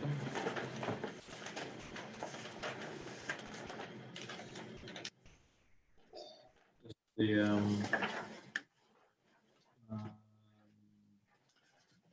20th October 20 ordinary meeting, the DA 10 20 36 1 6-lot subdivision, condition 2 down the bottom of page 177, that a condition being included, the state building on the plates being included for lots 10 to 13. I was just wondering, I did send an email a few days back, but I haven't had a reply. I was just wondering how practically I got the reply in discussion, I think the phone call with Gary, that the town planner was in the office during the discussion and council, and understood the intent of the building envelope was to bring any site intrusion from inside the urban conservation area to below the ridge line, so it wouldn't be seen. I was just wondering, in a practical sense, how that will be exercised. Through the chair, I think I have replied to you, so if you don't have seen it. Okay, I must have missed it, so my apologies. Ultimately, what will occur is there's a condition of consent that says revised plans need to be provided to council, outlining the issues in which were raised at the council meeting. Yep. Under the requirements of the LPI, or the new land services processes, you can't put building envelopes on a plan. I'd say what we would do, or what we would expect, is a restriction as to user over certain parts of the property where a building envelope would be excluded. And should an application come in for a dwelling that sits within the parameters of the exclusion zone, it gets forwarded to council for their consideration. If it falls within the requirements where a building envelope beats those requirements, then it'll be assessed accordingly. So it won't be a building envelope saying you need to build your house here. Yeah, no, I appreciate what that. What it will be is an exclusion area where you can't build your dwelling? And it'll be put on the plan, because you can't put a box on a subdivision plan anymore saying, here's where you must build a Yeah, house. not asking for one. I'm No. just wondering how it works out. You know, So it'll be through a covenant over the plan. But then that It'll would go have with to the have title. that would have to have a height issue then on the house. If you exclude this area, and so you can't put it there, so you put it here, then you put it higher. That's okay. Because my concern is because there's that one in Warrego Lane, you know, which had the same logic, and there's a house on top of the ridge, you know, which was the original intent, was not meant to happen. So somehow somebody turned around and took the intent of, you know, building out of sight and built smack on top of the ridge. So I'm just trying to figure out how we can avoid that happening again. So thank you. And I think that's what I provided to you. But Thank you. I must have, my apologies, I must have missed it. If not, I can send it again. Any other comments on this one, councillors? With the recommendation, all in favour? Carried, thank you. Page 181, item 15, there is no urgent business this evening. Page 181, item 16, closed session confidential reports. In accordance with the Local Government Act 1993 and the Local Government General Regulation 2005, in the opinion of the General Manager, the following business is of a kind as referred to in section 10A, bracket 2 of the Act, and should be dealt with in part of the meeting closed to the media and the public. I'd like to thank the members of the public for joining us for this evening's Zoom meeting and wish them a good night. And I now call for a councillor to move council into closed session, please. Councillor Kellam, and a seconder, please. Councillor Gibbons, thank you. All in favour? Harry, thank you. I now request that the minute secretary turn off the recording at 9:50. The following open council is resumed and recording is recommenced at 11:10 p.m. The following resolutions were made in closed session and there were no members of the public present at this time. Item 01. It was resolved that council delegate to the General Manager reimbursement claims in accordance with the memo provided by the Mayor. Item 1602. Council resolved that council accept the tender submission T 2020/6 from Colas Proprietary Limited for sprayed bituminous surfacing works on Abercrombie Road and Campbell's River Road work projects commencing from 1 January 2021 to 31st of December 2021, and that the Mayor and General Manager be authorised to sign contract documents noting the direction of council. Item 1603, it was resolved that council accept the tender submission T 2020/8 from Downers Proprietary Limited for stabilisation works on Abercrombie Road and Campbell's River Road work projects commencing from 1 January 2021 to the 31st of December 2021. That council accept the tender submission T 2020/8 from Saul's Grading Service for the supply of grading services to Abercrombie Road and Campbell's River Road works projects commencing 1 January 2021 to the 31st of December 2021, and that the Mayor and General Manager be authorised to sign contract documents. Item 1604 was resolved that Australia Day awards be made in the following categories: Citizen of the Year, Young Citizen of the Year, Sportsperson of the Year, Young Sportsperson of the Year, Sports Team of the Year, Community Event of the Year, Volunteer of the Year, Volunteer Group of the Year, and Environmental Champion of the Year. That an invitation be extended to all award nominees, councillors and management staff and their partners to meet the Australia Day Ambassador and Partner at a function on the evening of the 25th of January 2021. That the 2021 Australia Day celebrations be held at the Oberon Showground Hall, with COVID-19 restrictions being considered as part of the planning for the event. Item 1605. It was resolved that council note the report, that council note the finding of the panel on the General Manager's annual performance review for the period ending 30th of June 2020. The performance review panel, bracket council, rated the General Manager's overall performance for the 12-month period at an average of 3.7 out of 5. That council note that overall the general manager's performance was assessed as more than satisfactory. That council note that a new performance agreement for 2020-21 has been prepared and includes 8 key priority projects and a personal development component. That council, in recognition of the outcome of the 2019-20 performance review, approve and offer the general manager a 2% remuneration increase.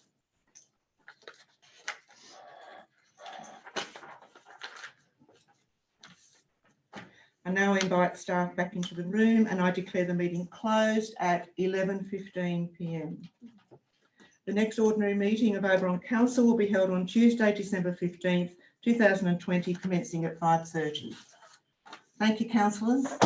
Thank you, Madam Mayor. Good night. Thank you. See you, Andrew.